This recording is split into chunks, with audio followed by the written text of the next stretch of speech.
Fahrenheit 451 by Ray Bradbury. A shorter version of Fahrenheit 451 appeared in Galaxy Science Fiction under the title The Fireman, copyright 1950 by World Editions, Incorporated. Copyright 1953 by Ray Bradbury. Afterword, copyright 1982 by Ray Bradbury. Coda, copyright 1979 by Ray Bradbury, all rights reserved. Narrated by Jeff Halberstadt. This book was originally created for audio cassette playback. Any announcements concerning cassettes do not apply to this recording. This version contains a marker allowing direct access to the beginning of the book. Annotation. Social satire set in the future, when owning or reading books is a crime.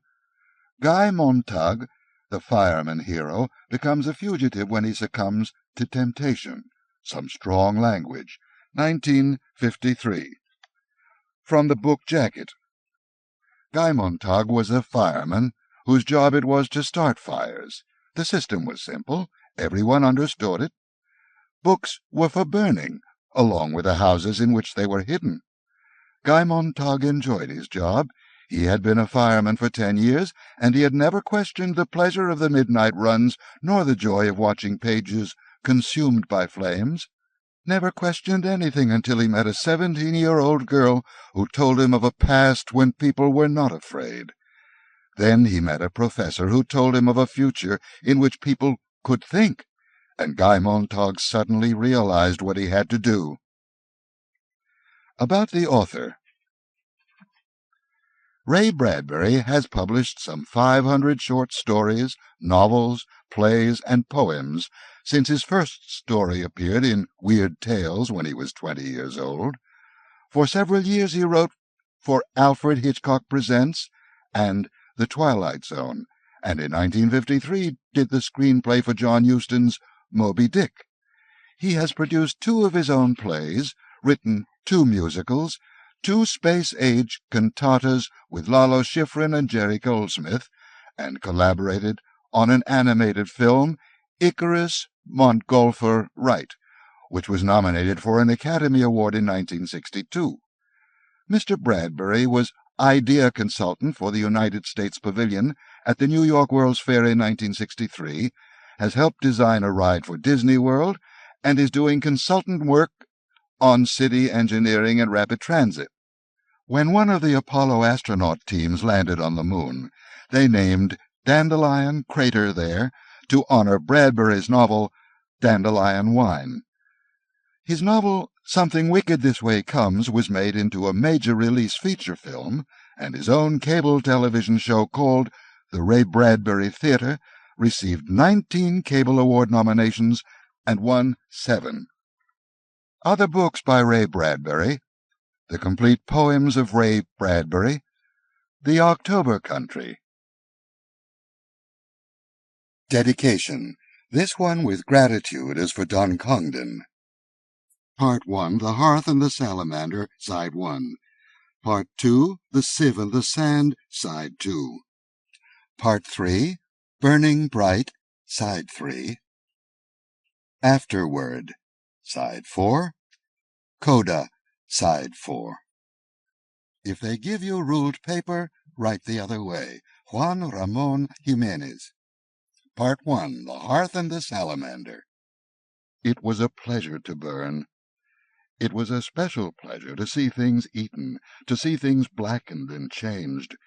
With the brass nozzle in his fists, with this great python spitting its venomous kerosene upon the world, the blood pounded in his head, and his hands were the hands of some amazing conductor, playing all the symphonies of blazing and burning to bring down the tatters and charcoal ruins of history, with his symbolic helmet numbered 451 on his stolid head, and his eyes all orange flame with the thought of what came next.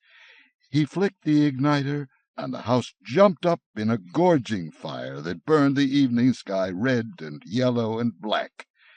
He strode in a swarm of fireflies. He wanted, above all, like the old joke, to shove a marshmallow on a stick in the furnace, while the flapping pigeon-winged books died on the porch and lawn of the house, while the books went up in sparkling whirls and blew away on a wind turned dark with burning. Montag grinned the fierce grin of all men, singed and driven back by flame. He knew that when he returned to the firehouse he might wink at himself, a minstrel man, burnt corked, in the mirror. Later, going to sleep, he would feel the fiery smile still gripped by his face muscles in the dark. It never went away, that smile. It never, ever went away, as long as he remembered. He hung up his black, beetle-collared helmet and shined it. He hung his flame-proof jacket neatly. He showered luxuriously, and then, whistling, hands in pockets, walked across the upper floor of the fire station and fell down the hole.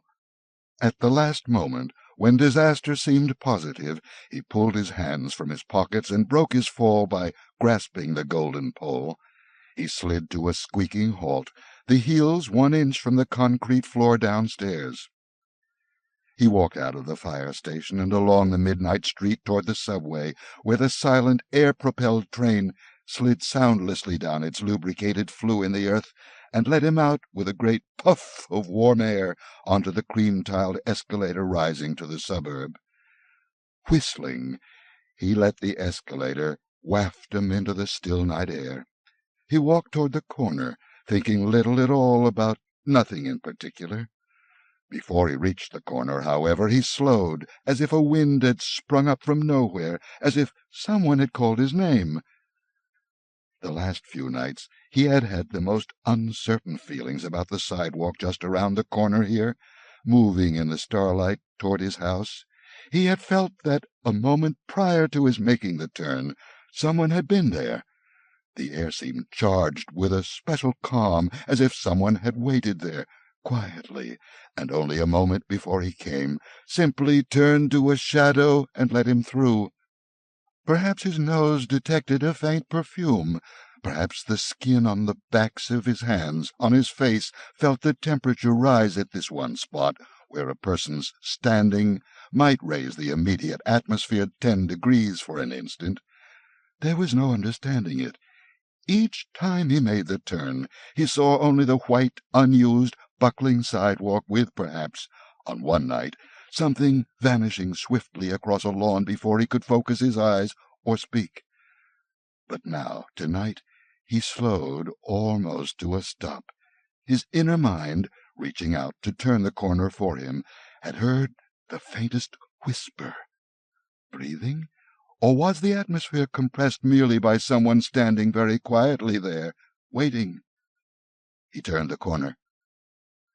The autumn leaves blew over the moonlit pavement in such a way as to make the girl who was moving there seem fixed to a sliding walk, letting the motion of the wind and the leaves carry her forward. Her head was half bent to watch her shoes stir the circling leaves. Her face was slender and milk-white, and in it was a kind of gentle hunger that touched over everything with tireless curiosity. It was a look almost of pale surprise. The dark eyes were so fixed to the world that no move escaped them. Her dress was white, and it whispered. He almost thought he heard the motion of her hands as she walked, and the infinitely small sound now, the white stir of her face turning when she discovered she was a moment away from a man who stood in the middle of the pavement, waiting. The trees overhead made a great sound of letting down their dry rain. The girl stopped and looked as if she might pull back in surprise, but instead stood regarding Montag with eyes so dark and shining and alive that he felt he had said something quite wonderful. But he knew his mouth had only moved to say hello, and then, when she seemed hypnotized by the salamander on his arm and the phoenix disk on his chest, he spoke again. "Of course," he said. "You're our new neighbor, aren't you?" "And you must be," she raised her eyes from his professional symbols, "the fireman." Her voice trailed off. "How oddly you say that. I'd have known it with my eyes shut," she said slowly. "What, the smell of kerosene? My wife always complains," he laughed. "You never wash it off completely." "No, you don't," she said in awe. He felt she was walking in a circle about him, turning him end for end, shaking him quietly, and emptying his pockets without once moving herself. "Kerosene," he said, because the silence had lengthened, "is nothing but perfume to me." "Does it seem like that, really?" "Of course. Why not?" She gave herself time to think of it. "I don't know." She turned to face the sidewalk going toward their homes. "Do you mind if I walk back with you? I'm Clarice McClellan." "Clarice." "Guy Montag. Come along. What are you doing out so late, wandering around? How old are you?" They walked in the warm, cool, blowing night on the silvered pavement, and there was the faintest breath of fresh apricots and strawberries in the air, and he looked around and realized this was quite impossible so late in the year. There was only the girl walking with him now, her face bright as snow in the moonlight, and he knew she was working his questions around, seeking the best answers she could possibly give. "Well," she said, "I'm 17, and I'm crazy. My uncle says that two always go together. When people ask your age," he said, "always say 17 and insane. Isn't this a nice time of night to walk? I like to smell things and look at things, and sometimes stay up all night walking and watch the sunrise." They walked on again in silence, and finally she said thoughtfully, "You know, I'm not afraid of you at all." He was surprised. "Why should you be?" "So many people are. Afraid of firemen, I mean. But you're just a man, after all." He saw himself in her eyes, suspended in two shining drops of bright water, himself dark and tiny, in fine detail, the lines about his mouth, everything there, as if her eyes were two miraculous bits of violet amber that might capture and hold him intact. Her face, turned to him now, was fragile milk crystal with a soft and constant light in it. It was not the hysterical light of electricity, but what? But the strangely comfortable and rare and gently flattering light of the candle. One time, as a child, in a power failure, his mother had found and lit a last candle, and there had been a brief hour of rediscovery, of such illumination that space lost its vast dimensions and drew comfortably around them, and they, mother and son, alone, transformed, hoping that the power might not come on again too soon. And then Clarice McClellan said, "Do you mind if I ask how long you've worked at being a fireman?" "Since I was 20, 10 years ago." "Do you ever read any of the books you burn?" He laughed. "That's against the law." "Oh, of course." "It's fine work. Monday, burn Millet. Wednesday, Whitman. Friday, Faulkner. Burn 'em to ashes, then burn the ashes. That's our official slogan."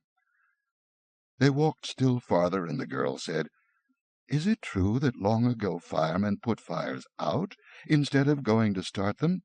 "No. Houses have always been fireproof. Take my word for it." "Strange. I heard once that a long time ago houses used to burn by accident, and they needed firemen to stop the flames." He laughed. She glanced quickly over. "Why are you laughing?" "I don't know." He started to laugh again and stopped. "Why?" "You laugh when I haven't been funny, and you answer right off. You never stop to think what I've asked you." He stopped walking. "You are an odd one," he said, looking at her. "Haven't you any respect?" "I don't mean to be insulting. It's just I love to watch people too much, I guess." "Well, doesn't this mean anything to you?" He tapped the numerals 451 stitched on his char-colored sleeve. "Yes," she whispered. She increased her pace. "Have you ever watched the jet cars racing on the boulevards down that way?" "You're changing the subject."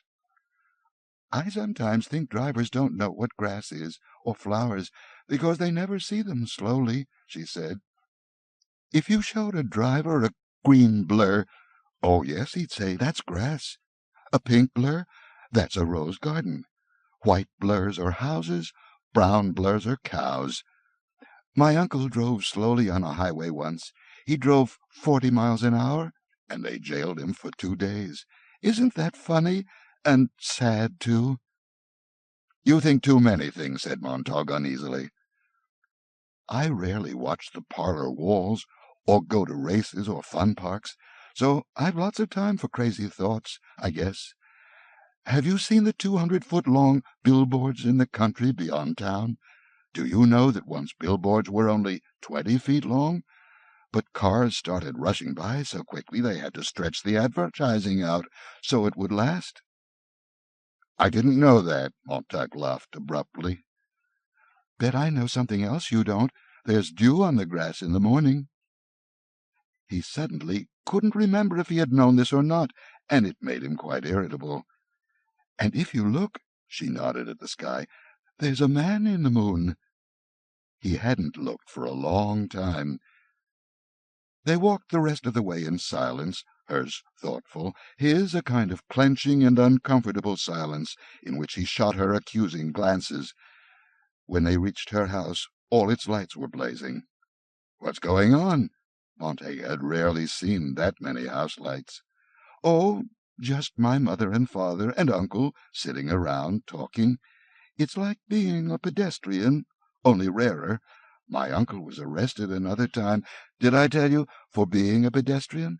Oh, we're most peculiar. And what do you talk about? She laughed at this. Good night. She started up her walk. Then she seemed to remember something and came back to look at him with wonder and curiosity. Are you happy? She said. Am I what? He cried, but she was gone, running in the moonlight. Her front door shut gently. Happy of all the nonsense!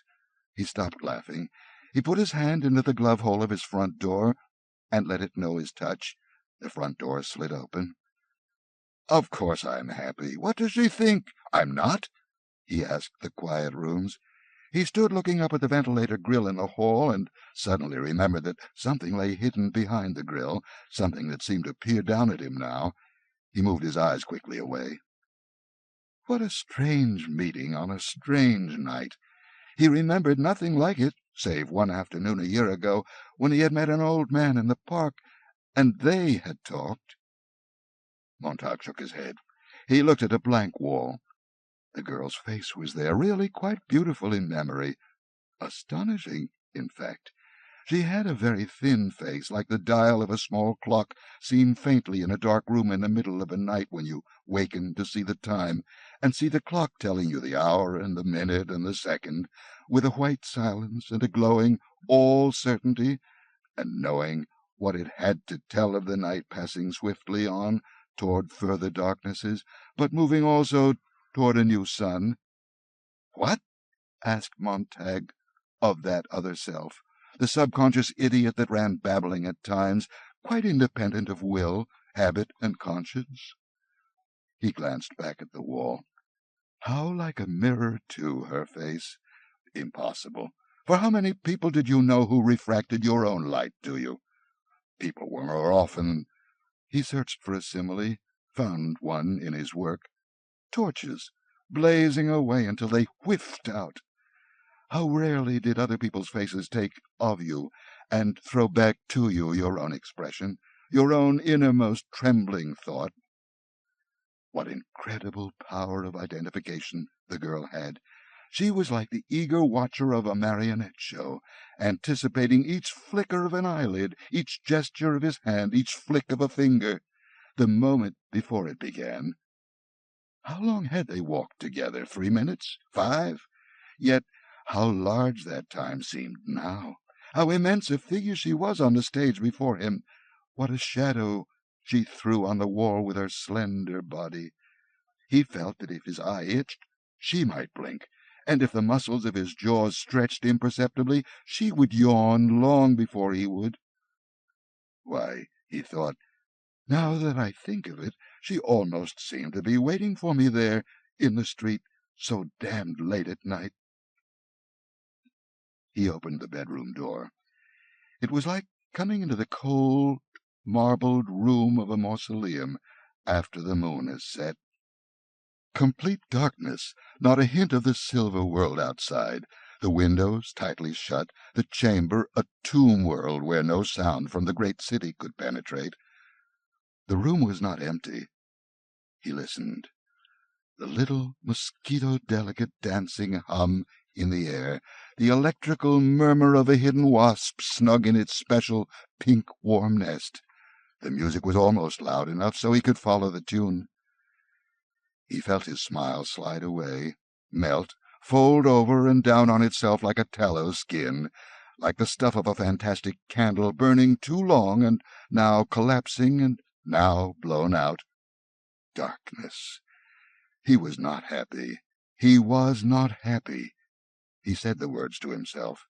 He recognized this as the true state of affairs. He wore his happiness like a mask, and the girl had run off across the lawn with the mask, and there was no way of going to knock on her door and ask for it back. Without turning on the light, he imagined how this room would look.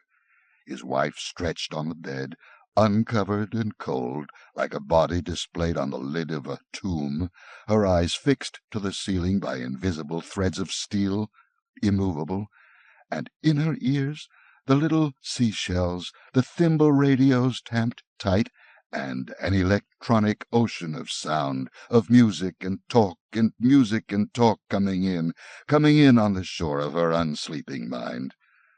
The room was indeed empty. Every night the waves came in and bore her off on their great tides of sound, floating her wide-eyed toward morning. There had been no night in the last 2 years that Mildred had not swum that sea, had not gladly gone down in it for the 3rd time. The room was cold, but none the less he felt he could not breathe. He did not wish to open the drapes and open the French windows, for he did not want the moon to come into the room. So, with the feeling of a man who will die in the next hour for lack of air, he felt his way toward his open, separate, and therefore cold bed. An instant before his foot hit the object on the floor, he knew he would hit such an object. It was not unlike the feeling he had experienced before turning the corner and almost knocking the girl down. His foot, sending vibrations ahead, received back echoes of the small barrier across its path, even as the foot swung. His foot kicked. The object gave a dull clink and slid off in darkness. He stood very straight and listened to the person on the dark bed in the completely featureless night. The breath coming out the nostrils was so faint it stirred only the farthest fringes of life, a small leaf, a black feather, a single fibre of hair. He still did not want outside light. He pulled out his igniter, felt the salamander etched on its silver disk, gave it a flick. 2 moonstones looked up at him in the light of his small, hand-held fire, 2 pale moonstones buried in a creek of clear water over which the life of the world ran, not touching them. Mildred! Her face was like a snow-covered island upon which rain might fall, but it felt no rain, over which clouds might pass their moving shadows, but she felt no shadow. There was only the singing of the thimble wasps in her tamped-shut ears, and her eyes all glass, and breath going in and out, softly, faintly, in and out her nostrils, and her not caring whether it came or went or came. The object he had sent tumbling with his foot now glinted under the edge of his own bed, the small crystal bottle of sleeping tablets which earlier today had been filled with 30 capsules, and which now lay uncapped and empty in the light of the tiny flare. As he stood there, the sky over the house screamed. There was a tremendous ripping sound as if 2 giant hands had torn 10,000 miles of black lines down the seam. Montag was cut in half. He felt his chest chopped down and split apart. The jet bombers going over. 1, 2, 1, 2, 1, 2, 6 of them, 9 of them, 12 of them. One and one and one and another and another and another did all the screaming for him. He opened his own mouth and let their shriek come down and out between his bared teeth. The house shook. The flare went out in his hand. The moonstones vanished. He felt his hand plunge toward the telephone. The jets were gone. He felt his lips move, brushing the mouthpiece of the phone. "Emergency hospital," a terrible whisper. He felt that the stars had been pulverized by the sound of the black jets, and that in the morning the earth would be covered with their dust like a strange snow. That was his idiot thought as he stood shivering in the dark, and let his lips go on moving and moving. They had this machine. They had two machines, really. One of them slid down into your stomach like a black cobra down an echoing well, looking for all the old water and the old time gathered there. It drank up the green matter that flowed to the top in a slow boil. Did it drink of the darkness? Did it suck out all the poisons accumulated with the years? It fed in silence with an occasional sound of inner suffocation and blind searching. It had an eye. The impersonal operator of the machine could, by wearing a special optical helmet, gaze into the soul of the person whom he was pumping out. What did the eye see? He did not say. He saw, but did not see what the eye saw. The entire operation was not unlike the digging of a trench in one's yard.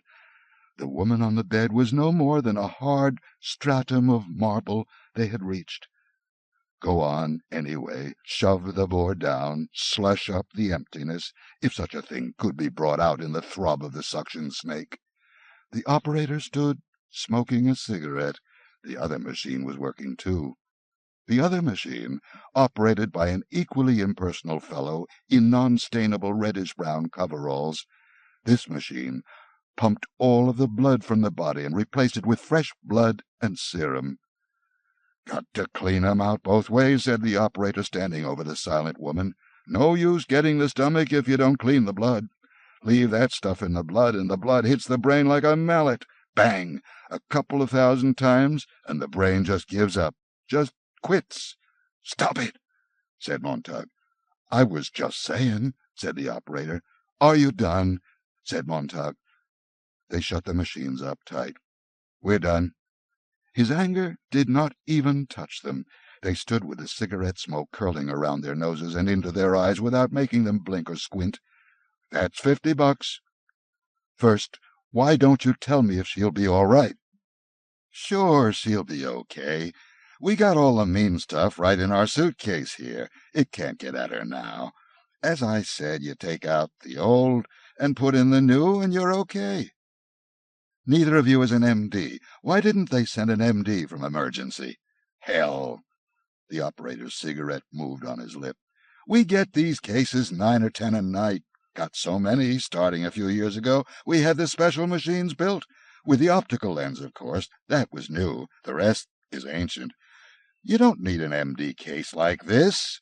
All you need is 2 handy men. Clean up the problem in half an hour. Look," he started for the door. "We gotta go. Just had another call on the old ear thimble, 10 blocks from here. Someone else just jumped off the cap of a pillbox. Call if you need us again. Keep her quiet. We got a contraceptive in her. She'll wake up hungry. So long." And the men with the cigarettes in their straight-lined mouths, the men with the eyes of puff-adders, took up their load of machine and tube, their case of liquid melancholy and the slow, dark sludge of nameless stuff, and strolled out the door. Montag sat down into a chair and looked at this woman. Her eyes were closed now, gently, and he put out his hand to feel the warmness of breath on his palm. "Mildred," he said at last. "There are too many of us," he thought. "There are billions of us, and that's too many.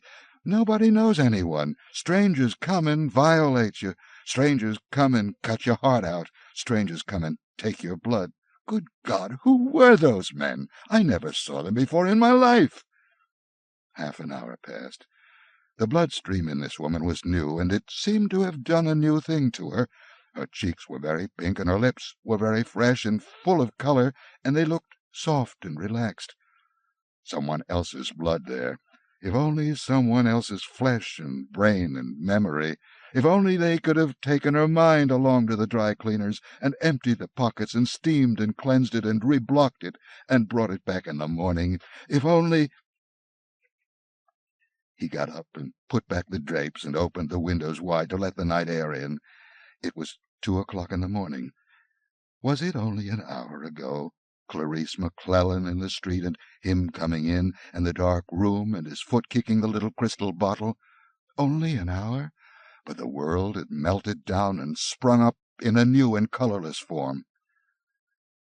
Laughter blew across the moon-colored lawn from the house of Clarice and her father and mother and the uncle, who smiled so quietly and so earnestly. Above all, their laughter was relaxed and hearty, and not forced in any way, coming from the house that was so brightly lit this late at night, while all the other houses were kept to themselves in darkness. Montag heard the voices talking, giving, talking, weaving, reweaving their hypnotic web.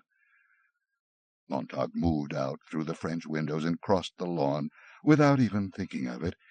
He stood outside the talking house in the shadows, thinking he might even tap on their door and whisper, "Let me come in. I won't say anything. I just want to listen. What is it you're saying?" But instead he stood there, very cold, his face a mask of ice, listening to a man's voice, the uncle, moving along at an easy pace. "Well, after all, this is the age of the disposable tissue. Blow your nose on a person, wad them, flush them away, reach for another, blow, wad, flush. Everyone using everyone else's coattails. How are you supposed to root for the home team when you don't even have a program or know the names? For that matter, what colored jerseys are they wearing as they trot out on the field?" Montag moved back to his own house, left the window wide, checked Mildred, tucked the covers about her carefully, and then lay down with the moonlight on his cheekbones and on the frowning ridges in his brow, with the moonlight distilled in each eye to form a silver cataract there. One drop of rain. Clarice. Another drop. Mildred. A third. The uncle. A fourth. The fire tonight. 1, Clarice. 2, Mildred. 3, uncle. 4, fire. 1, Mildred. 2, Clarice. 1, 2, 3, 4, 5, Clarice. Mildred, uncle, fire, sleeping tablets, men, disposable tissue, coattails, blow, wad, flush. Clarice, Mildred, uncle, fire, tablets, tissues, blow, wad, flush. 1, 2, 3, 1, 2, 3. Rain. The storm. The uncle laughing, thunder falling downstairs, the whole world pouring down, the fire gushing up in a volcano, all rushing on down around in a spouting roar and rivering stream toward morning. "I don't know anything any more," he said, and let a sleep lozenge dissolve on his tongue. At 9 in the morning Mildred's bed was empty. Montag got up quickly, his heart pumping, and ran down the hall and stopped at the kitchen door. Toast popped out of the silver toaster, was seized by a spidery metal hand that drenched it with melted butter. Mildred watched the toast delivered to her plate. She had both ears plugged with electronic bees that were humming the hour away. She looked up suddenly, saw him, and nodded. "You all right?" he asked. She was an expert at lip-reading from 10 years of apprenticeship at seashell ear-thimbles. She nodded again. She set the toaster clicking away at another piece of bread. Montag sat down. His wife said, "I don't know why I should be so hungry." I'm hungry." "Last night," he began. "Didn't sleep well. Feel terrible," she said. "God, I'm hungry. I can't figure it." "Last night," he said again. She watched his lips casually. "What about last night?" "Don't you remember?" "What? Did we have a wild party or something? Feel like I've a hangover. God, I'm hungry. Who was here?" "A few people," he said. "That's what I thought." She chewed her toast. "Sore stomach. But I'm hungry as all get out. Hope I didn't do anything foolish at the party." "No," he said quietly. The toaster spidered out a piece of buttered bread for him. He held it in his hand, feeling obligated. "You don't look so hot yourself," said his wife. In the late afternoon it rained, and the entire world was dark grey. He stood in the hall of his house, putting on his badge with the orange salamander burning across it. He stood looking up at the air-conditioning vent in the hall for a long time. His wife in the TV parlour paused long enough from reading her script to glance up. "Hey," she said, "the man's thinking." "Yes," he said, "I wanted to talk to you." He paused. "You took all the pills in your bottle last night." "Oh, I wouldn't do that," she said, surprised. The bottle was empty. "I wouldn't do a thing like that." "Why would I do a thing like that?" she said. "Maybe you took 2 pills and forgot, and took 2 more, and forgot again and took 2 more, and were so dopey you kept right on until you had 30 or 40 of them in you." "Heck," she said, "what would I want to go and do a silly thing like that for?" "I don't know," he said. She was quite obviously waiting for him to go. "I didn't do that," she said. "Never in a billion years." "All right, if you say so," he said. "That's what the lady said." She turned back to her script. "What's on this afternoon?" he asked tiredly. She didn't look up from the script again. "Well, this is a play comes on the wall-to-wall circuit in 10 minutes. They mailed me my part this morning. I sent in some box tops. They write the script with 1 part missing. It's a new idea. The homemaker, that's me, is the missing part. When it comes time for the missing lines, they all look at me out of the 3 walls, and I say the lines. Here, for instance, the man says, 'What do you think of this whole idea, Helen?' And he looks at me, sitting here center stage, see? And I say—" She paused and ran her finger under a line on the script. "I think that's fine." And then they go on with the play until he says, "Do you agree to that, Helen?" And I say, "I sure do. Isn't that fun, Guy?" He stood in the hall looking at her. "It's sure fun," she said. "What's the play about?" "I just told you. There are these people named Bob and Ruth and Helen." "Oh, it's really fun. It'll be even more fun when we can afford to have the 4th wall installed. How long you figure before we save up and get the 4th wall torn out and a 4th wall TV put in? It's only $2,000. "That's 1/3 of my yearly pay."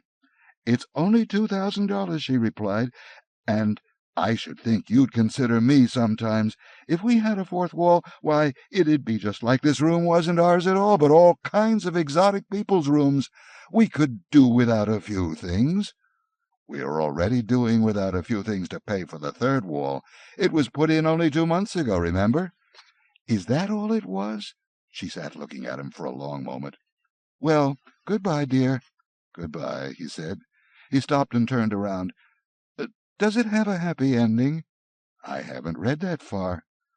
He walked over, read the last page, nodded, folded the script, and handed it back to her. He walked out of the house into the rain.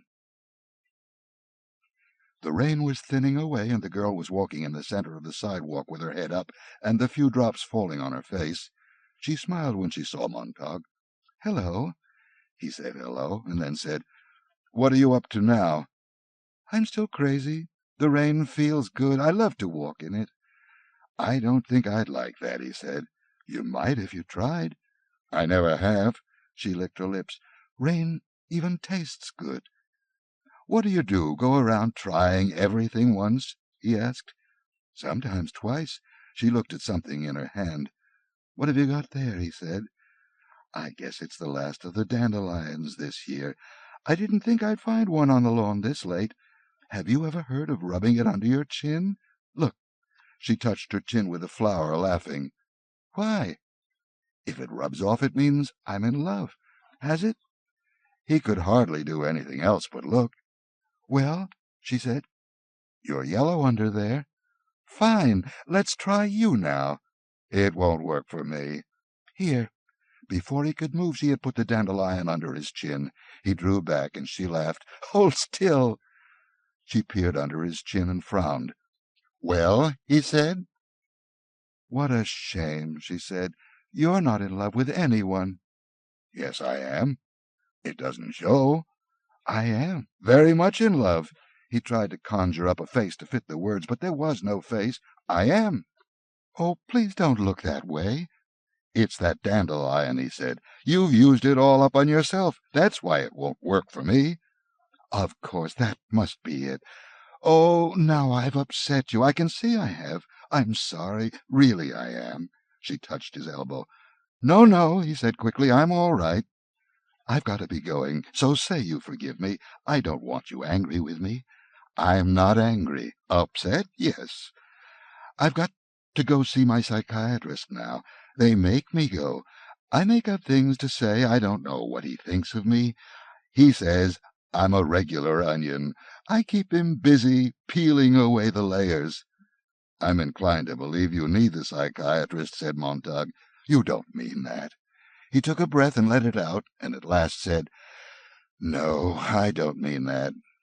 The psychiatrist wants to know why I go out and hike around in the forest and watch the birds and collect butterflies. I'll show you my collection some day." "Good." "They want to know what I do with my time. I tell them that sometimes I just sit and think, but I won't tell them what.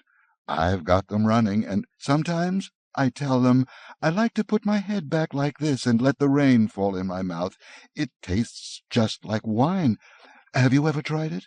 "No, You have forgiven me, haven't you?" "Yes." He thought about it. "Yes, I have.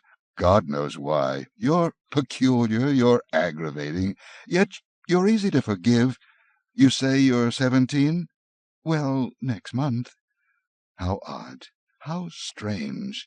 And my wife 30, and yet you seem so much older at times.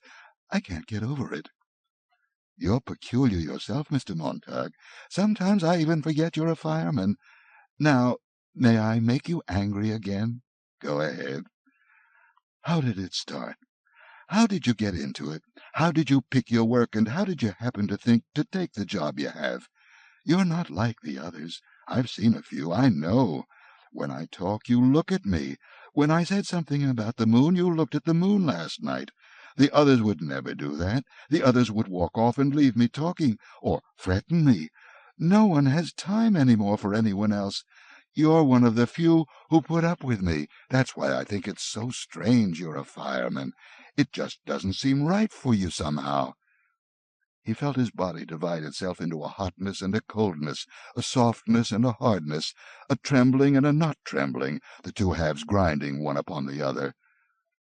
"You'd better run on to your appointment," he said, and she ran off and left him standing there in the rain. Only after a long time did he move. And then, very slowly, as he walked, he tilted his head back in the rain for just a few moments and opened his mouth. The mechanical hound slept but did not sleep, lived but did not live in its gently humming, gently vibrating, softly illuminated kennel back in a dark corner of the firehouse. The dim light of 1 in the morning, the moonlight from the open sky framed through the great window, touched here and there on the brass and the copper and the steel of the faintly trembling beast. Light flickered on bits of ruby glass and on sensitive capillary hairs in the nylon-brushed nostrils of the creature that quivered gently, gently, its 8 legs spidered under it on rubber-padded paws. Montag slid down the brass pole. He went out to look at the city, and the clouds had cleared away completely, and he lit a cigarette and came back to bend down and look at the hound.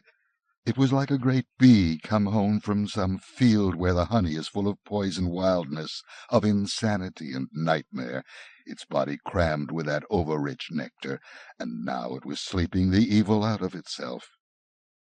"Hello," whispered Montag, fascinated as always with the dead beast, the living beast. Nights when things got dull, which was every night, the men slid down the brass poles and set the ticking combinations of the olfactory system of the hound, and let loose rats in the firehouse areaway, and sometimes chickens, and sometimes cats that would have to be drowned anyway, and there would be betting to see which of the cats or chickens or rats the hound would seize first. The animals were turned loose. 3 seconds later the game was done.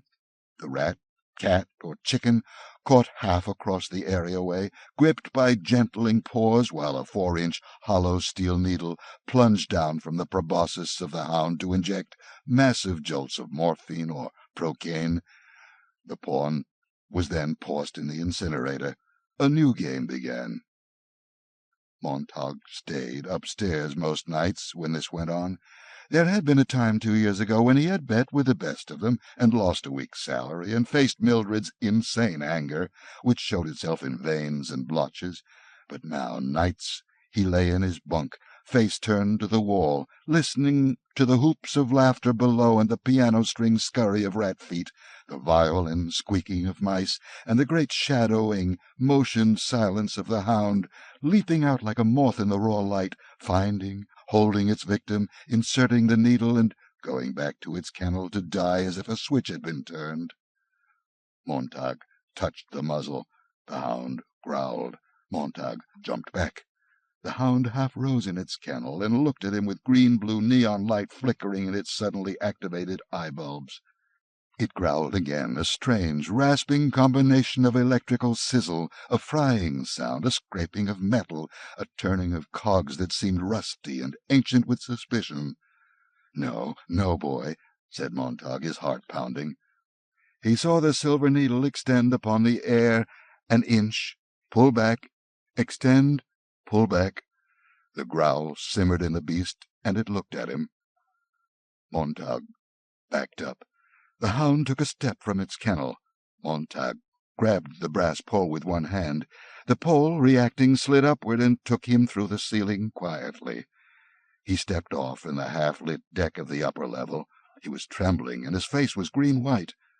Below, the hound had sunk back down upon its 8 incredible insect legs and was humming to itself again, its multifaceted eyes at peace. Montag stood, letting the fears pass, by the drop-hole. Behind him, 4 men at a card table under a green-lidded light in the corner glanced briefly, but said nothing.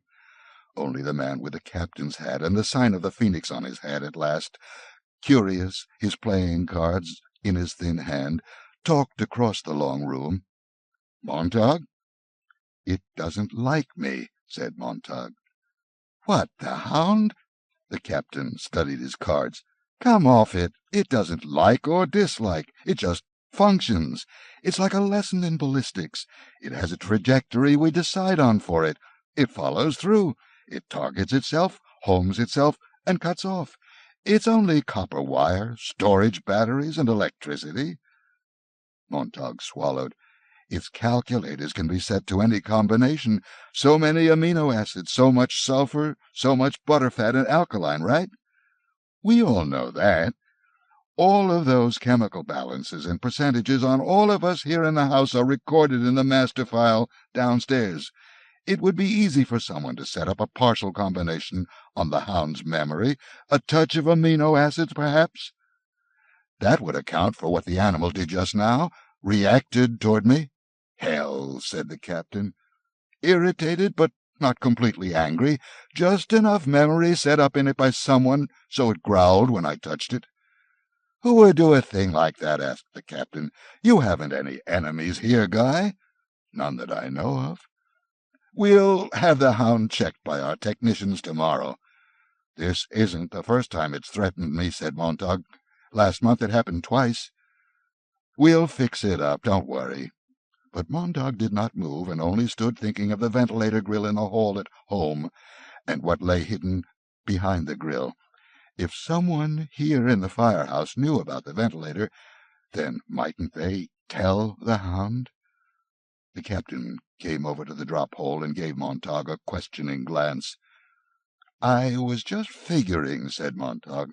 "What does the hound think about down there nights? Is it coming alive on us, really?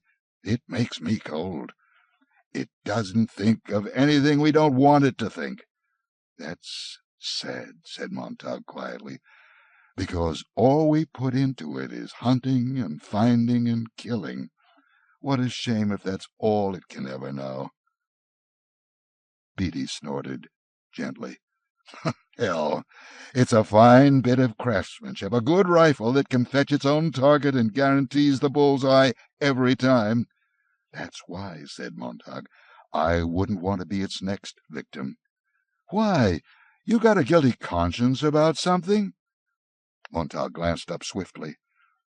Beatty stood there looking at him steadily with his eyes, while his mouth opened, and began to laugh very softly. 1, 2, 3, 4, 5, 6, 7 days, and as many times he came out of the house and Clarice was there somewhere in the world. Once he saw her shaking a walnut tree. Once he saw her sitting on the lawn knitting a blue sweater. 3 or 4 times he found a bouquet of late flowers on his porch, or a handful of chestnuts in a little sack, or some autumn leaves neatly pinned to a sheet of white paper and thumbtacked to his door. Every day Clarice walked him to the corner. One day it was raining, the next it was clear, the day after that the wind blew strong, and the day after that it was mild and calm, and the day after that calm day was a day like the furnace of summer, and Clarice with her face all sunburnt by late afternoon. "Why is it," he said one time at the subway entrance, "I feel I've known you so many years?" "Because I like you," she said, "and I don't want anything from you, and because we know each other. You make me feel very old and very much like a father." "Now you explain," she said, "why you haven't any daughters like me, if you love children so much." "I don't know." "You're joking." "I mean—" He stopped and shook his head. "Well, my wife, she just never wanted any children at all." The girl stopped smiling. "I'm sorry. I really thought you were having fun at my expense. I'm a fool." "No, no," he said. "It was a good question. It's been a long time since anyone cared enough to ask. A good question. Let's talk about something else. Have you ever smelled old leaves? Don't they smell like cinnamon? Here, smell." "Why, yes, it is like cinnamon in a way." She looked at him with her clear dark eyes. "You always seem shocked."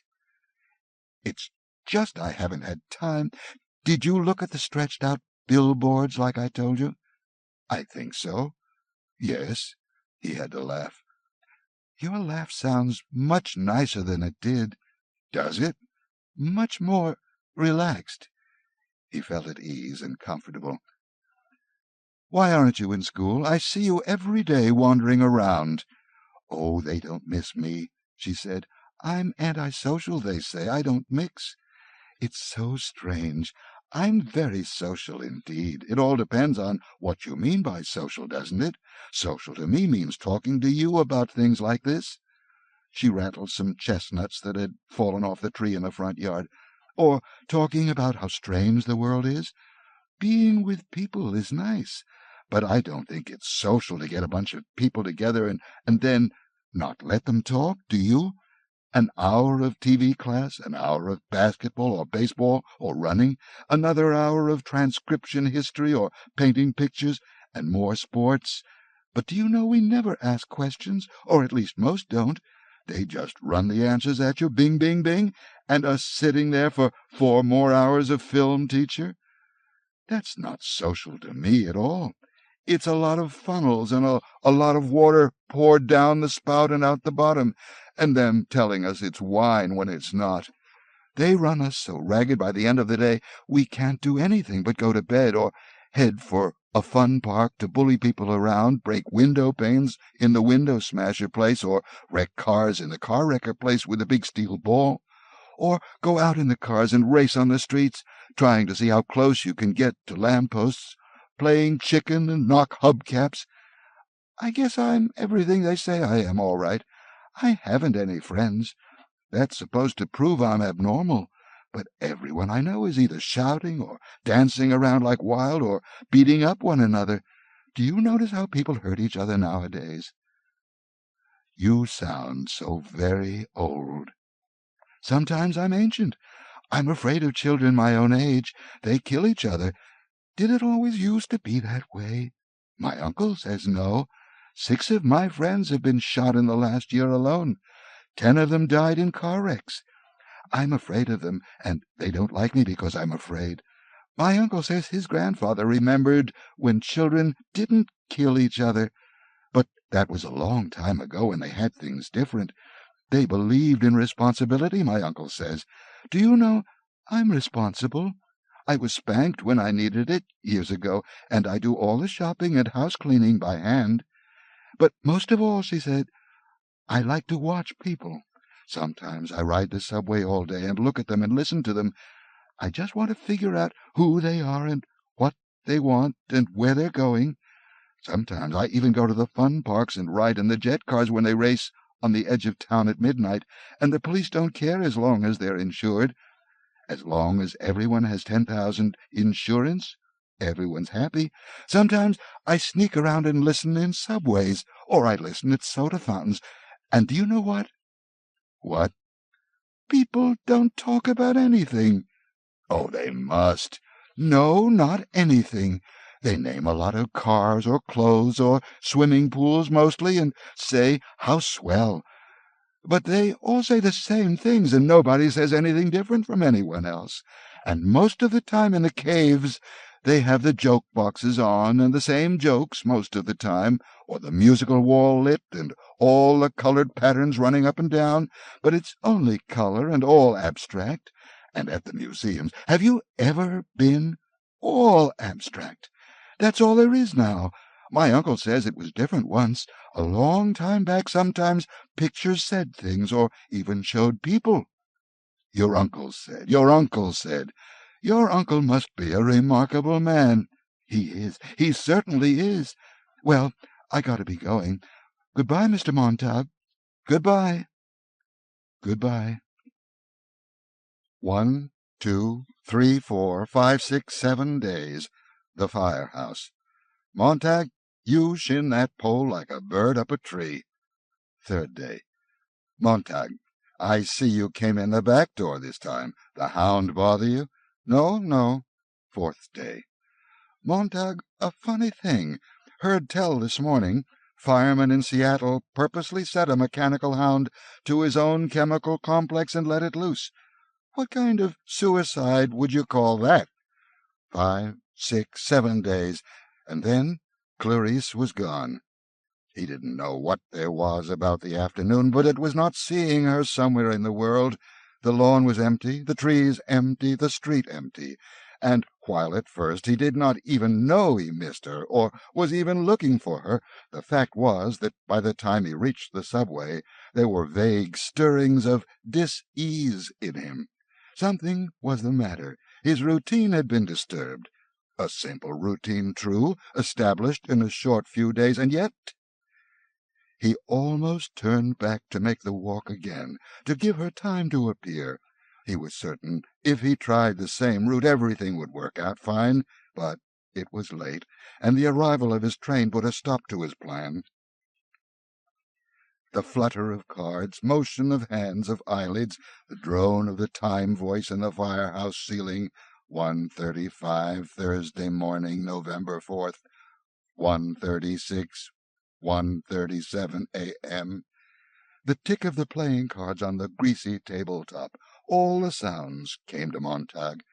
Behind his closed eyes, behind the barrier he had momentarily erected, he could feel the firehouse full of glitter and shine and silence, of brass colors, the colors of coins, of gold, of silver. The unseen men across the table were sighing on their cards, waiting. 1:45. The voice clock mourned out the cold hour of a cold morning of a still colder year. "What's wrong, Montag?" Montag opened his eyes. A radio hummed somewhere. "War may be declared any hour. This country stands ready to defend its—" The firehouse trembled as a great flight of jet planes whistled a single note across the black morning sky. Montag blinked.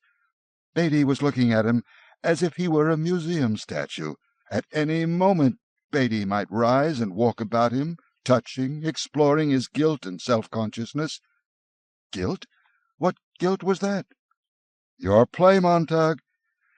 Montag looked at these men whose faces were sunburnt by 1,000 real and 10,000 imaginary fires, whose work flushed their cheeks and fevered their eyes. These men who looked steadily into their platinum igniter flames as they lit their eternally burning black pipes. They, in their charcoal hair and soot-colored brows and bluish ash-smeared cheeks where they had shaven close, but their heritage showed. Montag started up, his mouth opened. Had he ever seen a fireman that didn't have black hair, black brows, a fiery face, and a blue steel-shaved but unshaved look? These men were all mirror images of himself. Were all firemen picked, then, for their looks as well as their proclivities? The colour of cinders and ash about them, and the continual smell of burning from their pipes? Captain Beatty there rising in thunderheads of tobacco smoke, Beatty opening a fresh tobacco packet, crumpling the cellophane into a sound of fire. Montag looked at the cards in his own hands. I've been thinking about the fire last week, about the man whose library we fixed. What happened to him? They took him screaming off to the asylum. He wasn't insane. Beatty arranged his cards quietly. Any man's insane who thinks he can fool the government and us. I've tried to imagine, said Montag, just how it would feel. I mean, to have firemen burn our houses and our books. We haven't any books, but if we did have some. You got some? Beatty blinked slowly. No. Montag gazed beyond them to the wall with the typed lists of 1,000,000 forbidden books. Their names leaped in fire, burning down the years under his axe and his hose, which sprayed not water but kerosene. No. But in his mind a cool wind started up and blew out of the ventilator grill at home, softly, softly, chilling his face. And again he saw himself in a green park, talking to an old man, a very old man, and the wind from the park was cold too. Montag hesitated. Was it always like this? The firehouse, our work? I mean, well, once upon a time. Once upon a time, Beatty said. What kind of talk is that? Fool, thought Montag to himself, you'll give it away. At the last fire, a book of fairy tales. He'd glanced at a single line. I mean, he said, in the old days, before homes were completely fire-proofed. Suddenly it seemed a much younger voice was speaking for him.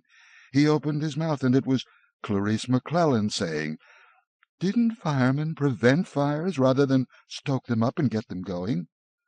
That's rich. Stoneman and Black drew forth their rule books, which also contained brief histories of the firemen of America, and laid them out where Montag, though long familiar with them, might read. Established 1790 to burn English-influenced books in the colonies. First fireman, Benjamin Franklin. Rule 1, answer the alarm swiftly. 2, start the fire swiftly. 3, burn everything. 4, report back to firehouse immediately. 5, stand alert for other alarms. Everyone watched Montag. He did not move. The alarm sounded. The bell in the ceiling kicked itself 200 times. Suddenly there were 4 empty chairs. The cards fell in a flurry of snow. The brass pole shivered. The men were gone. Montag sat in his chair. Below, the orange dragon coughed to life. Montag slid down the pole like a man in a dream. The mechanical hound leaped up in its kennel, its eyes all green flame. "Montag, you forgot your helmet!" He seized it off the wall behind him, ran, leapt, and they were off, the night wind hammering about their siren scream and their mighty metal thunder. It was a flaking 3-story house in the ancient part of the city, a century old if it was a day, but like all houses, it had been given a thin fireproof plastic sheath many years ago, and this preservative shell seemed to be the only thing holding it in the sky. "Here we are!" The engine slammed to a stop. Beatty, Stoneman, and Black ran up the sidewalk, suddenly odious and fat in their plump fireproof slickers. Montag followed. They crashed the front door and grabbed at a woman. Though she was not running, she was not trying to escape. She was only standing, weaving from side to side, her eyes fixed upon a nothingness in the wall, as if they had struck her a terrible blow upon the head. Her tongue was moving in her mouth, and her eyes seemed to be trying to remember something, and then they remembered, and her tongue moved again. "Play the man, Master Ridley. We shall this day light such a candle, by God's grace, in England, as I trust shall never be put out." "Enough of that," said Beatty. "Where are they?" He slapped her face with amazing objectivity and repeated the question. The old woman's eyes came to a focus upon Beatty. "You know where they are, or you wouldn't be here," she said. Stoneman held out the telephone alarm card with a complaint signed in telephone duplicate on the back. "Have reason to suspect attic, 11 North Elm, City, E.B." "That would be Mrs. Blake, my neighbor," said the woman, reading the initials. "All right, men, let's get him." Next thing, they were up in musty blackness, swinging silver hatchets at doors that were, after all, unlocked, tumbling through like boys, all rollick and shout. "Hey!" A fountain of books sprang down upon Montag as he climbed shuddering up the sheer stairwell. How inconvenient! Always before it had been like snuffing a candle. The police went first and adhesive-taped the victim's mouth and bandaged him off into their glittering beetle cars, so when you arrived you found an empty house. You weren't hurting anyone, you were hurting only things. And since things really couldn't be hurt, since things felt nothing, and things don't scream or whimper, as this woman might begin to scream and cry out, there was nothing to tease your conscience later. You were simply cleaning up. Janitorial work, essentially. Everything to its proper place. Quick, with the kerosene. Who's got a match? But now, tonight, someone had slipped. This woman was spoiling the ritual. The men were making too much noise, laughing, joking, to cover her terrible accusing silence below. She made the empty rooms roar with accusation, and shake down a fine dust of guilt that was sucked in their nostrils as they plunged about. It was neither cricket nor correct. Montag felt an immense irritation. She shouldn't be here on top of everything. Books bombarded his shoulders, his arms, his upturned face. A book lit almost obediently, like a white pigeon in his hands, wings fluttering. In the dim, wavering light, a page hung open, and it was like a snowy feather, the words delicately painted thereon. In all the rush and fervour, Montag had only an instant to read a line, but it blazed in his mind for the next minute as if stamped there with fiery steel. "Time has fallen asleep in the afternoon sunshine." He dropped the book. Immediately another fell into his arms. "Montag, up here!" Montag's hand closed like a mouth, crushed the book with wild devotion, with an insanity of mindlessness, to his chest. The men above were hurling shovelfuls of magazines into the dusty air. They fell like slaughtered birds, and the woman stood below like a small girl among the bodies. Montag had done nothing. His hand had done it all, his hand, with a brain of its own, with a conscience and a curiosity in each trembling finger, had turned thief. Now it plunged the book back under his arm, pressed it tight to sweating armpit, rushed out empty, with a magician's flourish. "Look here! Innocent, look!" He gazed, shaken at that white hand. He held it way out as if he were far-sighted. He held it close as if he were blind. "Montag!" He jerked about. "Don't stand there, idiot!" The books lay like great mounds of fishes left to dry. The men danced and slipped and fell over them. Titles glittered their golden eyes, falling, gone. "Kerosene!" They pumped the cold fluid from the numeraled 451 tanks strapped to their shoulders. They coated each book. They pumped rooms full of it. They hurried downstairs, Montag staggering after them in the kerosene fumes. "Come on, woman!" The woman knelt among the books, touching the drenched leather and cardboard, reading the gilt titles with her fingers while her eyes accused Montag. "You can't ever have my books," she said. "You know the law," said Beatty. "Where's your common sense? None of those books agree with each other. You've been locked up here for years with a regular damned Tower of Babel. Snap out of it. The people in those books never lived. Come on now." She shook her head. "The whole house is going up," said Beatty. The men walked clumsily to the door. They glanced back at Montag, who stood near the woman. "You're not leaving her here?" he protested. "She won't come. Force her, then." Beatty raised his hand, in which was concealed the igniter. "We're due back at the house. Besides, these fanatics always try suicide. The pattern's familiar." Montag placed his hand on a woman's elbow. "You can come with me." "No," she said. "Thank you, anyway." "I'm counting to 10, said Beatty. 1, 2... "Please," said Montag. "Go on," said the woman. 3, 4... "Here." Montag pulled at the woman. The woman replied quietly, "I want to stay here." 5, 6... "You can stop counting," she said. She opened the fingers of one hand slightly, and in the palm of the hand was a single, slender object, an ordinary kitchen match. The sight of it rushed the men out and down, away from the house. Captain Beatty, keeping his dignity, backed slowly through the front door, his pink face burnt and shiny from 1,000 fires and night excitements. "God," thought Montag, "how true!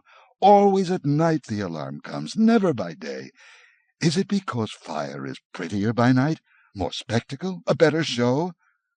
The pink face of Beatty now showed the faintest panic in the door. The woman's hand twitched on the single matchstick. The fumes of kerosene bloomed up about her. Montag felt the hidden book pound like a heart against his chest.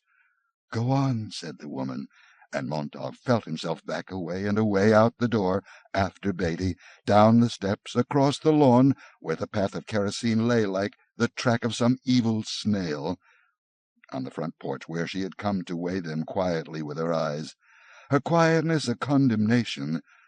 The woman stood motionless. Beatty flicked his fingers to spark the kerosene. He was too late.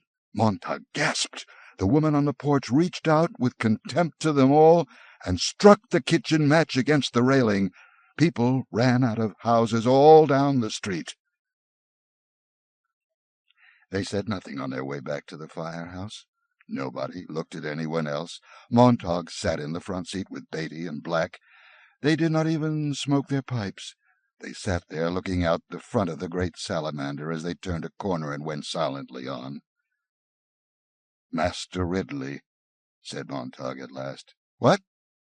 said Beatty. "She said, Master Ridley. She said some crazy thing when we came in the door. 'Play the man,' she said, Master Ridley. Something, something, something. 'We shall this day light such a candle by God's grace in England as I trust shall never be put out,' said Beatty." Stoneman glanced over at the captain, as did Montag, startled. Beatty rubbed his chin. "A man named Latimer said that to a man named Nicholas Ridley as they were being burnt alive at Oxford for heresy on October 16th, 1555.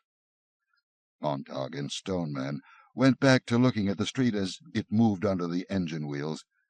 "I'm full of bits and pieces," said Beatty. "Most fire captains have to be. Sometimes I surprise myself." "Watch it, Stoneman!" Stoneman braked the truck. "Damn," said Beatty. "You've gone right by the corner where we turned for the firehouse." "Who is it?" "Who would it be?" said Montag, leaning back against the closed door in the dark. His wife said at last, "Well, put on the light." "I don't want the light." "Come to bed." He heard her roll impatiently. The bed springs squealed. "Are you drunk?" she said. So it was the hand that started it all. He felt one hand and then the other work his coat free and let it slump to the floor. He held his pants out into an abyss and let them fall into darkness. His hands had been infected, and soon it would be his arms. He could feel the poison working up his wrists and into his elbows and his shoulders, and then the jump over from shoulder-blade to shoulder-blade, like a spark leaping a gap. His hands were ravenous, and his eyes were beginning to feel hunger, as if they must look at something, anything, everything. His wife said, "What are you doing?" He balanced in space with the book in his sweating, cold fingers. A minute later she said, "Well, just don't stand there in the middle of the floor." He made a small sound. "What?" she asked. He made more soft sounds. He stumbled toward the bed and shoved the book clumsily under the cold pillow. He fell into bed, and his wife cried out, startled. He lay far across the room from her, on a winter island separated by an empty sea. She talked to him for what seemed a long while, and she talked about this and she talked about that, and it was only words, like the words he had heard once in a nursery at a friend's house, a 2-year-old child building word patterns, talking jargon, making pretty sounds in the air. But Montag said nothing, and after a long while, when he only made the small sounds, he felt her move in the room and come to his bed and stand over him and put her hand down to feel his cheek. He knew that when she pulled her hand away from his face, it was wet. Late in the night he looked over at Mildred. She was awake. There was a tiny dance of melody in the air. Her seashell was tamped in her ear again, and she was listening to far people in far places, her eyes wide and staring at the fathoms of blackness above her in the ceiling. Wasn't there an old joke about the wife who talked so much on the telephone that her desperate husband ran out to the nearest store and telephoned her to ask what was for dinner? Well, then, why didn't he buy himself an audio seashell broadcasting station and talk to his wife late at night, murmur, whisper, shout, scream, yell? But what would he whisper? What would he yell? What could he say? And suddenly she was so strange he couldn't believe he knew her at all. He was in someone else's house, like those other jokes people told of the gentleman, drunk, coming home late at night, unlocking the wrong door, entering a wrong room, and bedding with a stranger, and getting up early and going to work, and neither of them the wiser. "Millie," he whispered. "What?" "I didn't mean to startle you. What I want to know is—" "Well, when did we meet, and where?" "When did we meet for what?" she asked. "I mean, originally." He knew she must be frowning in the dark. He clarified it. "The first time we ever met. Where was it, and when?" "Why, it was at—" She stopped. "I don't know," she said. He was cold. "Can't you remember? It's been so long. Only 10 years, that's all, only 10. Don't get excited. I'm trying to think." She laughed an odd little laugh that went up and up. "Funny, how funny, not to remember where or when you met your husband or wife." He lay massaging his eyes, his brow, and the back of his neck, slowly. He held both hands over his eyes and applied a steady pressure there, as if to crush memory into place. It was suddenly more important than any other thing in a lifetime that he know where he had met Mildred. "It doesn't matter." She was up in the bathroom now, and he heard the water running and the swallowing sound she made. "No, I guess not," he said. He tried to count how many times she swallowed, and he thought of the visit from the 2 zinc-oxide-faced men with the cigarettes in their straight-lined mouths, and the electronic-eyed snake winding down into the layer upon layer of night and stone and stagnant spring water, and he wanted to call out to her, "How many have you taken tonight? The capsules. How many will you take later and not know?" And so on, every hour. Or maybe not tonight, tomorrow night. And me not sleeping tonight or tomorrow night or any night for a long while, now that this has started. And he thought of her lying on the bed with the 2 technicians standing straight over her, not bent with concern, but only standing straight, arms folded. And he remembered thinking then that if she died he was certain he wouldn't cry, for it would be the dying of an unknown, a street face, a newspaper image, and it was suddenly so very wrong that he had begun to cry, not at death, but at the thought of not crying at death. A silly, empty man near a silly, empty woman, while the hungry snake made her still more empty. How do you get so empty, he wondered. Who takes it out of you? And that awful flower the other day, the dandelion, it had summed up everything, hadn't it? What a shame you're not in love with anyone. And why not? Well, wasn't there a wall between him and Mildred, when you came down to it? Literally not just one wall, but so far 3, and expensive too. And the uncles, the aunts, the cousins, the nieces, the nephews that lived in those walls, the gibbering pack of tree-apes that said nothing, nothing, nothing, and said it loud, loud, loud. He had taken to calling them relatives from the very first. How's Uncle Louis today? Who? And Aunt Maud? The most significant memory he had of Mildred, really, was of a little girl in a forest without trees. How odd! Or rather, a little girl lost on a plateau where there used to be trees. You could feel the memory of their shapes all about, sitting in the center of the living room. The living room. What a good job of labeling that was now. No matter when he came in, the walls were always talking to Mildred. Something must be done. Yes, something must be done. Well, let's not stand and talk. Let's do it. I'm so mad I could spit. What was it all about? Mildred couldn't say. Who was mad at whom? Mildred didn't quite know. What were they going to do? Well, said Mildred, wait around and see. He had waited around to see. A great thunderstorm of sound gushed from the walls. Music bombarded him at such an immense volume that his bones were almost shaken from their tendons. He felt his jaw vibrate, his eyes wobble in his head. He was a victim of concussion. When it was all over, he felt like a man who had been thrown from a cliff, whirled in a centrifuge, and spat out over a waterfall that fell and fell into emptiness and never quite touched bottom. Never quite, no, not quite, touched bottom. And you fell so fast you didn't touch the sides either. Never quite touched anything. The thunder faded. The music died. There, said Mildred. And it was indeed remarkable. Something had happened. Even though the people in the walls of the room had barely moved, and nothing had really been settled, you had the impression that someone had turned on a washing machine, or sucked you up in a gigantic vacuum. You drowned in music and pure cacophony. He came out of the room sweating and on the point of collapse. Behind him, Mildred sat in her chair, and the voice went on again. Well, everything will be all right now, said an aunt. Oh, don't be too sure, said a cousin. Now don't get angry. Who's angry? You are. I am? You're mad. Why would I be mad? Because.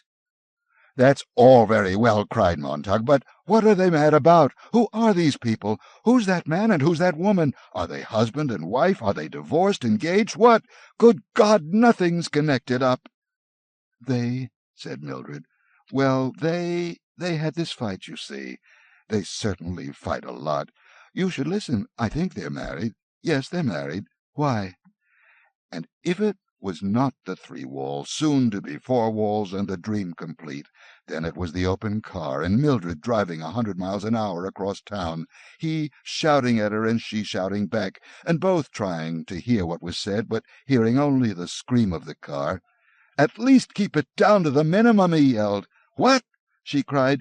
Keep it down to 55, the minimum, he shouted. The what? She shrieked. Speed, he shouted.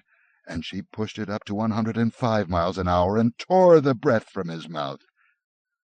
When they stepped out of the car, she had the seashells stuffed in her ears. Silence. Only the wind blowing softly. Mildred. He stirred in bed. He reached over and pulled the tiny musical insect out of her ear. Mildred. Mildred. Yes. Her voice was faint. He felt he was one of the creatures electronically inserted between the slots of the phonocolor walls, speaking, but the speech not piercing the crystal barrier. He could only pantomime, hoping she would turn his way and see him. They would not touch through the glass. Mildred, do you know that girl I was telling you about? What girl? She was almost asleep. The girl next door. What girl next door? You know, the high school girl. Clarice, her name is. Oh, yes, said his wife. I haven't seen her for a few days. 4 days, to be exact. Have you seen her? No. I've meant to talk to you about her. Strange. Oh, I know the one you mean. I thought you would. Her, said Mildred in the dark room. What about her? Asked Montag. I meant to tell you. Forgot. Tell me now. What is it? I think she's gone. Gone? Whole family moved out somewhere, but she's gone for good. I think she's dead. We couldn't be talking about the same girl. No, the same girl. McClellan, run over by a car 4 days ago. I'm not sure, but I think she's dead. The family moved out anyway. I don't know, but I think she's dead. You're not sure of it? No, not sure. Pretty sure. Why didn't you tell me sooner? Forgot. 4 days ago? I forgot all about it. 4 days ago, he said quietly, lying there. They lay there in the dark room, not moving, either of them. Good night, she said. He heard a faint rustle. Her hand moved. The electric thimble moved like a praying mantis on the pillow, touched by her hand. Now it was in her ear again, humming. He listened, and his wife was singing under her breath. Outside the house a shadow moved. An autumn wind rose up and faded away. But there was something else in the silence that he heard. It was like a breath exhaled upon the window. It was like a faint drift of greenish luminescent smoke, the motion of a single huge October leaf blowing across the lawn and away. The hound, he thought. It's out there tonight. It's out there now. If I opened the window... He did not open the window. He had chills and fever in the morning. You can't be sick, said Mildred. He closed his eyes over the hotness. Yes. But you were all right last night? No, I wasn't all right. He heard the relatives shouting in the parlor. Mildred stood over his bed curiously.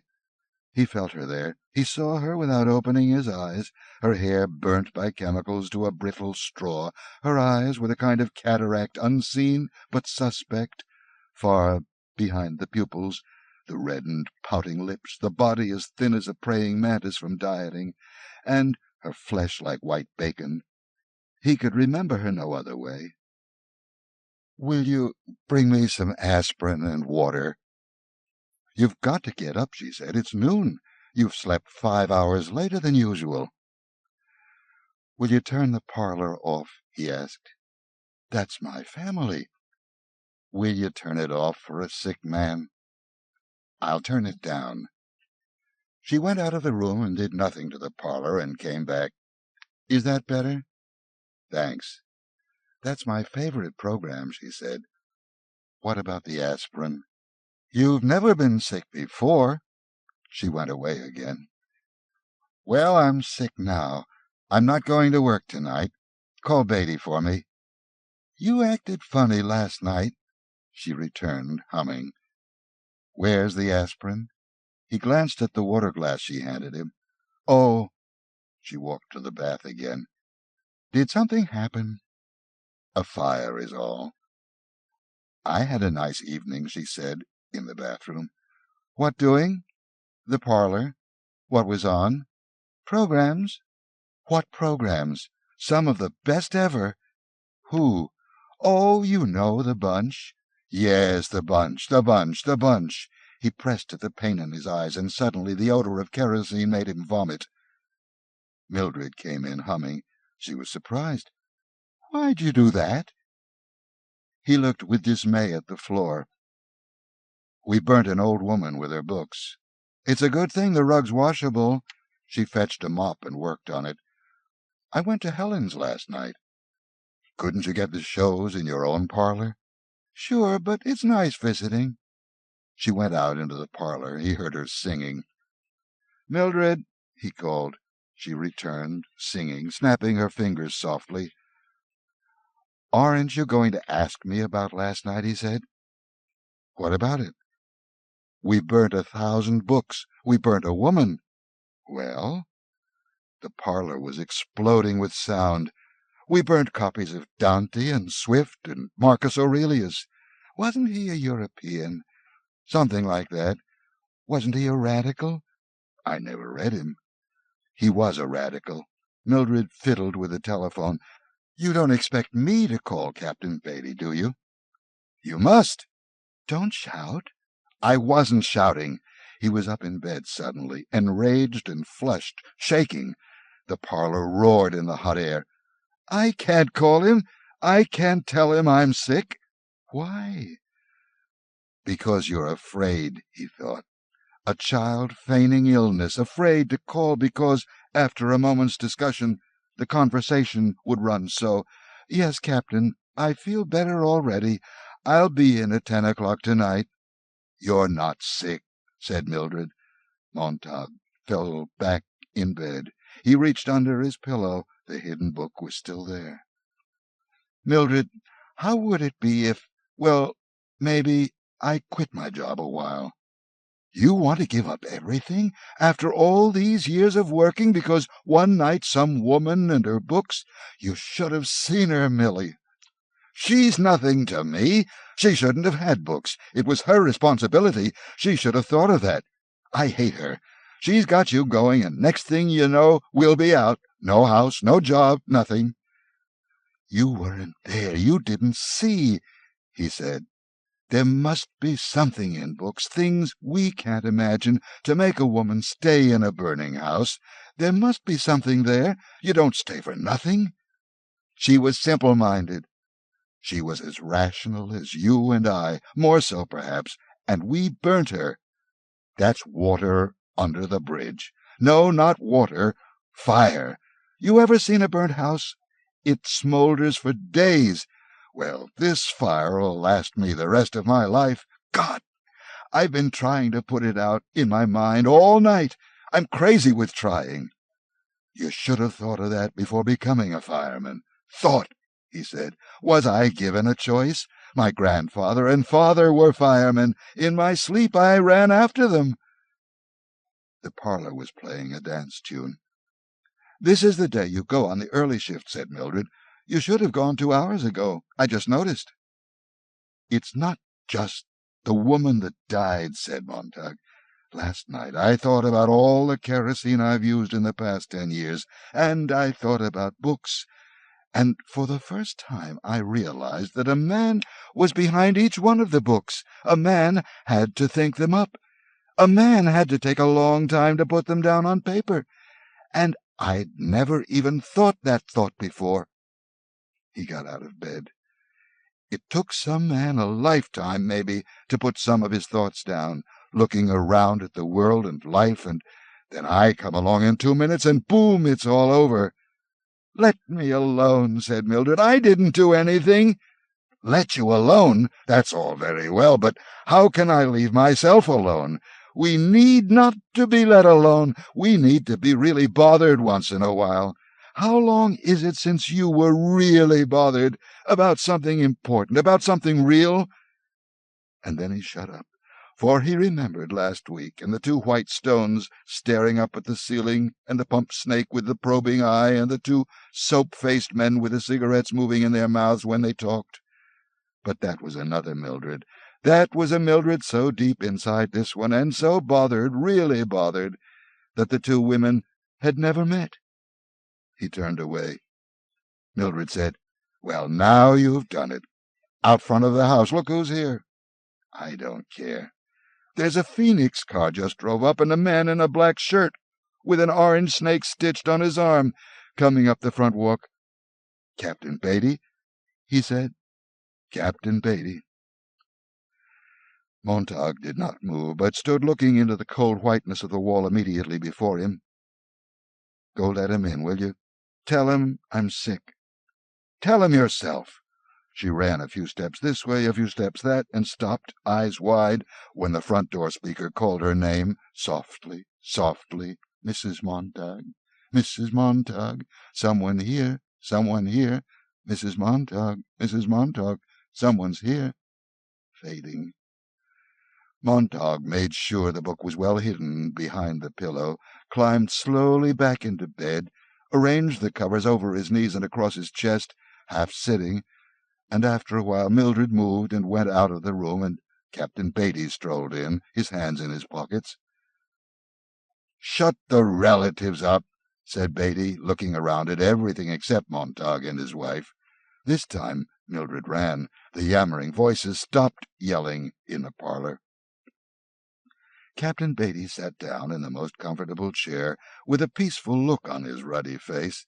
He took time to prepare and light his brass pipe and puff out a great smoke cloud. "Just thought I'd come by and see how the sick man is."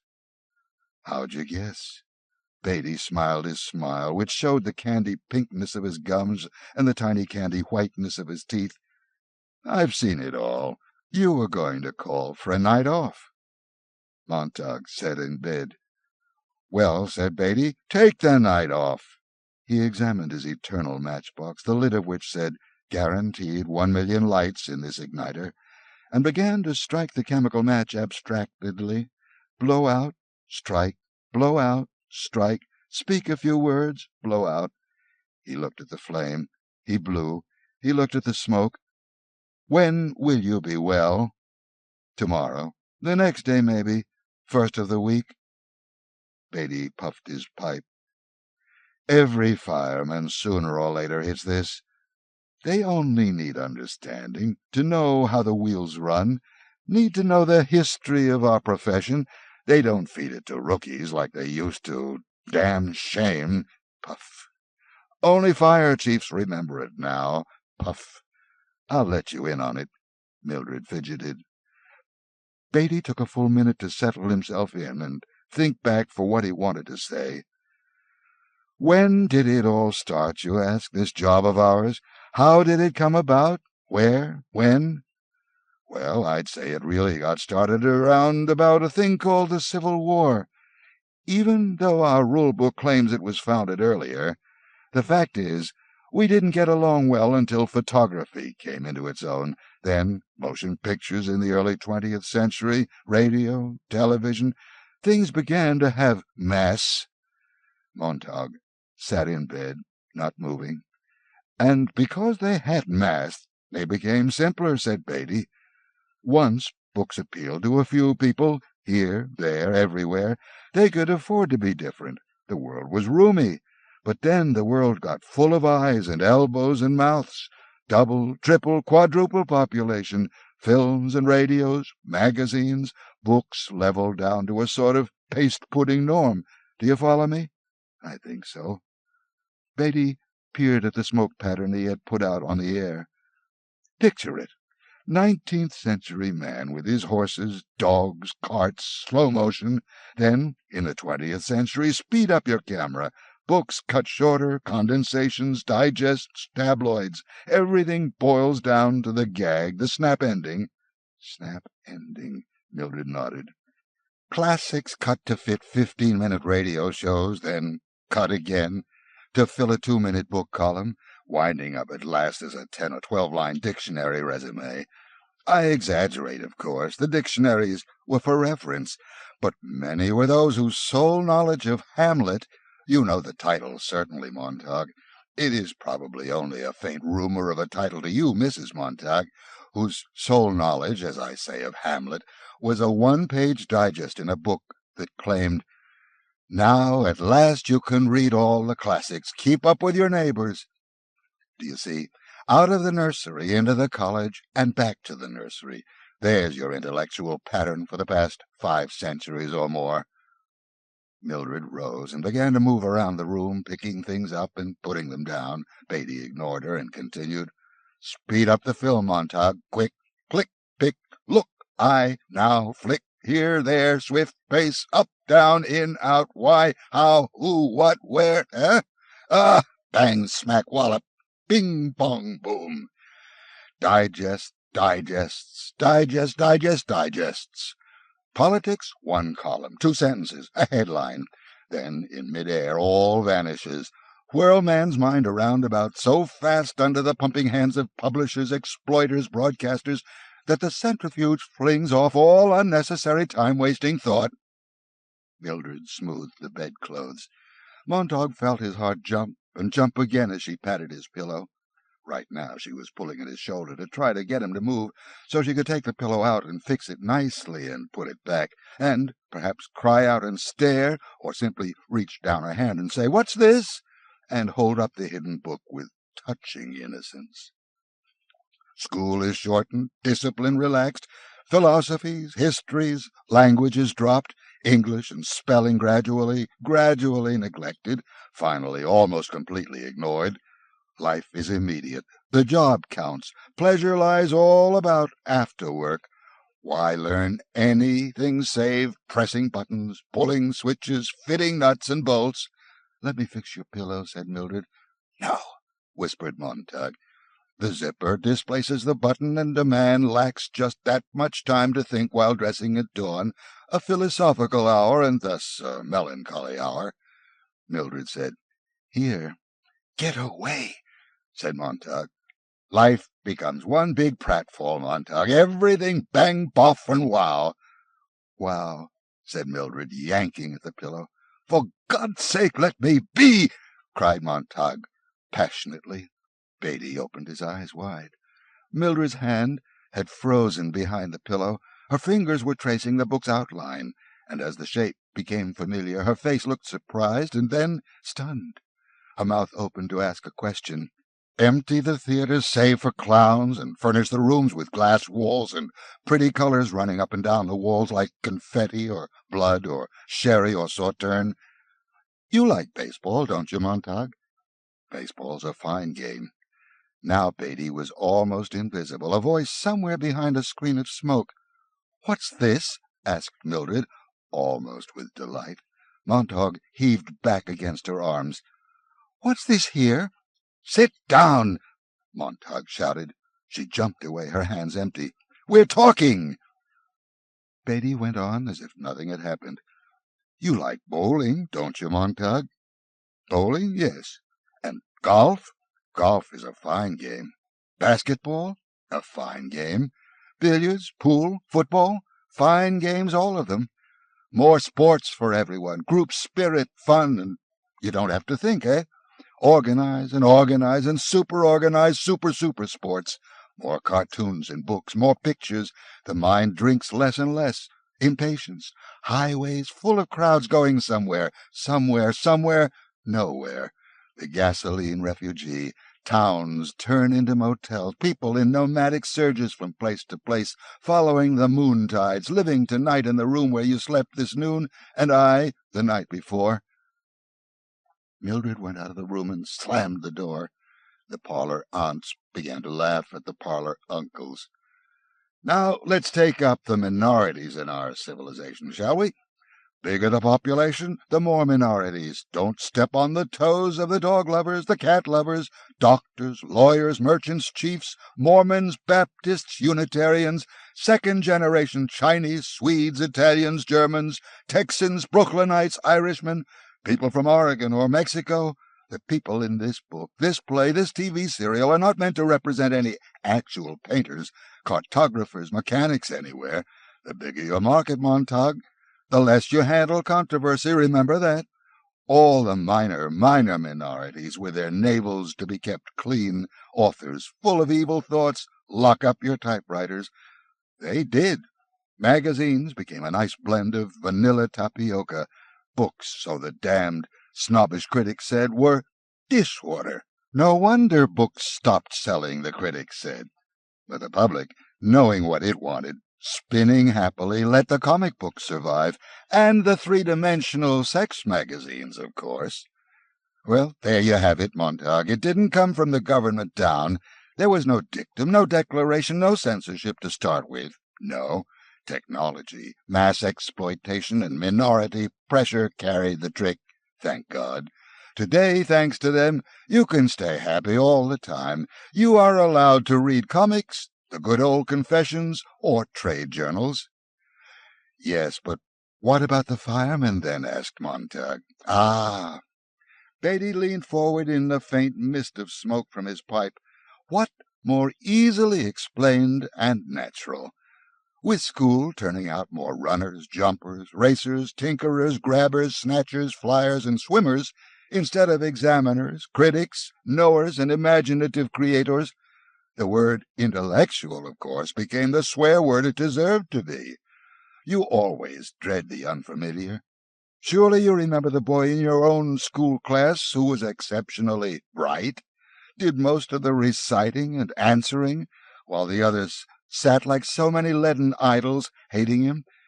And wasn't it this bright boy you selected for beatings and tortures after hours? Of course it was. We must all be alike.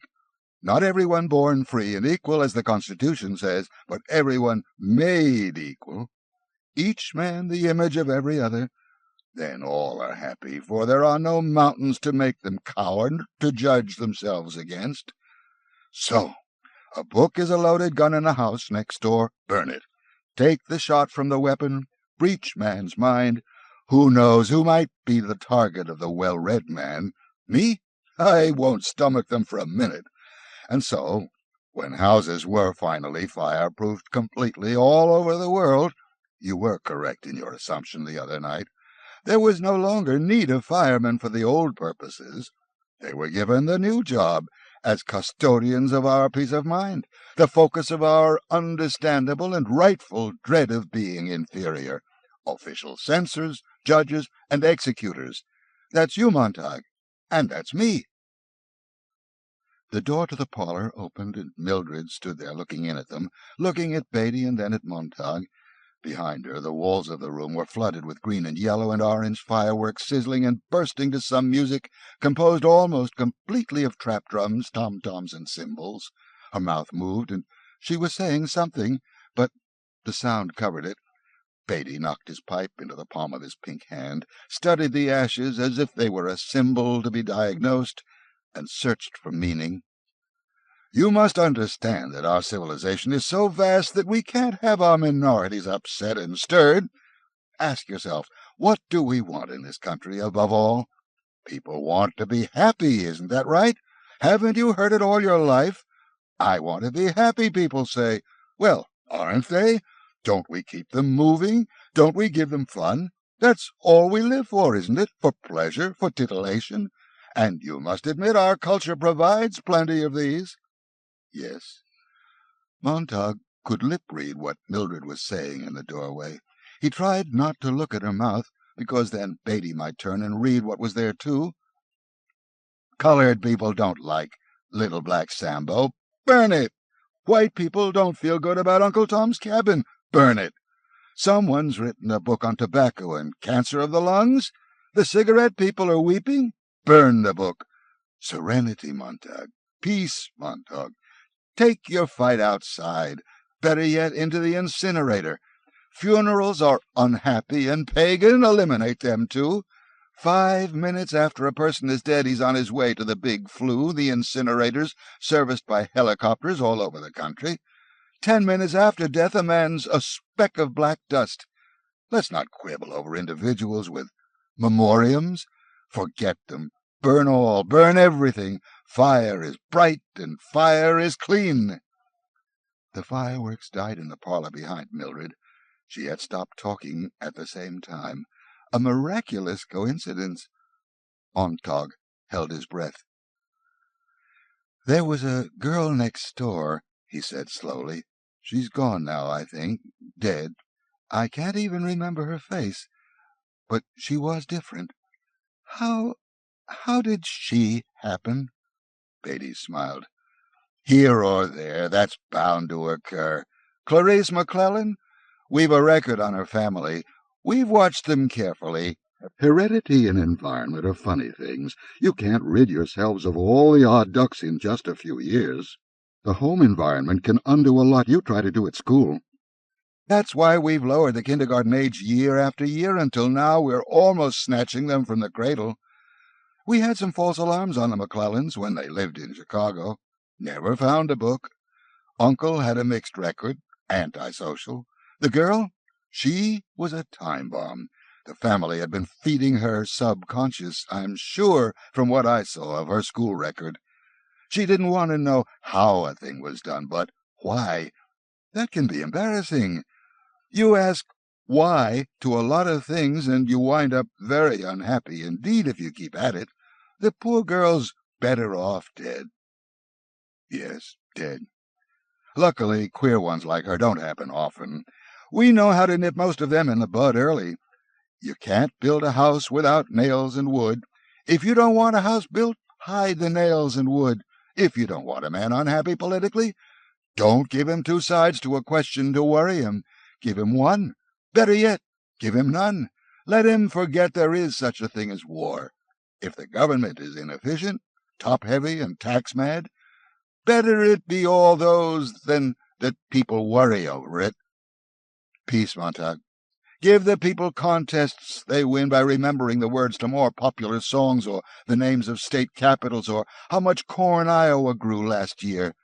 Cram them full of non-combustible data. Chock them so damn full of facts they feel stuffed, but absolutely brilliant with information. Then they'll feel they're thinking. They'll get a sense of motion without moving, and they'll be happy, because facts of that sort don't change. Don't give them any slippery stuff like philosophy or sociology to tie things up with. That way lies melancholy. Any man who can take a TV wall apart and put it back together again, and most men can nowadays, is happier than any man who tries to slide, rule, measure, and equate the universe, which just won't be measured or equated without making man feel bestial and lonely. I know, I've tried it.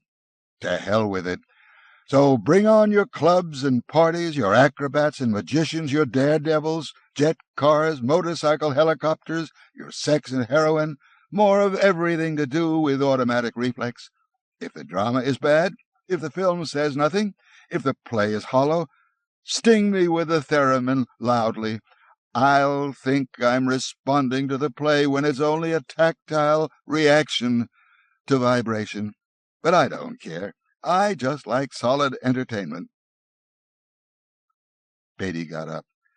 I must be going. Lecture's over. I hope I've clarified things. The important thing for you to remember, Montag, is we're the Happiness Boys. The Dixie duo, you and I and the others. We stand against the small tide of those who want to make everyone unhappy with conflicting theory and thought. We have our fingers in the dike. Hold steady. Don't let the torrent of melancholy and drear philosophy drown our world. We depend on you. I don't think you realize how important you are, we are, to our happy world as it stands now. Beatty shook Montag's limp hand.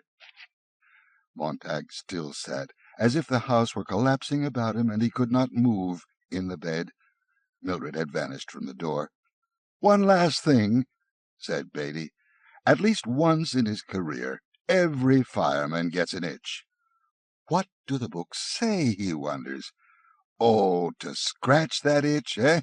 Well, Montag, take my word for it. I've had to read a few in my time to know what I was about, and the books say nothing. Nothing you can teach or believe.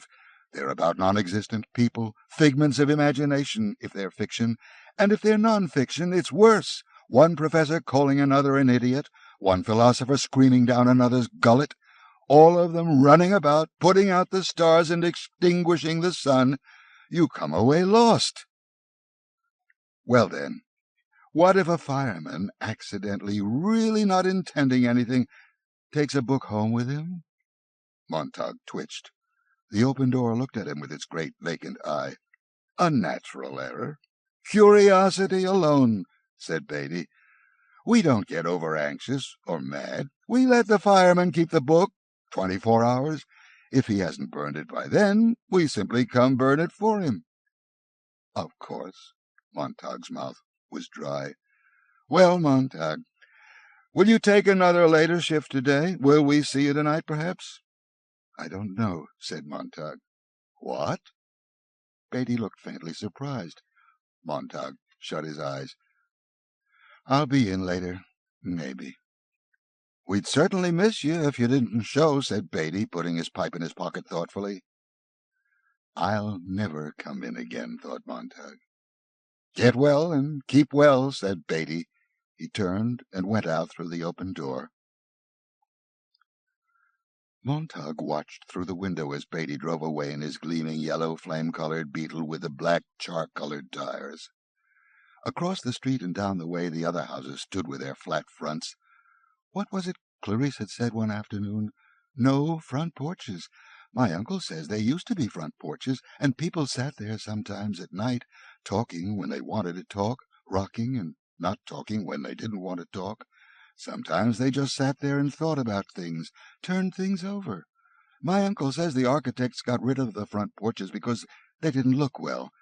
But my uncle says that was merely rationalizing it. The real reason, hidden underneath, might be they didn't want people sitting like that, doing nothing, rocking, talking. That was the wrong kind of social life. People talked too much, and they had time to think, so they ran off with the porches, and the gardens too. Not many gardens any more to sit around in. And look at the furniture. No rocking chairs any more. They're too comfortable. Get people up and running around. My uncle says, and my uncle, and my uncle. Her voice faded. Montag turned and looked at his wife, who sat in the middle of the parlor talking to an announcer, who in turn was talking to her.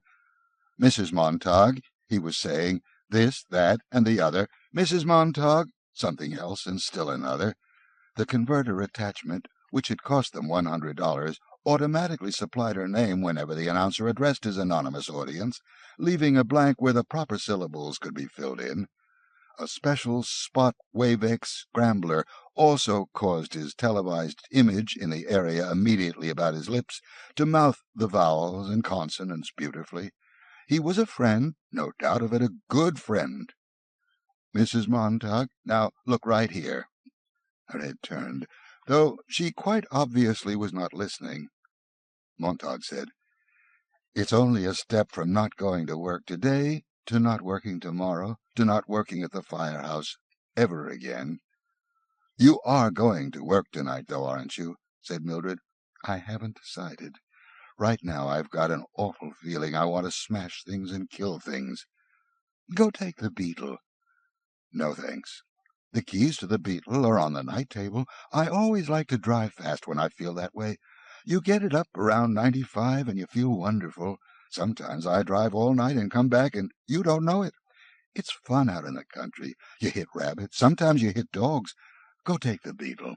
No, I don't want to this time. I want to hold on to this funny thing. God, it's gotten big on me.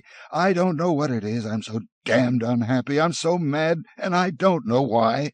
I feel like I'm putting on weight. I feel fat. I feel like I've been saving up a lot of things and don't know what. I might even start reading books. They'd put you in jail, wouldn't they? She looked at him as if he were behind the glass wall. He began to put on his clothes, moving restlessly about the bedroom. Yes, and it might be a good idea, before I hurt someone. Did you hear Beatty? Did you listen to him? He knows all the answers.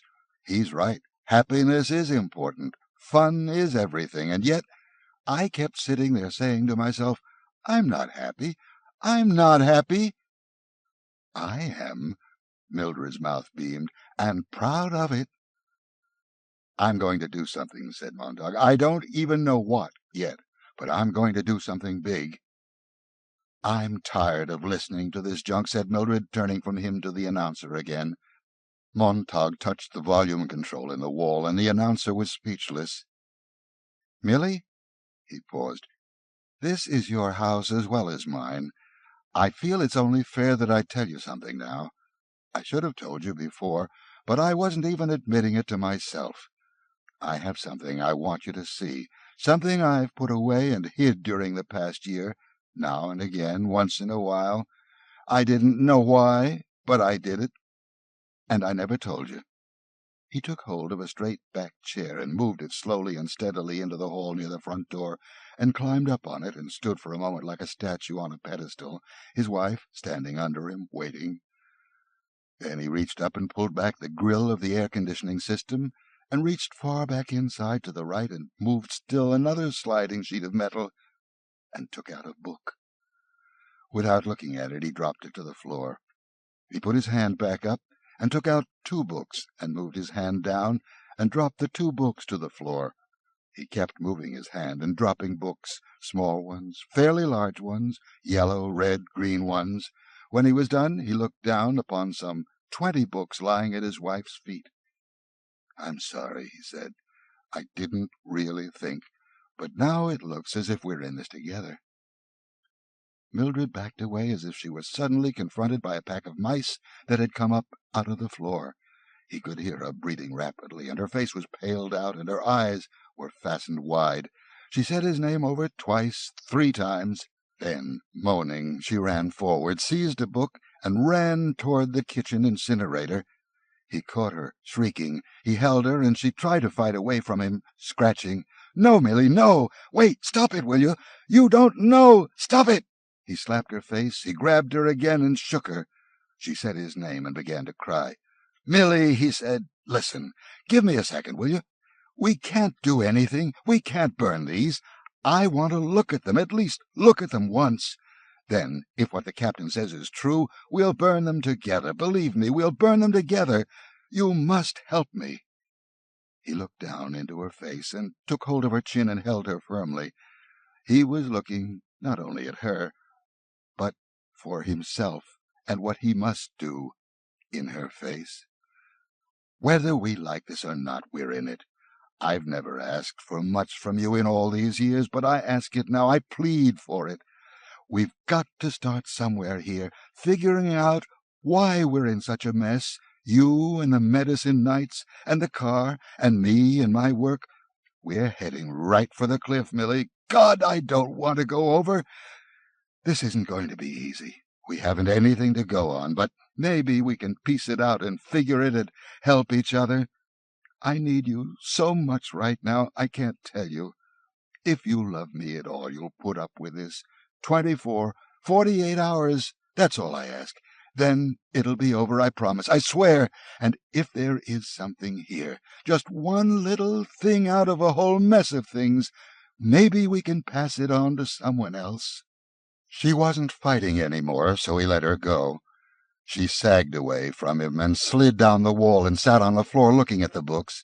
Her foot touched one, and she saw this and pulled her foot away. "That woman, the other night, Milly, you weren't there. You didn't see her face. And, Clarice, you never talked to her. I talked to her. And men like Beatty are afraid of her. I can't understand it. Why should they be so afraid of someone like her? But I kept putting her alongside the firemen in the house last night, and I suddenly realized I didn't like them at all, and I didn't like myself at all any more, and I thought maybe it would be best if the firemen themselves were burnt. Guy!" The front door voice called softly. "Mrs. Montag, Mrs. Montag, someone here, Mrs. Montag, Mrs. Montag, someone here." Softly. They turned to stare at the door, and the books toppled everywhere in heaps. "Beatty," said Mildred. "It can't be him. He's come back," she whispered. The front door voice called again, softly. "Someone here." "We won't answer." Montag lay back against the wall, and then slowly sank to a crouching position and began to nudge the books bewilderedly with his thumb, his forefinger. He was shivering, and he wanted, above all, to shove the books up through the ventilator again, but he knew he could not face Beatty again. He crouched, and then he sat, and the voice of the front door spoke again more insistently. Montag picked a single small volume from the floor. "Where do we begin?" He opened the book halfway and peered at it. "We begin by beginning, I guess." "He'll come in," said Mildred, "and burn us and the books." The front door voice faded at last. There was a silence. Montag felt the presence of someone beyond the door, waiting, listening. Then the footsteps going away down the walk and over the lawn. "Let's see what this is," said Montag. He spoke the words haltingly and with a terrible self-consciousness. He read a dozen pages here or there and came at last to this. It is computed that 11,000 persons have at several times suffered death rather than submit to break their eggs at the smaller end. Mildred sat across the hall from him. "What does it mean? It doesn't mean anything. The captain was right." "Here now," said Montag. "We'll start over again at the beginning." Part 2. The Sieve and the Sand. They read the long afternoon through, while the cold November rain fell from the sky upon the quiet house. They sat in the hall, because the parlour was so empty and grey-looking, without its wall lit with orange and yellow confetti and skyrockets and women in gold-mesh dresses and men in black velvet pulling 100-pound rabbits from silver hats. The parlour was dead, and Mildred kept peering in at it with a blank expression as Montag paced the floor and came back and squatted down and read a page as many as 10 times aloud. We cannot tell the precise moment when friendship is formed, as in filling a vessel drop by drop, there is at last a drop which makes it run over. So in a series of kindnesses there is at last one which makes the heart run over. Montag sat listening to the rain. "Is that what it was in the girl next door? I've tried so hard to figure." "She's dead. Let's talk about someone alive, for goodness sake." Montag did not look back at his wife as he went trembling along the hall to the kitchen, where he stood a long time watching the rain hit the windows, before he came back down the hall in the grey light, waiting for the tremble to subside. He opened another book. "That favourite subject, myself." He squinted at the wall. "That favourite subject, myself." "I understand that one," said Mildred.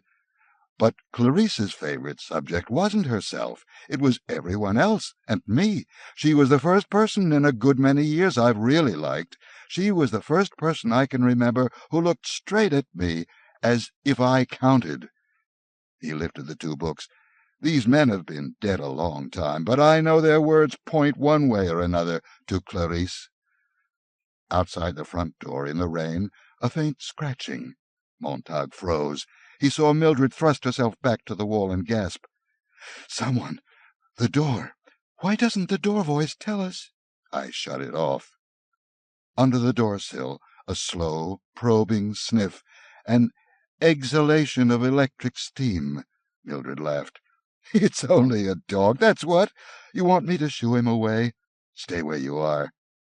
Silence, the cold rain falling, and the smell of blue electricity blowing under the locked door. "Let's get back to work," said Montag quietly. Mildred kicked at a book. "Books aren't people. You read and I look all around, but there isn't anybody." He stared at the parlour that was dead and grey as the waters of an ocean that might teem with life if they switched on the electronic sun. "Now," said Mildred, "my family is people. They tell me things. I laugh, they laugh. And the colours. Yes, I know. And besides, if Captain Beatty knew about those books—" She thought about it.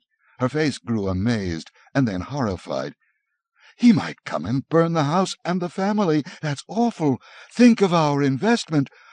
Why should I read? What for?" "What for? Why?" said Montag. "I saw the damnedest snake in the world the other night. It was dead, but it was alive. It could see, but it couldn't see. You want to see that snake? It's at Emergency Hospital, where they filed a report on all the junk the snake got out of you. Would you like to go and check their file? Maybe you'd look under Guy Montag, or maybe under Fear or War. Would you like to go to that house that burnt last night, and rake ashes for the bones of the woman who set fire to her own house? What about Clarice McClellan? Where do we look for her? The morgue. Listen." The bombers crossed the sky, and crossed the sky over the house, gasping, murmuring, whistling like an immense invisible fan, circling in emptiness. "Jesus God!" said Montag. "Every hour so many damn things in the sky. How in hell did those bombers get up there?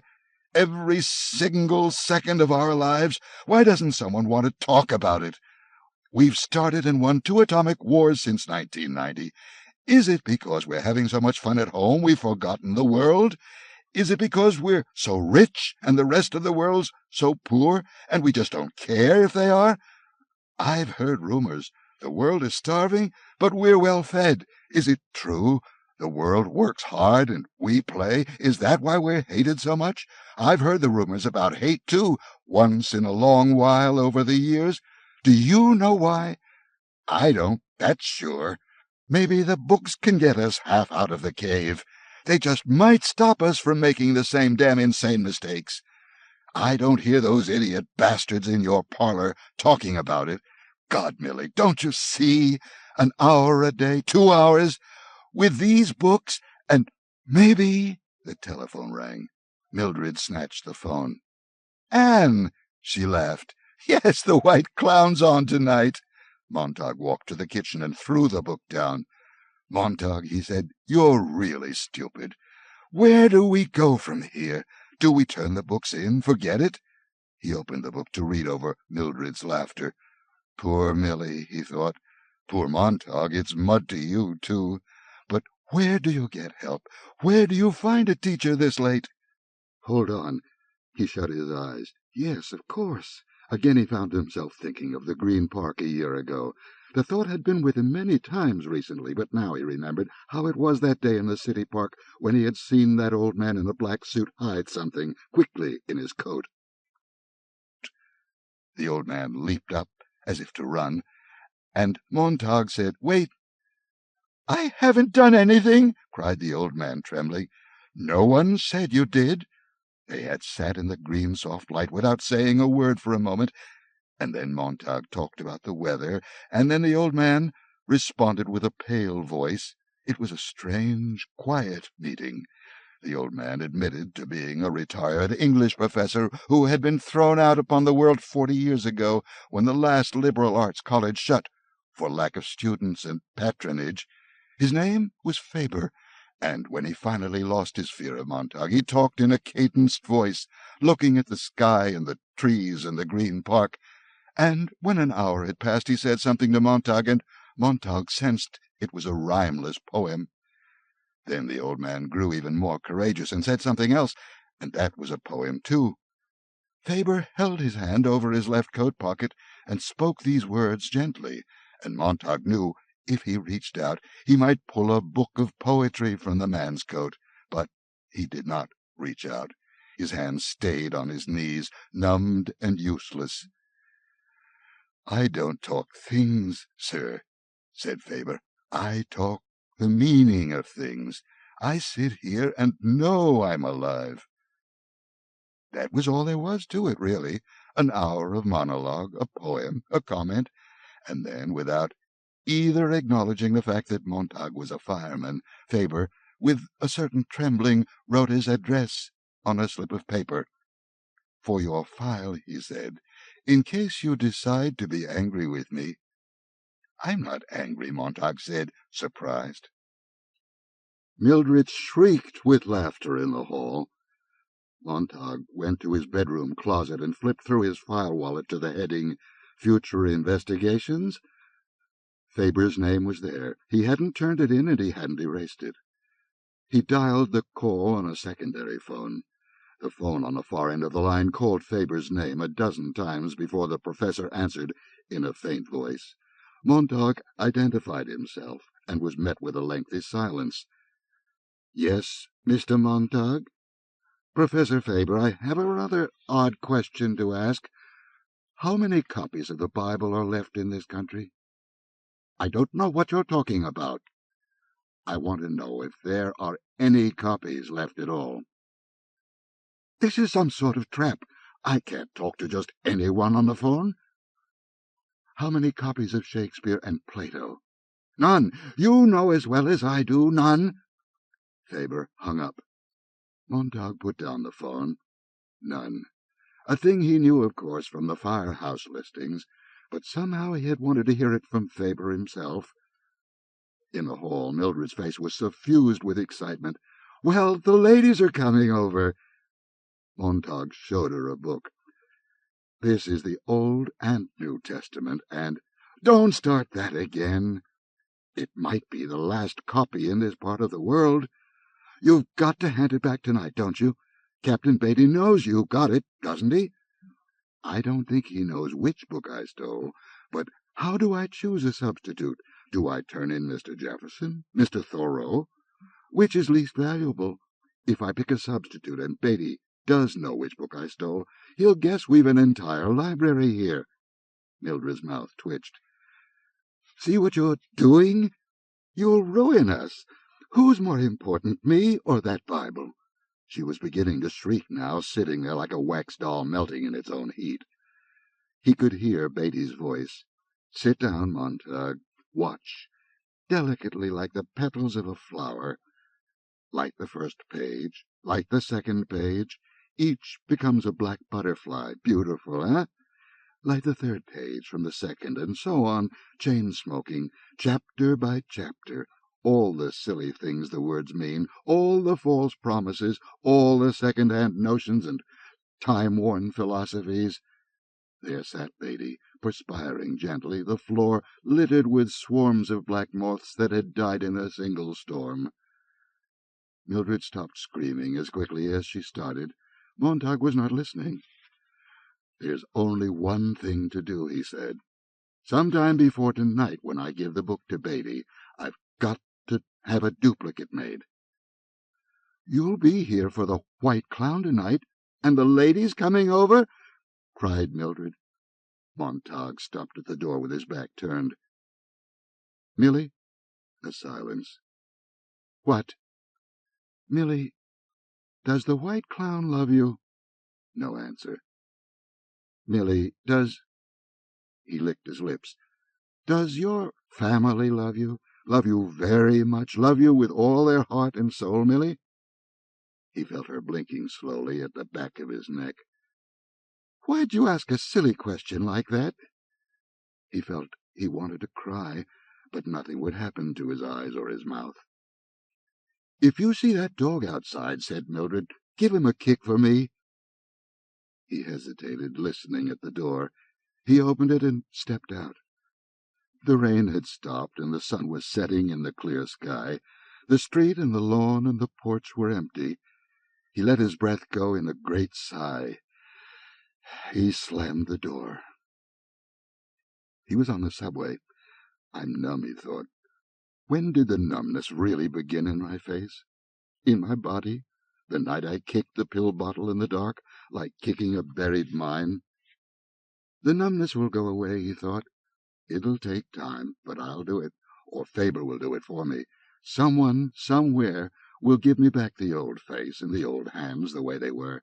Even the smile, he thought, the old burnt-in smile, that's gone. I'm lost without it. The subway fled past him, cream-tiled, jet-black, cream-tile, jet-black numerals and darkness, more darkness, and the total adding itself.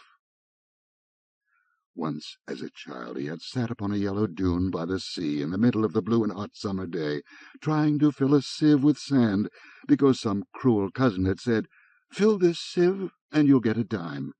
And the faster he poured, the faster it sifted through with the hot whispering.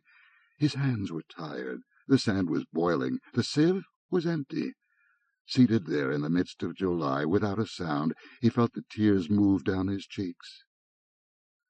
Now, as the vacuum underground rushed him through the dead cellars of town, jolting him, he remembered the terrible logic of that sieve, and he looked down and saw that he was carrying the Bible open.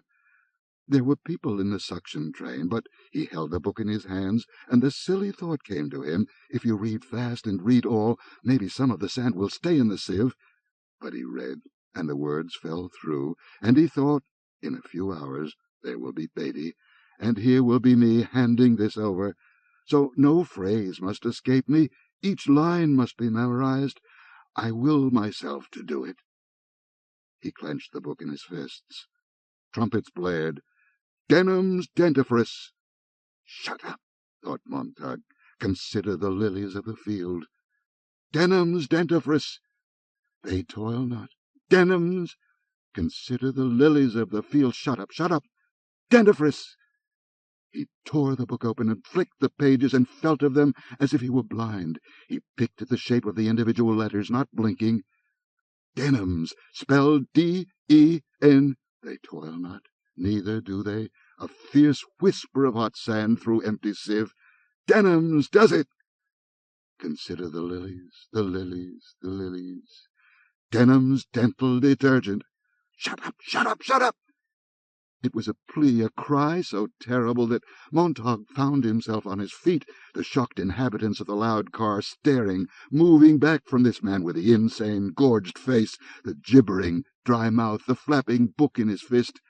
The people who had been sitting a moment before, tapping their feet to the rhythm of Denham's dentifrice, Denham's dandy dental detergent, Denham's dentifrice, dentifrice, dentifrice, 1, 2, 1, 2, 3, 1, 2, 1, 2, 3.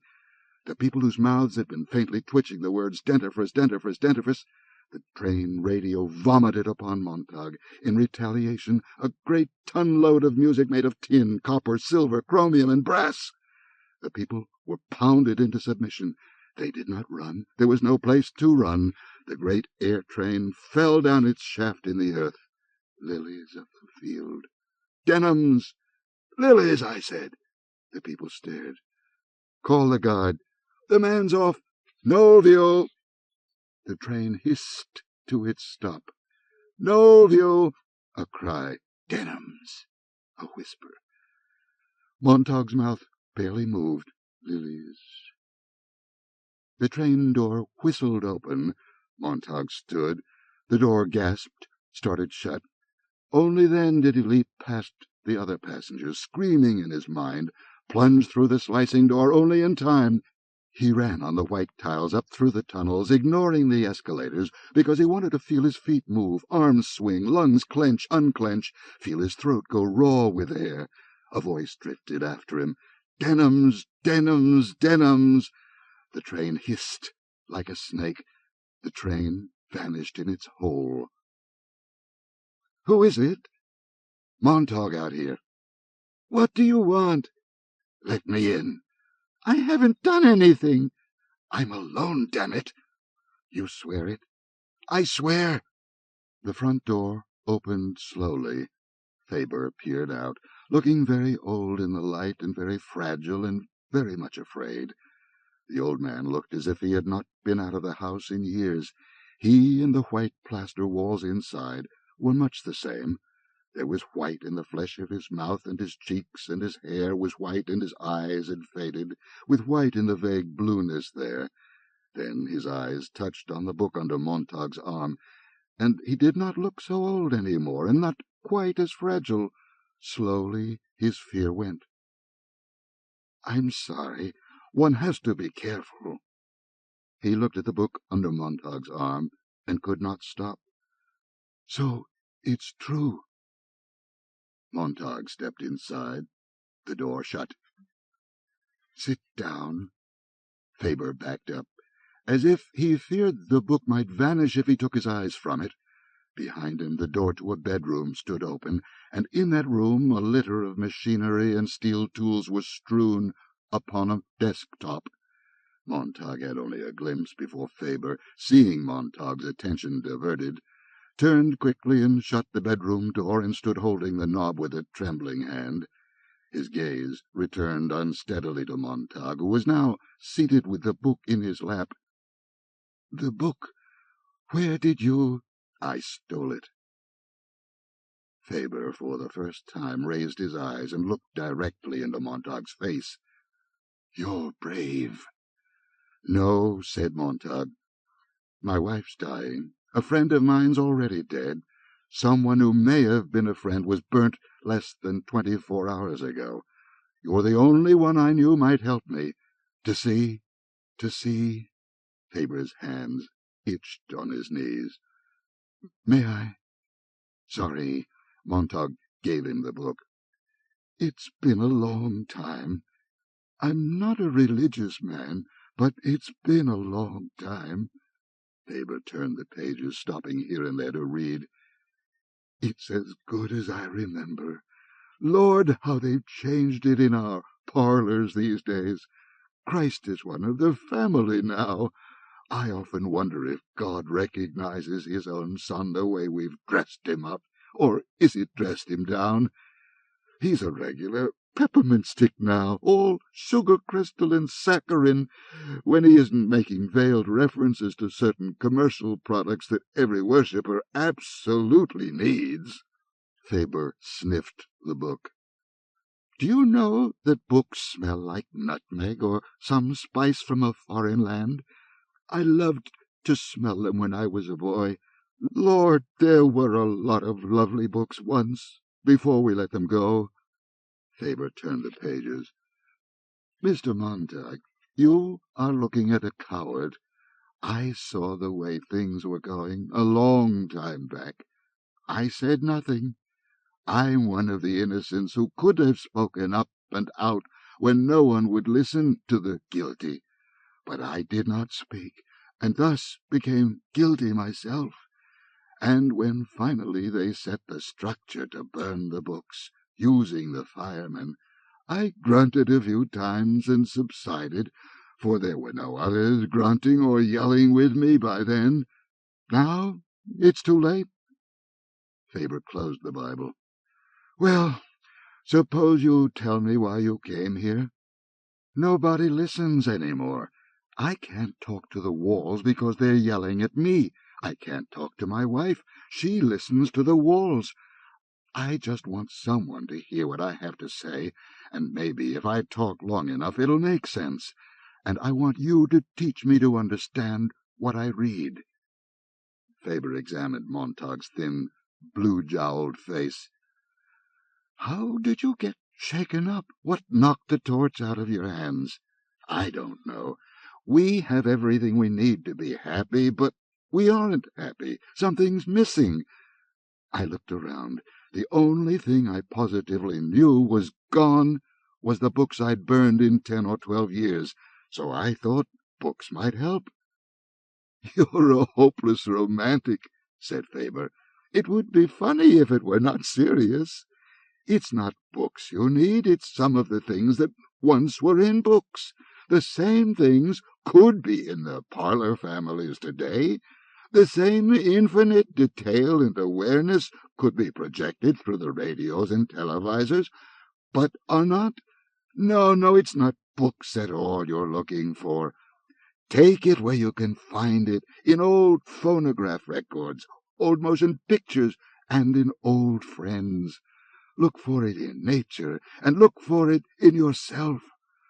Books were only one type of receptacle where we stored a lot of things we were afraid we might forget. There is nothing magical in them at all. The magic is only in what books say, how they stitched the patches of the universe together into one garment for us.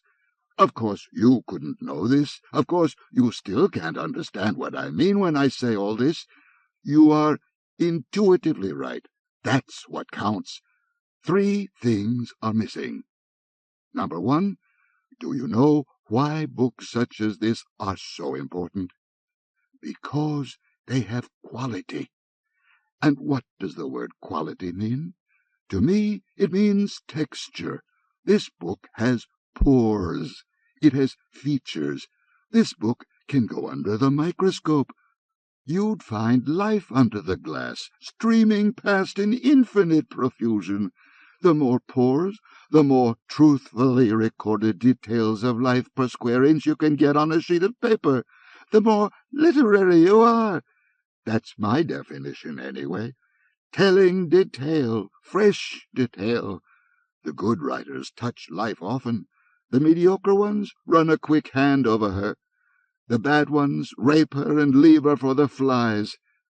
So now do you see why books are hated and feared? They show the pores in the face of life. The comfortable people want only wax moon faces, poreless, hairless, expressionless. We are living in a time when flowers are trying to live on flowers instead of growing on good rain and black loam. Even fireworks, for all their prettiness, come from the chemistry of the earth. Yet somehow we think we can grow, feeding on flowers and fireworks, without completing the cycle back to reality.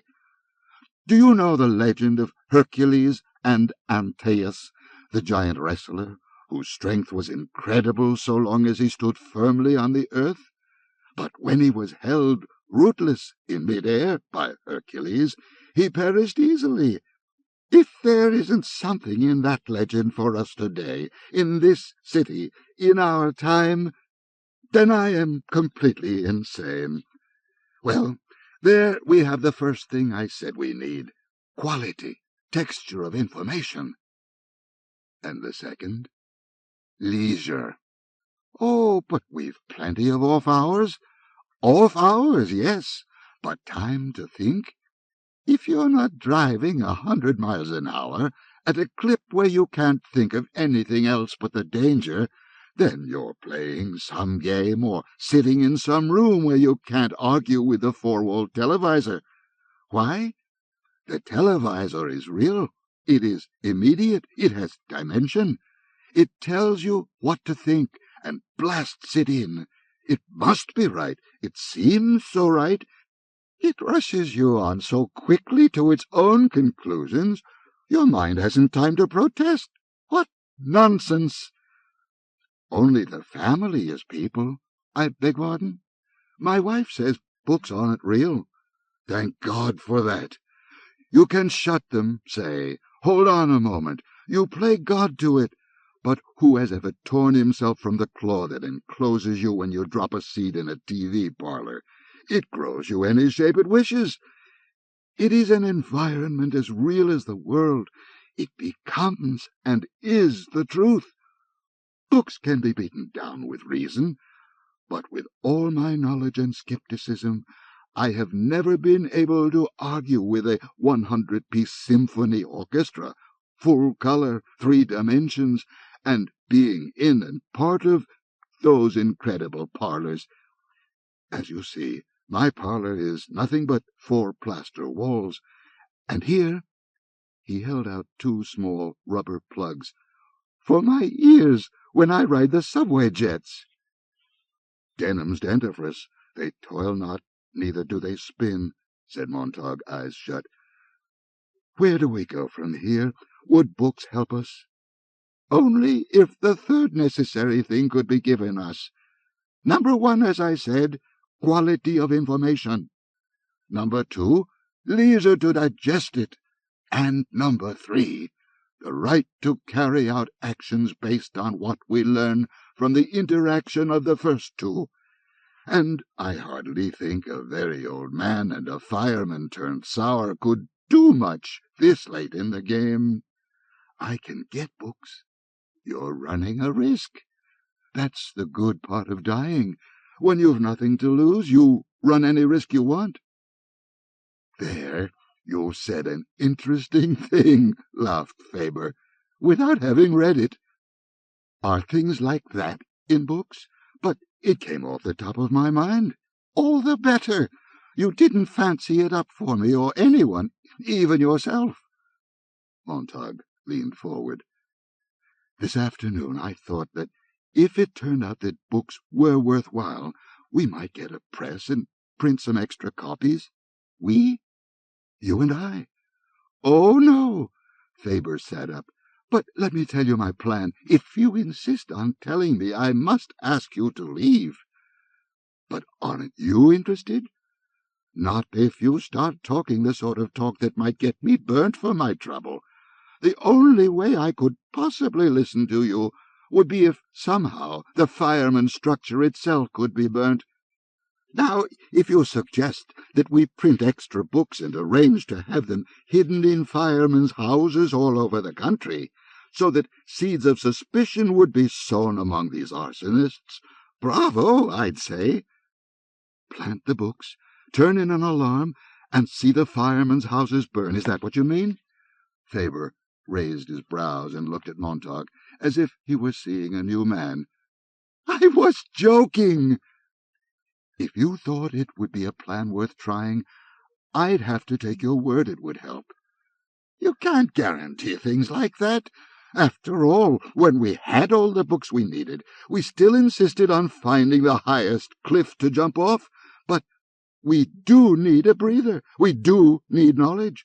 And perhaps in 1,000 years we might pick smaller cliffs to jump off.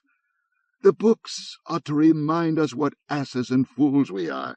They're Caesar's praetorian guard, whispering as the parade roars down the avenue, "Remember, Caesar, thou art mortal." Most of us can't rush around, talk to everyone, know all the cities of the world. We haven't time, money, or that many friends. The things you're looking for, Montag, are in the world, but the only way the average chap will ever see 99% of them is in a book. Don't ask for guarantees, and don't look to be saved in any one thing, person, machine, or library. Do your own bit of saving, and if you drown, at least die knowing you were headed for shore. Faber got up and began to pace the room. "Well?" asked Montag. "You're absolutely serious?" "Absolutely." "It's an insidious plan, if I do say so myself." Faber glanced nervously at his bedroom door. "To see the firehouses burn across the land, destroyed as hotbeds of treason. The salamander devours his tail. Oh, God! I've a list of firemen's residences everywhere, with some sort of underground. Can't trust people. That's the dirty part. You and I, and who else will set the fires? Aren't there professors like yourself, former writers, historians, linguists, dead or ancient? The older the better. They'll go unnoticed. You know, dozens admit it. Oh, there are many actors alone who haven't acted Pirandello or Shaw or Shakespeare for years because their plays are too aware of the world. We could use their anger, and we could use the honest rage of those historians who haven't written a line for 40 years. True, we might form classes in thinking and reading. Yes, but that would just nibble the edges. The whole culture's shot through. The skeleton needs melting and reshaping. Good God, it isn't as simple as just picking up a book you laid down half a century ago. Remember, the firemen are rarely necessary. The public itself stopped reading of its own accord.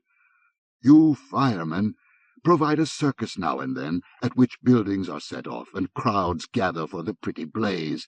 But it's a small sideshow indeed, and hardly necessary to keep things in line. So few want to be rebels any more, and out of those few, most, like myself, scare easily. Can you dance faster than the White Clown, shout louder than Mr. Gimmick and the Parlour Families? If you can, you'll win your way, Montag. In any event, you're a fool. People are having fun. Committing suicide, murdering. A bomber flight had been moving east all the time they talked, and only now did the two men stop and listen, feeling the great jet sound tremble inside themselves. Patience, Montag. Let the war turn off the families. Our civilization is flinging itself to pieces. Stand back from the centrifuge. There has to be someone ready when it blows up. What? Men quoting Milton, saying, "I remember Sophocles," reminding the survivors that man has his good side too? They will only gather up their stones to hurl at each other. Montag, go home, go to bed. Why waste your final hours racing about your cage, denying you're a squirrel? Then you don't care any more? I care so much. I'm sick. And you won't help me? Good night. Good night. Montag's hands picked up the Bible. He saw what his hands had done, and he looked surprised. "Would you like to own this?" Faber said, "I'd give my right arm." Montag stood there and waited for the next thing to happen. His hands, by themselves, like two men working together, began to rip the pages from the book. The hands tore the flyleaf, and then the first, and then the second page. "Idiot! What are you doing?" Faber sprang up as if he had been struck. He fell against Montag. Montag warded him off and let his hands continue. 6 more pages fell to the floor. He picked them up and wadded the paper under Faber's gaze. "Don't! Oh, don't!" said the old man. "Who can stop me? I'm a fireman. I can burn you." The old man stood looking at him.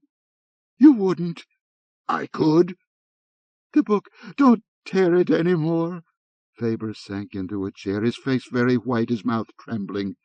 "Don't make me feel any more tired. What do you want?" "I need you to teach me." All right, all right." Montag put the book down.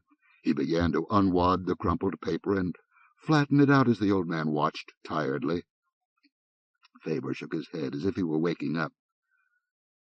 "Montag, have you any money?"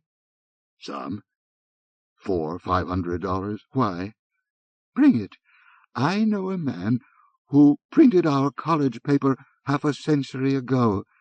That was the year I came to class at the start of the new semester and found only one student to sign up for drama from Aeschylus to O'Neill. You see how like a beautiful statue of ice it was, melting in the sun. I remember the newspapers dying like huge moths. No one wanted them back. No one missed them. And then the government, seeing how advantageous it was to have people reading only about passionate lips and the fist in the stomach, circled the situation with your fire-eaters. So, Montag, there's this unemployed printer. We might start a few books and wait on the war to break the pattern and give us the push we need. A few bombs, and the families in the walls of all the houses, like harlequin rats, will shut up. In the silence our stage whisper might carry." They both stood looking at the book on the table. "I've tried to remember," said Montag, "but hell, it's gone when I turn my head. God, how I want something to say to the captain. He's read enough, so he has all the answers, or seems to have. His voice is like butter. I'm afraid he'll talk me back the way I was. Only a week ago, pumping a kerosene hose, I thought, God, what fun!" The old man nodded. "Those who don't build must burn. It's as old as history and juvenile delinquents." "So that's what I am." "There's some of it in all of us." Montag moved toward the front door. "Can you help me in any way tonight with the fire, Captain? I need an umbrella to keep off the rain. I'm so damned afraid I'll drown if he gets me again." The old man said nothing, but glanced once more nervously at his bedroom. Montag caught the glance. "Well?" The old man took a deep breath, held it, and let it out. He took another, eyes closed, his mouth tight, and at last exhaled. "Montag." The old man turned at last and said, "Come along. I would actually have let you walk right out of my house. I am a cowardly old fool." Faber opened the bedroom door and let Montag into a small chamber, where stood a table upon which a number of metal tools lay, among a welter of microscopic wire hairs, tiny coils, bobbins, and crystals. "What's this?" asked Montag. "Proof of my terrible cowardice. I've lived alone so many years, throwing images on walls with my imagination, fiddling with electronics. Radio transmission has been my hobby. My cowardice is of such a passion, complementing the revolutionary spirit that lives in its shadow, I was forced to design this." He picked up a small green metal object no larger than a .22 bullet. "I paid for all this. How? Playing the stock market, of course, the last refuge in the world for the dangerous intellectual out of a job.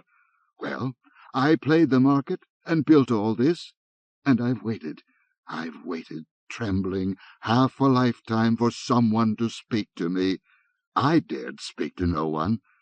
That day in the park when we sat together, I knew that some day you might drop by, with fire or friendship, it was hard to guess. I've had this little item ready for months, but I almost let you go, I'm that afraid. It looks like a seashell radio, and something more. It listens. If you put it in your ear, Montag, I can sit comfortably home warming my frightened bones, and hear and analyze the fireman's world, find its weaknesses without danger. I'm the queen bee, safe in the hive. You will be the drone, the travelling ear. Eventually, I could put out ears into all parts of the city, with various men listening and evaluating. If the drones die, I'm still safe at home, tending my fright with a maximum of comfort and a minimum of chance. See how safe I play it, how contemptible I am." Montag placed the green bullet in his ear. The old man inserted a similar object in his own ear and moved his lips. "Montag?" The voice was in Montag's head. "I hear you," the old man laughed. "You're coming over fine, too," Faber whispered, but the voice in Montag's head was clear. "Go to the firehouse when it's time. I'll be with you. Let's listen to this Captain Beatty together. He could be one of us. God knows. I'll give you things to say. We'll give him a good show. Do you hate me for this electronic cowardice of mine? Here I am sending you out into the night, while I stay behind the lines with my damned ears listening for you to get your head chopped off." "We all do what we do," said Montag. He put the Bible in the old man's hands. "Here, I'll chance turning in a substitute. Tomorrow I'll see the unemployed printer. Yes, that much I can do. Good night, Professor." "Not good night. I'll be with you the rest of the night, a vinegar gnat tickling your ear when you need me. But good night and good luck anyway." The door opened and shut. Montag was in the dark street again, looking at the world. You could feel the war getting ready in the sky that night, the way the clouds moved aside and came back, and the way the stars looked, 1,000,000 of them swimming between the clouds, like the enemy discs, and the feeling that the sky might fall upon the city and turn it to chalk dust, and the moon go up in red fire. That was how the night felt. Montag walked from the subway with the money in his pocket. He had visited the bank, which was open all night, every night, with robot tellers in attendance, and as he walked he was listening to the seashell radio in one ear. "We have mobilized 1,000,000 men. Quick victory is ours if the war comes." Music flooded over the voice quickly, and it was gone. 10,000,000 men mobilized, Faber's voice whispered in his other ear. "But say 1,000,000 is happier." "Faber?" "Yes? I'm not thinking. I'm just doing like I'm told, like always. You said get the money, and I got it. I didn't really think of it myself. When do I start working things out on my own?" "You've started already, by saying what you just said. You'll have to take me on faith." "I took the others on faith." "Yes, and look where we're headed. You'll have to travel blind for a while. Here's my arm to hold on to." "I don't want to change sides and just be told what to do. There's no reason to change if I do that." "You're wise already." Montag felt his feet moving him on the sidewalk toward his house. "Keep talking." "Would you like me to read? I'll read so you can remember. I go to bed only 5 hours a night, nothing to do, so if you like, I'll read you to sleep nights. They say you retain knowledge even when you're sleeping if someone whispers it in your ear." "Yes." "Here." Far away across town in the night, the faintest whisper of a turned page. "The Book of Job." The moon rose in the sky as Montag walked, his lips moving just a trifle. He was eating a light supper at 9 in the evening when the front door cried out in the hall, and Mildred ran from the parlour like a native fleeing an eruption of Vesuvius. Mrs. Phelps and Mrs. Bowles came through the front door and vanished into the volcano's mouth with martinis in their hands. Montag stopped eating.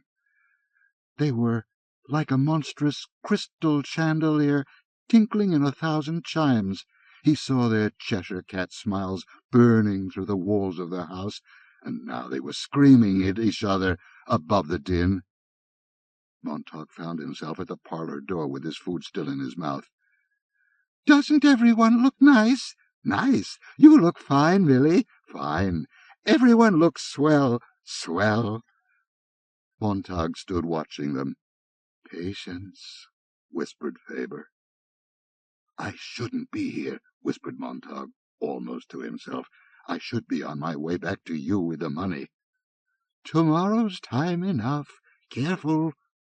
"Isn't this show wonderful?" cried Mildred. "Wonderful." On one wall a woman smiled and drank orange juice simultaneously. "How does she do both at once?" thought Montag insanely. In the other walls an X-ray of the same woman revealed the contracting journey of the refreshing beverage on its way to her delighted stomach.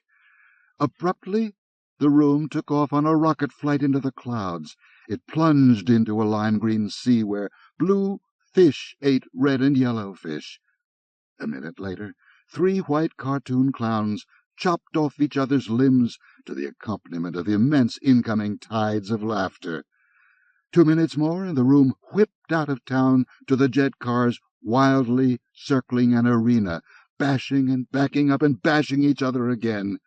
Montag saw a number of bodies fly in the air. "Billy, did you see that?" "I saw it! I saw it!" Montag reached inside the parlour wall and pulled the main switch. The images drained away, as if the water had been let from a gigantic crystal bowl of hysterical fish. The 3 women turned slowly and looked with unconcealed irritation and then dislike at Montag. "When do you suppose the war will start?" he said. "I notice your husbands aren't here tonight." "Oh, they come and go, said Mrs. Phelps. "In again, out again, Finnegan. The army called Pete yesterday. He'll be back next week. The army said so. Quick war. 48 hours, they said, and everyone home. That's what the army said. Quick war. Pete was called yesterday, and they said he'd be back next week. Quick." The 3 women fidgeted and looked nervously at the empty mud-coloured walls. "I'm not worried," said Mrs. Phelps. "I'll let Pete do all the worrying," she giggled. "I'll let old Pete do all the worrying. Not me, I'm not worried." "Yes," said Milly, "let old Pete do the worrying. It's always someone else's husband dies, they say." "I've heard that, too. I've never known any dead man killed in a war. Killed jumping off buildings, yes, like Gloria's husband last week, but from wars, no." "Not from wars," said Mrs. Phelps. "Anyway, Pete and I always said, no tears, nothing like that. It's our 3rd marriage each, and we're independent. Be independent, we always said. He said, if I get killed off, you just go right ahead and don't cry, but get married again, and don't think of me." "That reminds me," said Mildred. "Did you see that Clara Dove 5-minute romance last night in your wall? Well, it was all about this woman who—" Montag said nothing, but stood looking at the women's faces, as he had once looked at the faces of saints in a strange church he had entered when he was a child. The faces of those enamelled creatures meant nothing to him, though he talked to them and stood in that church for a long time, trying to be of that religion, trying to know what that religion was, trying to get enough of the raw incense and special dust of the place into his lungs, and thus into his blood, to feel touched and concerned by the meaning of the colourful men and women with the porcelain eyes and the blood-ruby lips. But there was nothing. It was a stroll through another store, and his currency strange and unusable there, and his passion cold even when he touched the wood and plaster and clay. So it was now, in his own parlour, with these women twisting in their chairs under his gaze.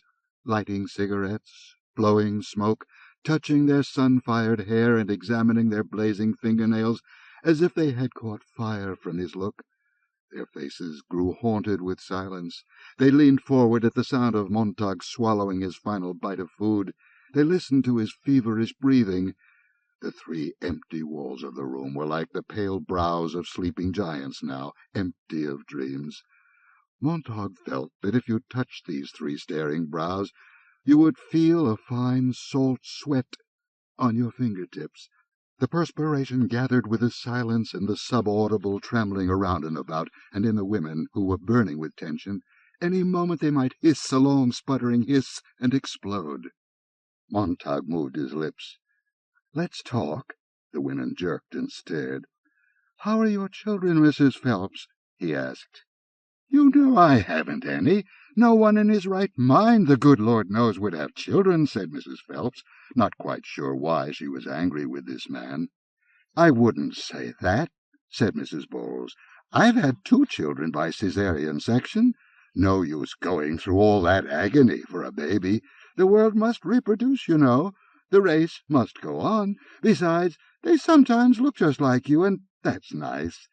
2 caesareans turned the trick. Yes, sir.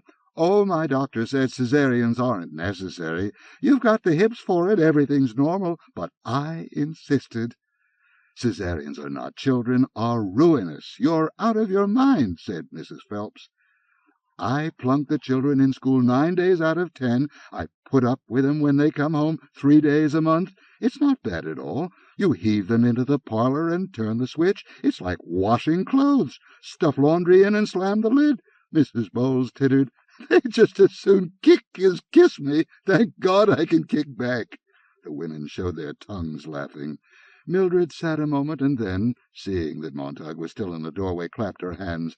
"Let's talk politics, to please Guy." "Sounds fine," said Mrs. Bowles. "I voted last election, same as everyone, and I laid it on the line for President Noble. I think he's one of the nicest-looking men ever became president." "Oh, but the man they ran against him! He wasn't much, was he? Kind of small and homely, and he didn't shave too close or comb his hair very well." "What possessed the outs to run him? You just don't go running a little short man like that against a tall man. Besides, he mumbled. Half the time I couldn't hear a word he said, and the words I did hear I didn't understand. Fat, too, and didn't dress to hide it. No wonder the landslide was for Winston Noble. Even their names helped. Compare Winston Noble to Hubert Hoag for 10 seconds, and you can almost figure the results." "Damn it!" cried Montag. "What do you know about Hoag and Noble?" "Why, they were right in that parlour wall not 6 months ago. One was always picking his nose. It drove me wild." "Well, Mr. Montag," said Mrs. Phelps, "do you want us to vote for a man like that?" Mildred beamed. "You just run away from the door, Guy, and don't make us nervous." But Montag was gone, and back in a moment with a book in his hand. "Guy!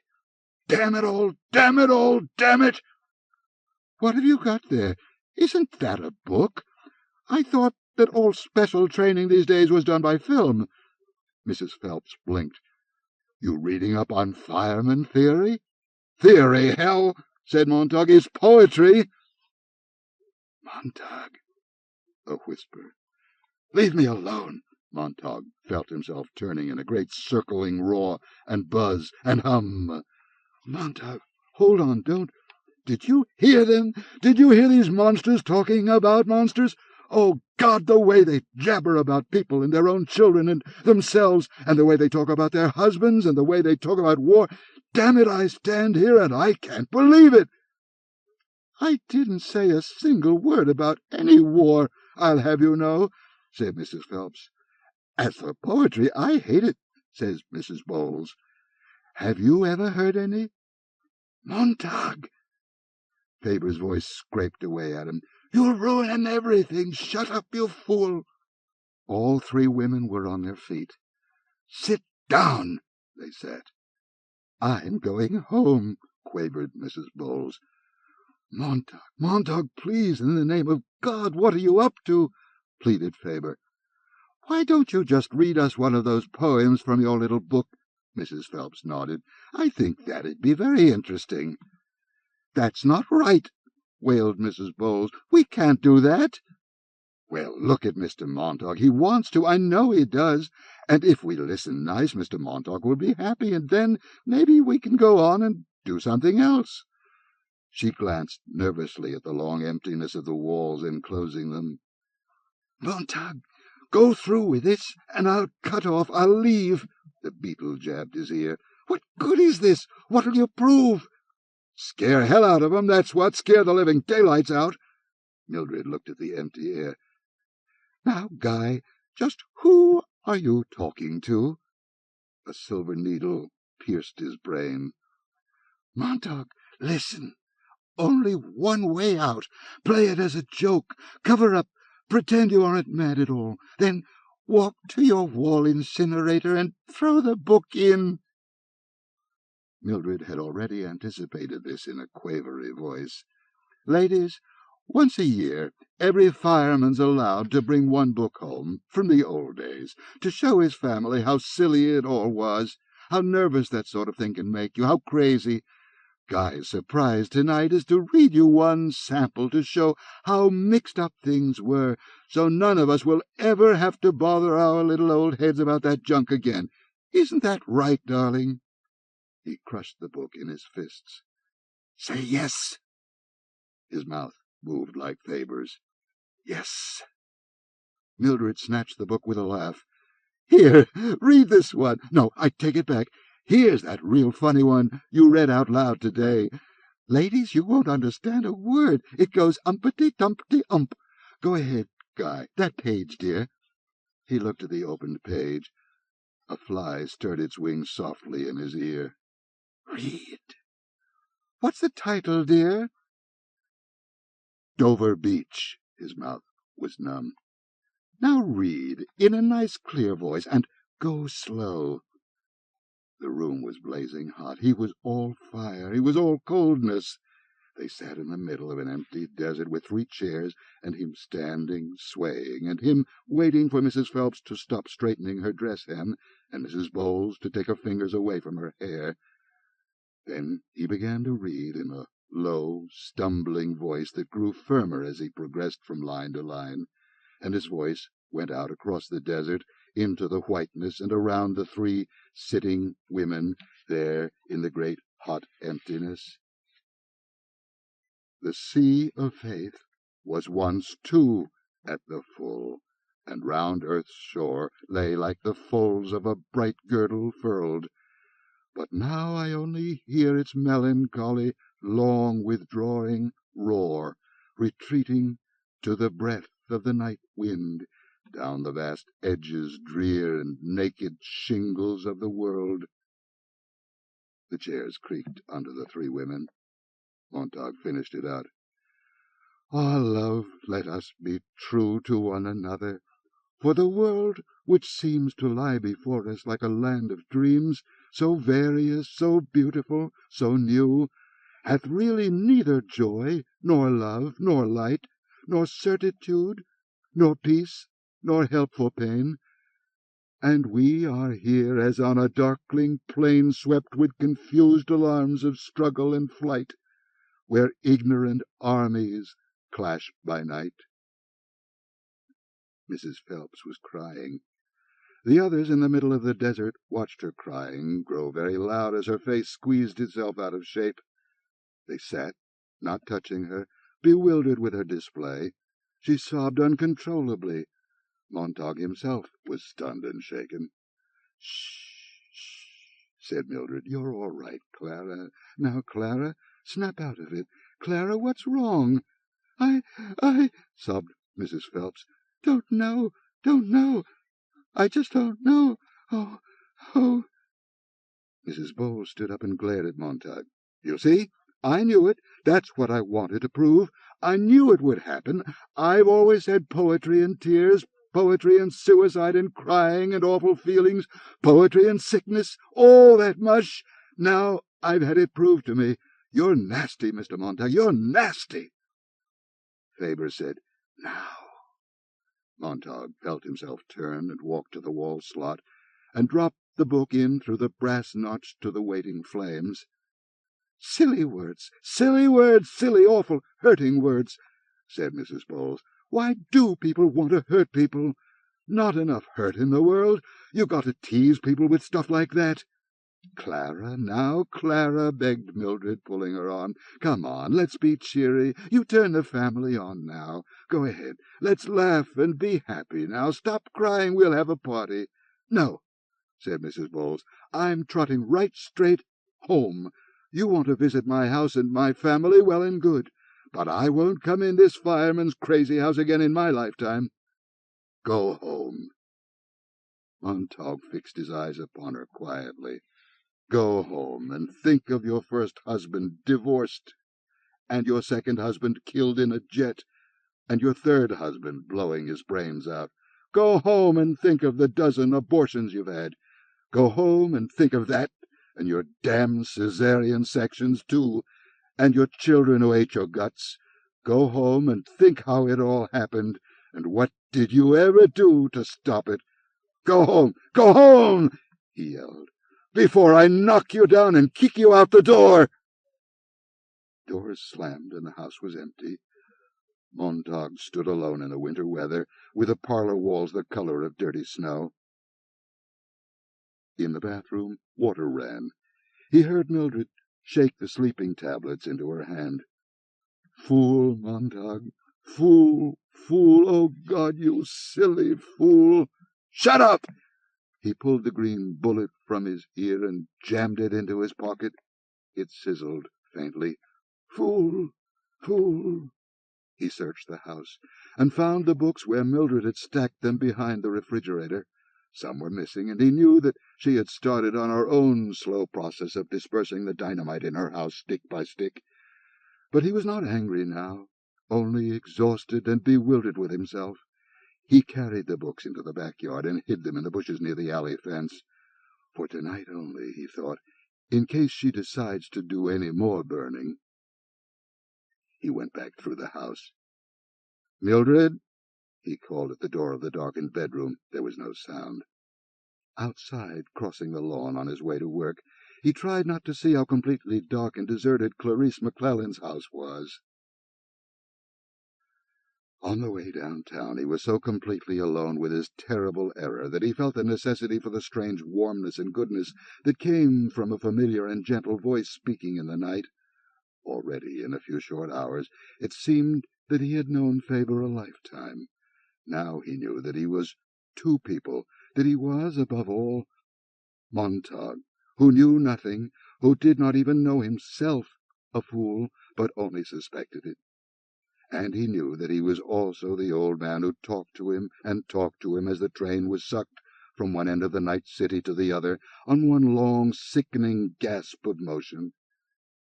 In the days to follow, and in the nights when there was no moon, and in the nights when there was a very bright moon shining on the earth, the old man would go on with this talking and this talking, drop by drop, stone by stone, flake by flake.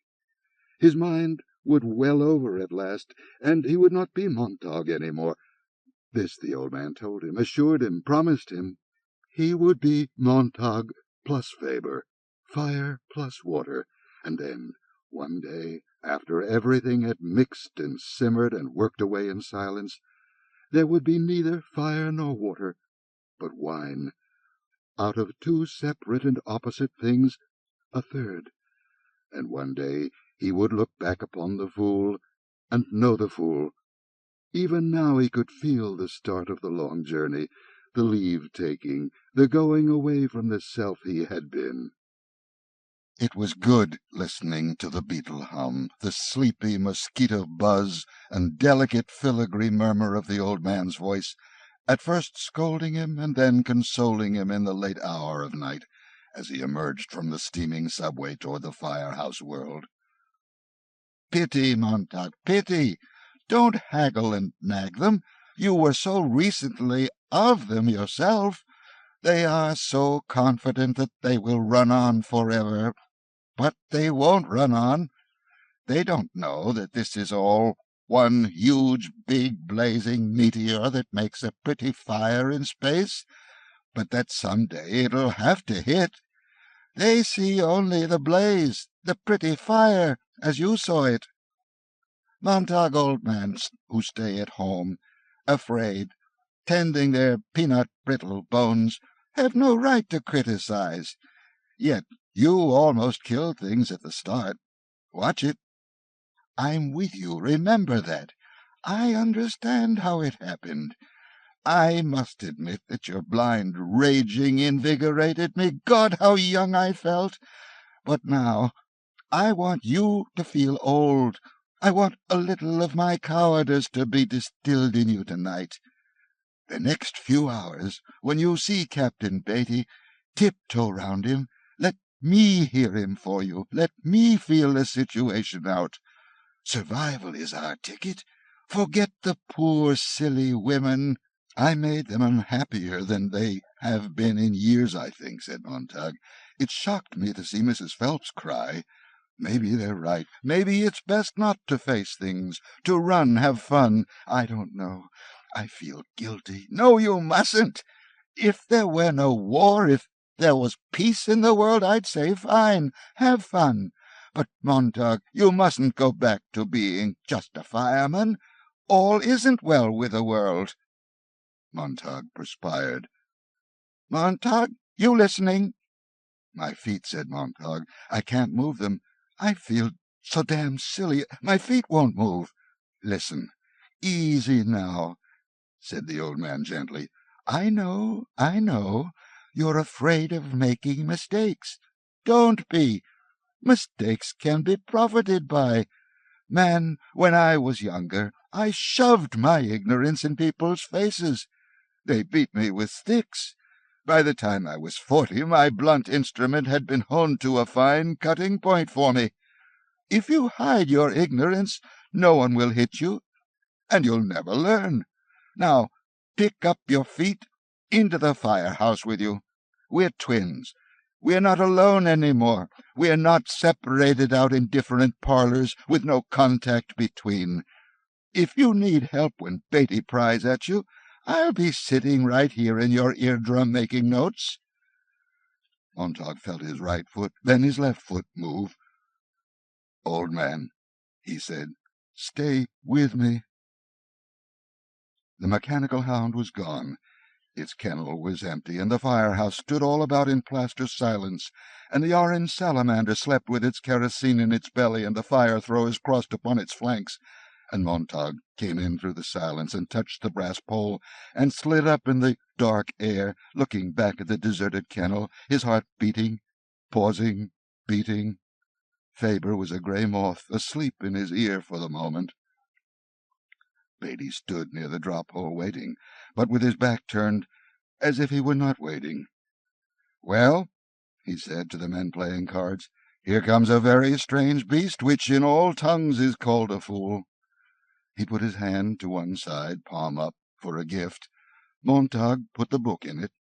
Without even glancing at the title, Beatty tossed the book in the trash-basket and lit a cigarette. "Who are a little wise, the best fools be. Welcome back, Montag. I hope you'll be staying with us, now that your fever is done and your sickness over. Sit in for a hand of poker?" They sat, and the cards were dealt. In Beatty's sight, Montag felt the guilt of his hands. His fingers were like ferrets that had done some evil and now never rested, always stirred and picked and hid in pockets, moving from under Beatty's alcohol-flame stare. If Beatty so much as breathed on them, Montag felt that his hands might wither, turn over on their sides, and never be shocked to life again. They would be buried the rest of his life in his coat-sleeves, forgotten. For these were the hands that had acted on their own, no part of him. Here was where the conscience first manifested itself to snatch books, dart off with Job and Ruth and Willie Shakespeare, and now in the firehouse. These hands seemed gloved with blood. Twice, in half an hour, Montag had to rise from the game and go to the latrine to wash his hands. When he came back, he hid his hands under the table. Beatty laughed. Let's have your hands in sight, Montag. Not that we don't trust you, understand, but—" They all laughed. "Well," said Beatty, "the crisis is past, and all is well. The sheep returns to the fold. We're all sheep who have strayed at times. Truth is truth, to the end of reckoning, we've cried.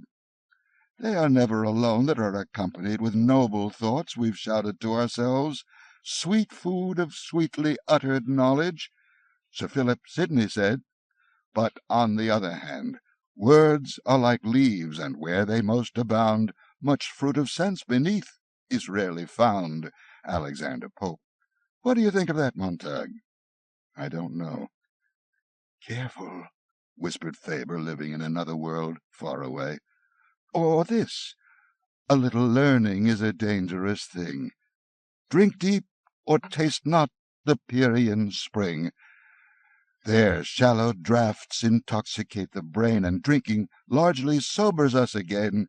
Pope, same essay. Where does that put you? Montag bit his lip. I'll tell you, said Beatty, smiling at his cards. That made you, for a little while, a drunkard. Read a few lines, and off you go over the cliff.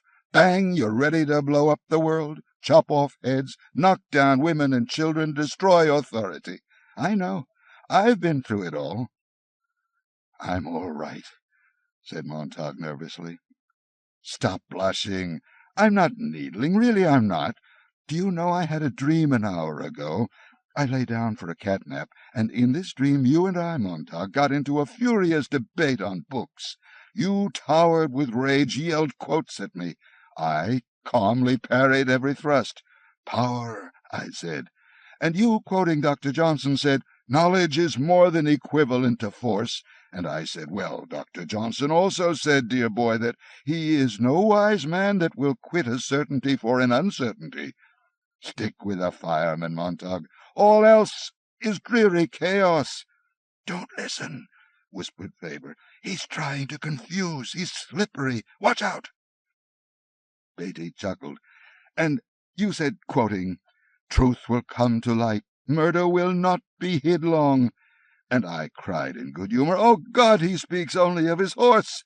And the devil can cite scripture for his purpose. And you yelled, this age thinks better of a gilded fool than of a threadbare saint in wisdom's school. And I whispered gently, the dignity of truth is lost with much protesting. And you screamed, carcasses bleed at the sight of the murderer. And I said, patting your hand, what? Do I give you trench mouth? And you shrieked, knowledge is power. And a dwarf on a giant's shoulders sees the farthest of the two.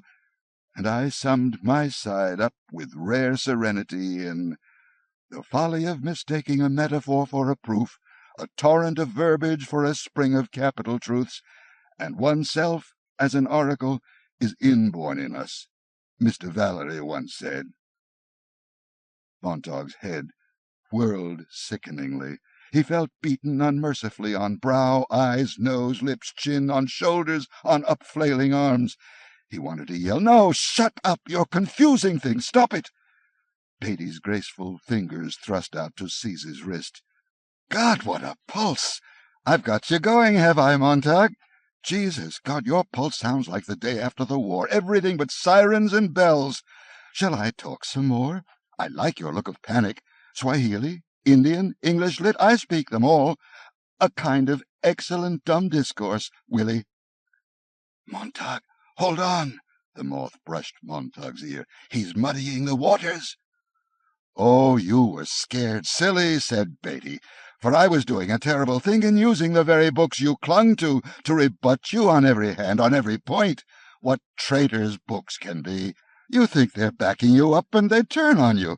Others can use them, too, and there you are, lost in the middle of the moor, in a great welter of nouns and verbs and adjectives, and at the very end of my dream, along I came with a salamander and said, going my way, and you got in, and we drove back to the firehouse in beatific silence, all dwindled away to peace. Beatty let Montag's wrist go, let the hand slump limply on the table. All's well that is well in the end. Silence. Montag sat like a carved white stone. The echo of the final hammer on his skull died slowly away into the black cavern, where Faber waited for the echoes to subside. And then, when the startled dust had settled down about Montag's mind, Faber began softly. "All right. He's had his say. You must take it in. I'll say my say, too, in the next few hours, and you'll take it in, and you'll try to judge them and make your decisions as to which way to jump or fall. But I want it to be your decision, not mine, and not the captain's. But remember that the captain belongs to the most dangerous enemy to truth and freedom, the solid, unmoving cattle of the majority. Oh, God, the terrible tyranny of the majority! We all have our harps to play, and it's up to you now to know with which ear you'll listen." Montag opened his mouth to answer Faber, and was saved this error in the presence of others when the station bell rang. The alarm voice in the ceiling chanted. There was a tacking sound as the alarm report telephone typed out the address across the room. Captain Beatty, his poker cards in one pink hand, walked with exaggerated slowness to the phone and ripped out the address. When the report was finished, he glanced perfunctorily at it and shoved it in his pocket. He came back and sat down. The others looked at him. "It can wait exactly 40 seconds while I take all the money away from you," said Beatty happily. Montag put his cards down. "Tired, Montag? Going out of this game?" "Yes." "Hold on. Well, come to think of it, we can finish this hand later. Just leave your cards face down and hustle the equipment. On the double now." And Beatty rose up again. "Montag, you don't look well. I'd hate to think you were coming down with another fever." "I'll be all right." "You'll be fine. This is a special case. Come on, jump for it." They leaped into the air and clutched the brass pole as if it were the last vantage point above a tidal wave passing below. And then the brass pole, to their dismay, slid them down into darkness, into the blast and cough and suction of the gaseous dragon roaring to life. "Hey!"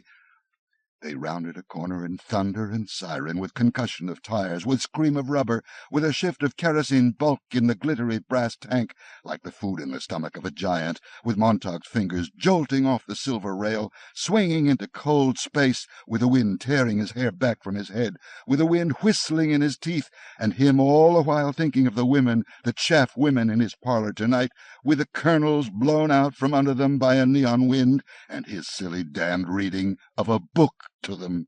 How like trying to put out fires with water pistols! How senseless and insane! One rage turned in for another, one anger displacing another. When would he stop being entirely mad and be quiet? Be very quiet indeed. "Here we go." Montag looked up. Beatty never drove, but he was driving tonight, slamming the Salamander around corners, leaning forward high on the driver's throne, his massive black slicker flapping out behind, so that he seemed a great black bat flying above the engine, over the brass numbers, taking the full wind. "Here we go to keep the world happy, Montag." Beatty's pink phosphorescent cheeks glimmered in the high darkness, and he was smiling furiously. "Here we are." The Salamander boomed to a halt, throwing men off in slips and clumsy hops. Montag stood fixing his raw eyes to the cold bright rail under his clenched fingers. "I can't do it," he thought. "How can I go at this new assignment? How can I go on burning things? I can't go in this place." Beatty, smelling of the wind through which he had rushed, was at Montag's elbow. "All right, Montag?" The men ran like cripples in their clumsy boots, as quietly as spiders. At last Montag raised his eyes and turned. Beatty was watching his face. "Something the matter, Montag?" "Why," said Montag slowly, "we've stopped in front of my house." Part 3. Burning Bright. Lights flicked on, and house doors opened all down the street to watch the carnival set up.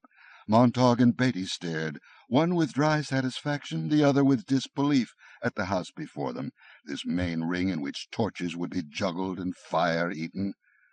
"Well," said Beatty, "now you did it. Old Montag wanted to fly near the sun, and now that he's burnt his damn wings, he wonders why. Didn't I hint enough when I sent the hound around your place?" Montag's face was entirely numb and featureless. He felt his head turn like a stone carving to the dark place next door, set in its bright border of flowers. Beatty snorted. "Oh, no, you weren't fooled by that little idiot's routine, were you? Flowers, butterflies, leaves, sunsets, oh, hell, it's all in her file. I'll be damned, I've hit the bull's-eye. Look at the sick look on your face. A few grass blades and the quarters of the moon. What trash! What good did she ever do with all that?"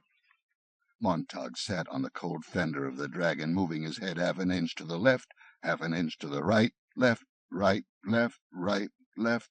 She saw everything. She didn't do anything to anyone. She just let them alone. Alone, hell! She chewed around you, didn't she? One of those damn do-gooders with their shocked holier-than-thou silences, their one talent making others feel guilty. God damn you, they rise like the midnight sun to sweat you in your bed. The front door opened. Mildred came down the steps running, one suitcase held with a dreamlike, clenching rigidity in her fist, as a beetle taxi hissed to the curb. "Mildred!" She ran past with her body stiff, her face floured with powder, her mouth gone without lipstick. "Mildred, you didn't put in the alarm!" She shoved the valise in the waiting beetle, climbed in and sat mumbling. Poor family, oh, everything gone, everything gone now." Beatty grabbed Montag's shoulder as the beetle blasted away and hit 70 miles an hour far down the street. Gone. There was a crash, like the falling parts of a dream fashioned out of warped glass, mirrors, and crystal prisms. Montag drifted about, as if still another incomprehensible storm had turned him, to see stonemen and black-wielding axes shattering window-panes to provide cross-ventilation, the brush of a death's-head moth against a cold black screen. "Montag, this is Faber. Do you hear me? What's happening?" "This is happening to me," said Montag.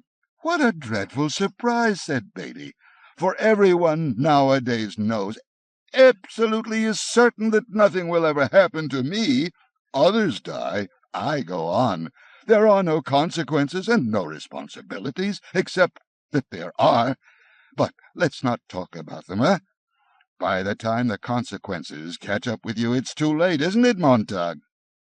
"Montag, can you get away? Run?" asked Faber.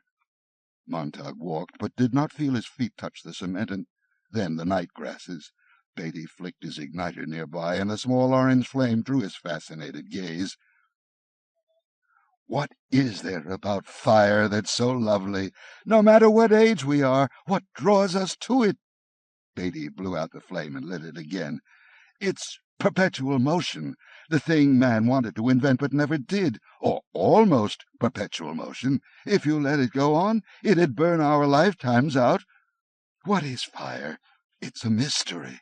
Scientists give us gobbledygook about friction and molecules, but they don't really know. Its real beauty is that it destroys responsibility and consequences.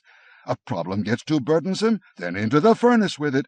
Now, Montag, you're a burden, and fire will lift you off my shoulders, clean, quick, sure, nothing to rot later, antibiotic, aesthetic, practical."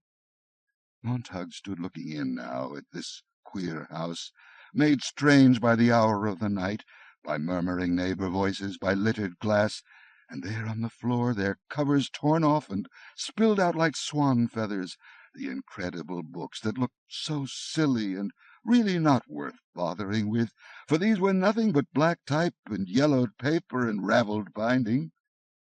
Mildred, of course. She must have watched him hide the books in the garden and brought them back in. Mildred. I want you to do this job all by your lonesome, Montag, not with kerosene and a match, but piecework with a flamethrower. Your house, your cleanup. Montag, can't you run? Get away?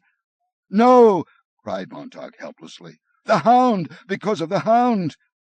Faber heard, and Beatty, thinking it was meant for him, heard. Yes, the hound's somewhere about the neighborhood, so don't try anything. Ready? Ready. Montag snapped the safety catch on the flamethrower. Fire!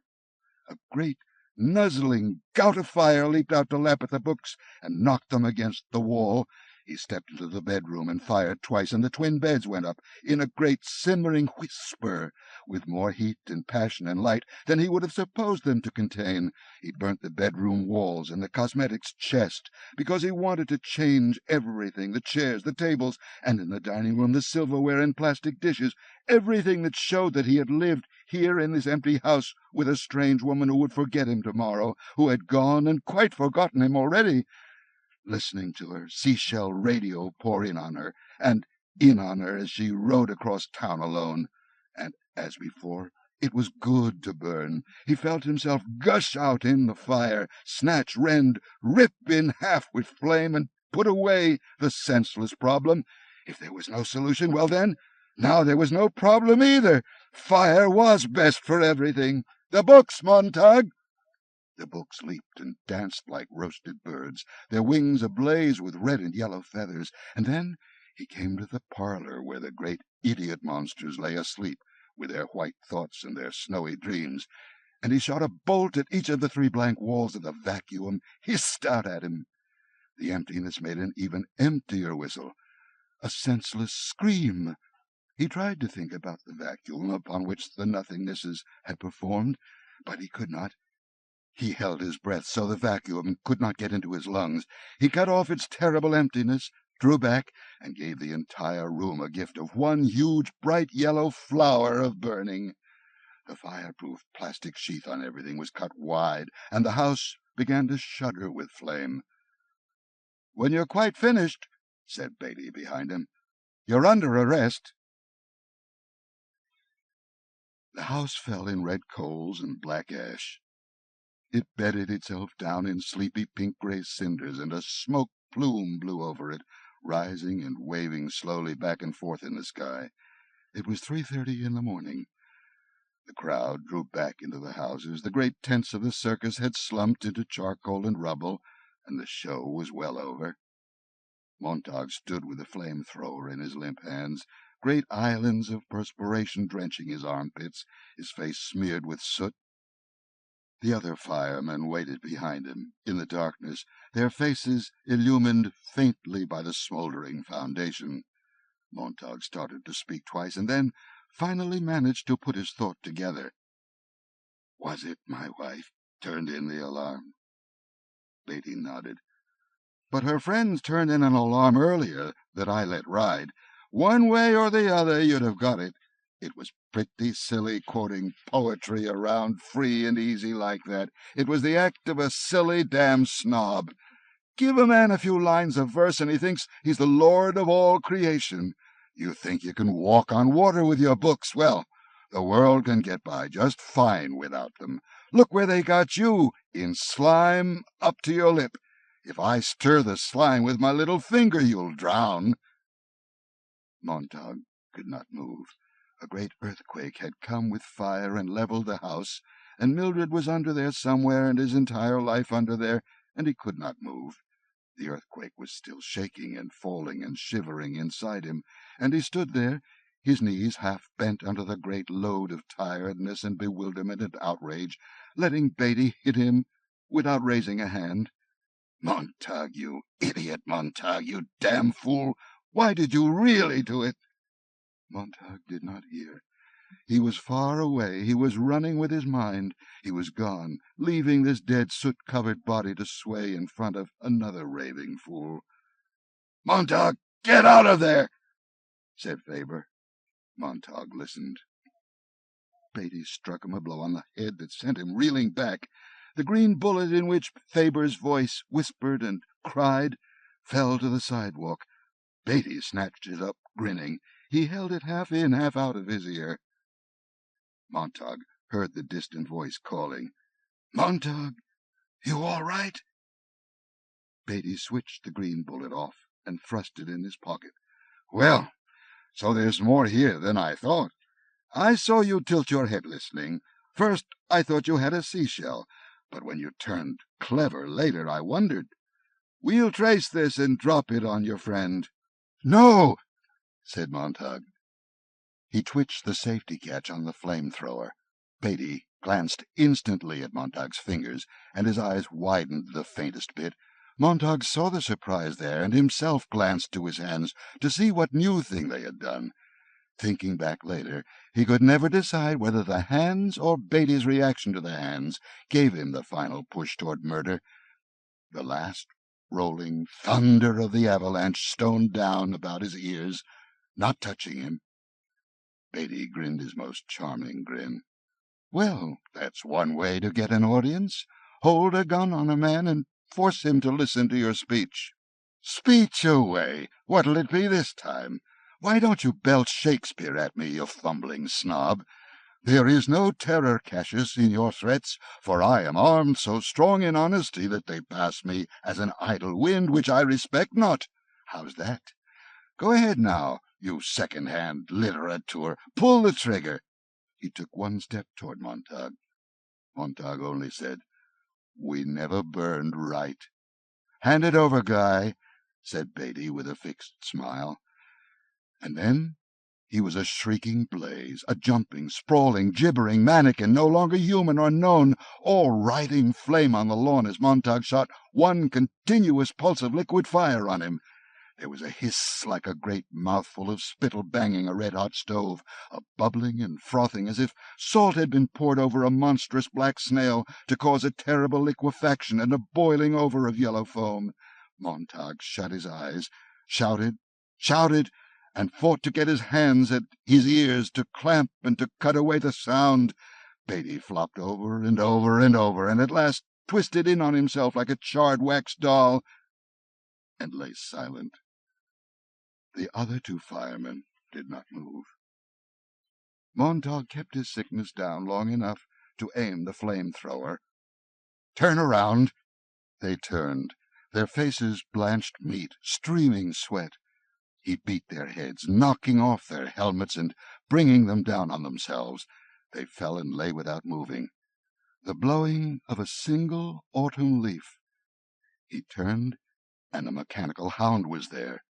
It was half across the lawn, coming from the shadows, moving with such drifting ease that it was like a single solid cloud of black-grey smoke blown at him in silence.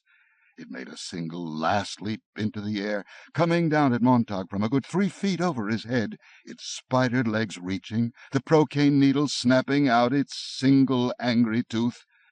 Montag caught it with a bloom of fire, a single wondrous blossom that curled in petals of yellow and blue and orange about the metal dog, clad it in a new covering as it slammed into Montag, and threw him 10 feet back against the bole of a tree, taking the flame gun with him.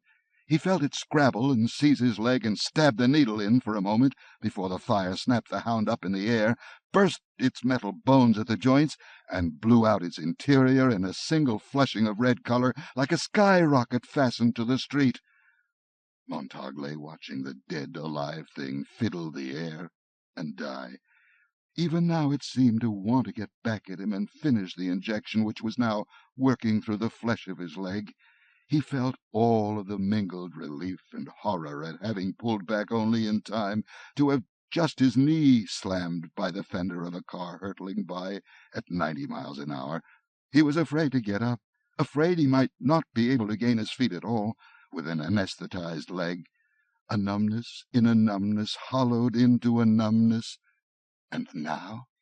The street empty, the house burnt like an ancient bit of stage scenery. The other homes dark, the hound here, Beatty there, the 2 other firemen another place, and the Salamander. He gazed at the immense engine. That would have to go too. Well, he thought, let's see how badly off you are. On your feet now. Easy, easy there. He stood, and he had only one leg. The other was like a chunk of burnt pine log he was carrying along as a penance for some obscure sin. When he put his weight on it, a shower of silver needles gushed up the length of the calf and went off in the knee. He wept. Come on, you can't stay here." A few house lights were going on again down the street. Whether from the incidents just past, or because of the abnormal silence following the fight, Montag did not know. He hobbled around the ruins, seizing at his bad leg when it lagged, talking and whimpering and shouting directions at it and cursing it and pleading with it to work for him now when it was vital. He heard a number of people crying out in the darkness and shouting. He reached the backyard and the alley. "Beatty," he thought, "you're not a problem now. You always said don't face a problem, burn it. Well, now I've done both. Goodbye, Captain." And he stumbled along the alley in the dark. A shotgun blast went off in his leg every time he put it down, and he thought, "You're a fool, a damn fool, an awful fool, an idiot, an awful idiot, a damn idiot and a fool, a damn fool. Look at the mess, and where's the mop? Look at the mess, and what do? Pride, damn it, and temper, and you junked it all. At the very start you vomit on everyone and on yourself, but everything at once, but everything one on top of another. Beatty, the women, Mildred, Clarice, everything. No excuse, though, no excuse. A fool, a damn fool. Go give yourself up." "No, we'll save what we can. We'll do what there is left to do. If we have to burn, let's take a few more with us. Here!" He remembered the books and turned back, just on the off chance. He found a few books where he had left them, near the garden fence. Mildred, God bless her, had missed a few. 4 books still lay hidden where he had put them. Voices were wailing in the night, and flash beams swirled about.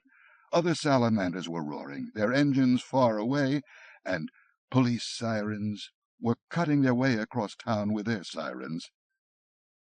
Montag took the 4 remaining books and hopped, jolted, hopped his way down the alley, and suddenly fell as if his head had been cut off and only his body lay there. Something inside had jerked him to a halt and flopped him down. He lay where he had fallen and sobbed, his legs folded, his face pressed blindly to the gravel. Beatty wanted to die. In the middle of the crying, Montag knew it for the truth. Beatty had wanted to die. He had just stood there, not really trying to save himself, just stood there, joking, needling, thought Montag, and the thought was enough to stifle his sobbing and let him pause for air. How strange, strange, to want to die so much that you let a man walk around armed, and then, instead of shutting up and staying alive, you go on yelling at people and making fun of them until you get them mad, and then... At a distance, running feet. Montag sat up. "Let's get out of here. Come on, get up, get up. You just can't sit." But he was still crying, and that had to be finished. It was going away now. He hadn't wanted to kill anyone, not even Beatty. His flesh gripped him and shrank as if it had been plunged in acid. He gagged. He saw Beatty, a torch, not moving, fluttering out on the grass. He bit at his knuckles. I'm sorry. Oh, God, sorry." He tried to piece it all together, to go back to the normal pattern of life a few short days ago, before the sieve and the sand, Denham's dentifrice, moth voices, fireflies, the alarms and excursions. Too much for a few short days, too much indeed for a lifetime. Feet ran in the far end of the alley. "Get up," he told himself. "Damn it, get up," he said to the leg, and stood. The pains were spikes driven in the kneecap, and then only darning needles, and then only common ordinary safety pins, and after he had shagged along 50 more hops and jumps, filling his hand with slivers from the board fence, the prickling was like someone blowing a spray of scalding water on that leg, and the leg was at last his own leg again. He had been afraid that running might break the loose ankle. Now, sucking all the night into his open mouth and blowing it out pale, With all the blackness left heavily inside himself, he set out in a steady, jogging pace. He carried the books in his hands. He thought of Faber. Faber was back there in the steaming lump of tar that had no name or identity now. He had burnt Faber, too. He suddenly felt so shocked by this that he felt Faber was really dead, baked like a roach in that small green capsule, shoved and lost in the pocket of a man who was now nothing but a frame skeleton strung with asphalt tendons. You must remember, burn them or they'll burn you, he thought. Right now it's as simple as that. He searched his pockets. The money was there, and in his other pocket he found the usual seashell upon which the city was talking to itself in the cold black morning. Police alert. Wanted, fugitive in city. Has committed murder and crimes against the state. Name, Guy Montag. Occupation, fireman. Last seen. He ran steadily for 6 blocks in the alley, and then the alley opened out onto a wide, empty thoroughfare, 10 lanes wide.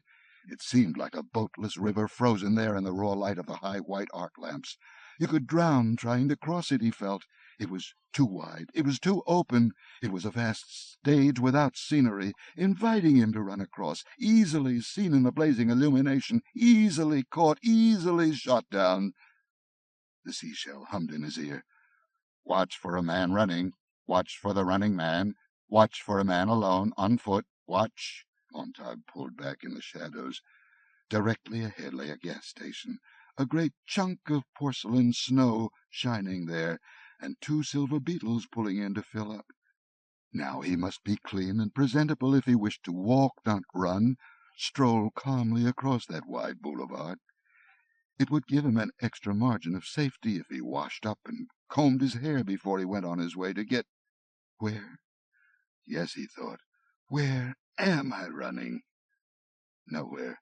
There was nowhere to go, no friend to turn to, really, except Faber. And then he realized that he was indeed running toward Faber's house, instinctively. But Faber couldn't hide him. It would be suicide even to try.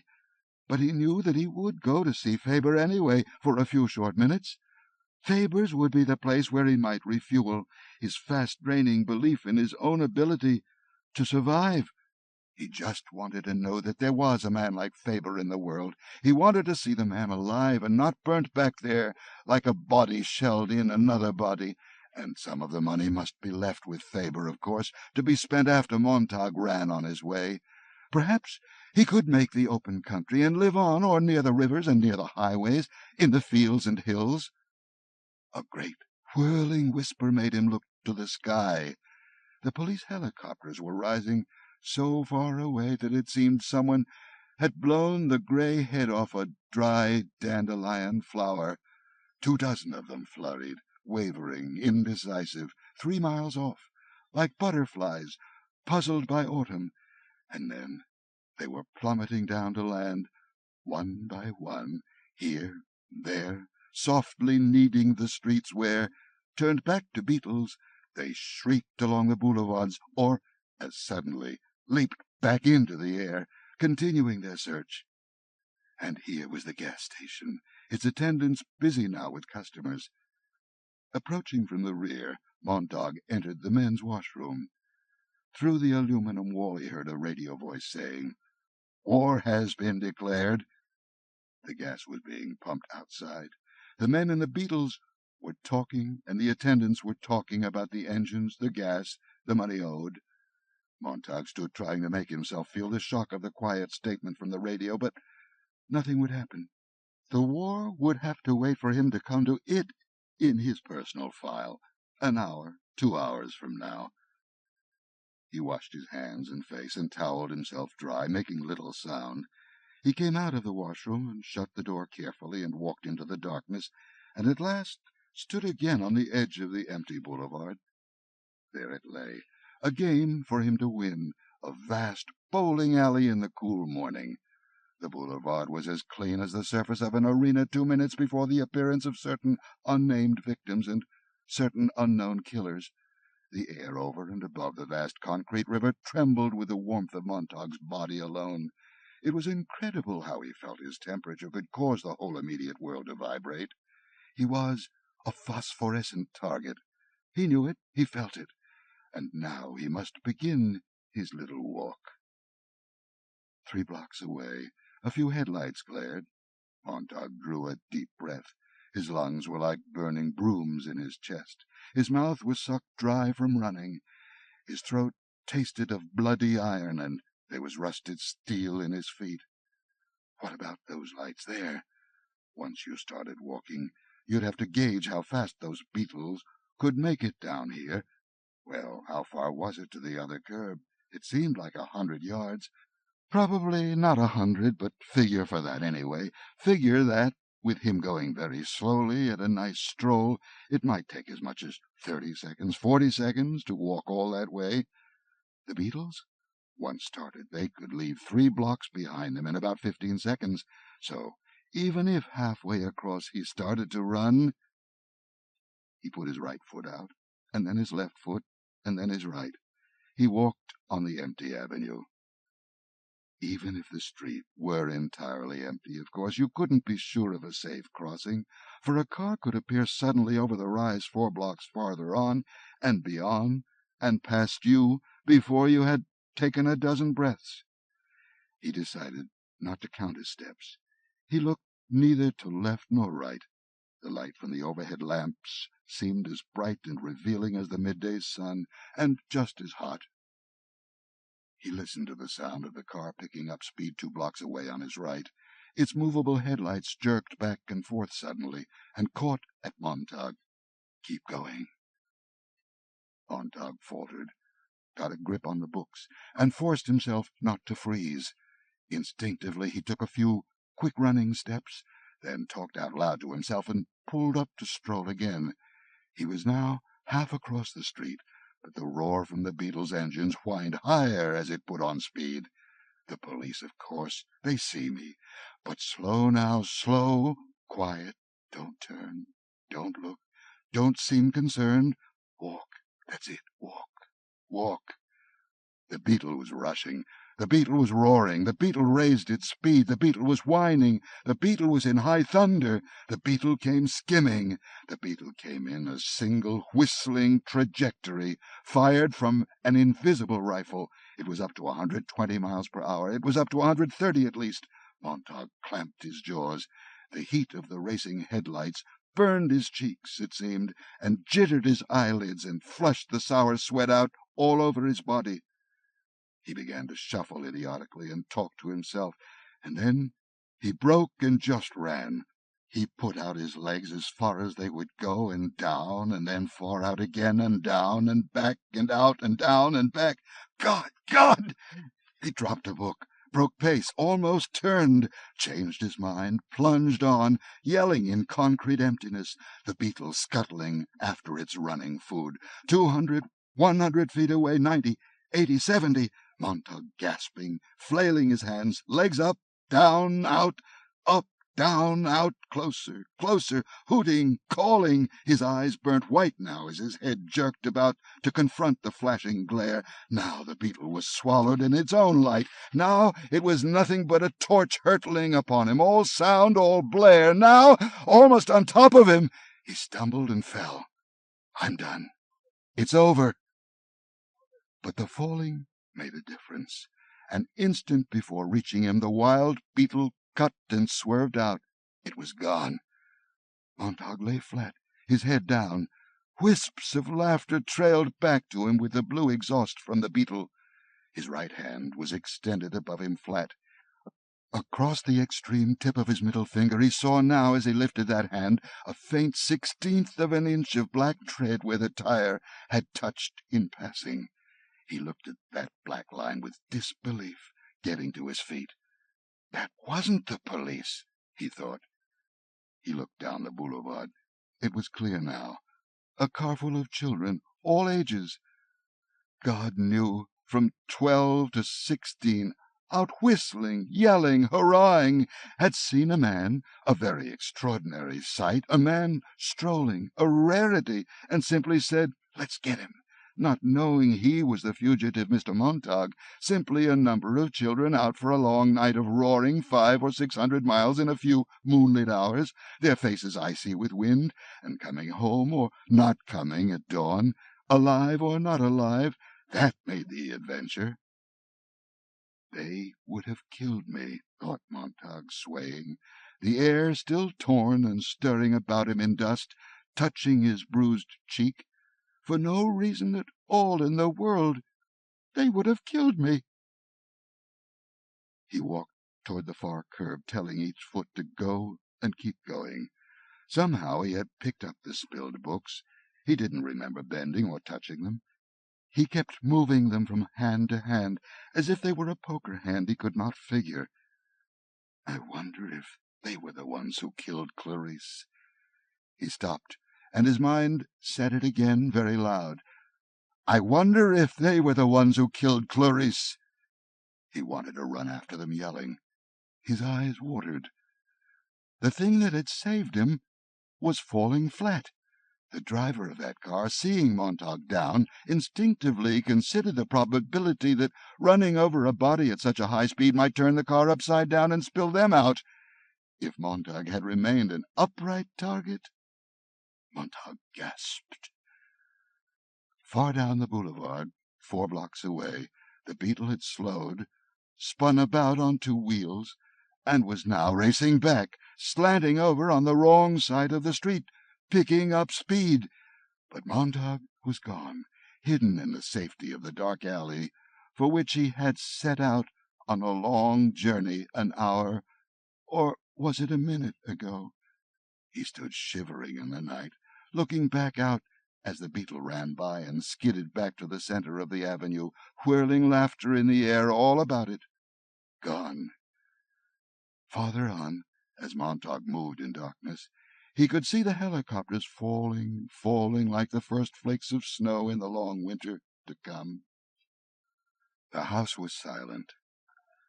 Montag approached from the rear, creeping through a thick, night-moistened scent of daffodils and roses and wet grass.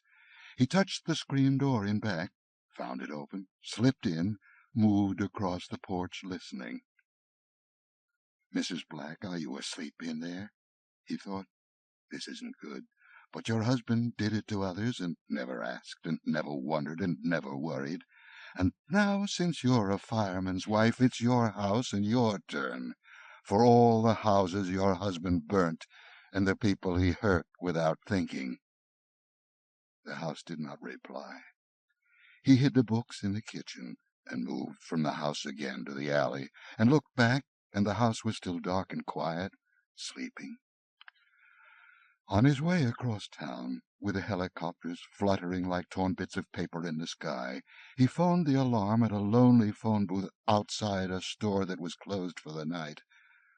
Then he stood in the cold night air, waiting, and at a distance he heard the fire sirens start up and run, and the salamanders coming to burn Mr. Black's house while he was away at work, to make his wife stand shivering in the morning air, while the roof let go and dropped in upon the fire. But now she was still asleep. Good night, Mrs. Black, he thought. Faber! Another rap, a whisper, and a long waiting.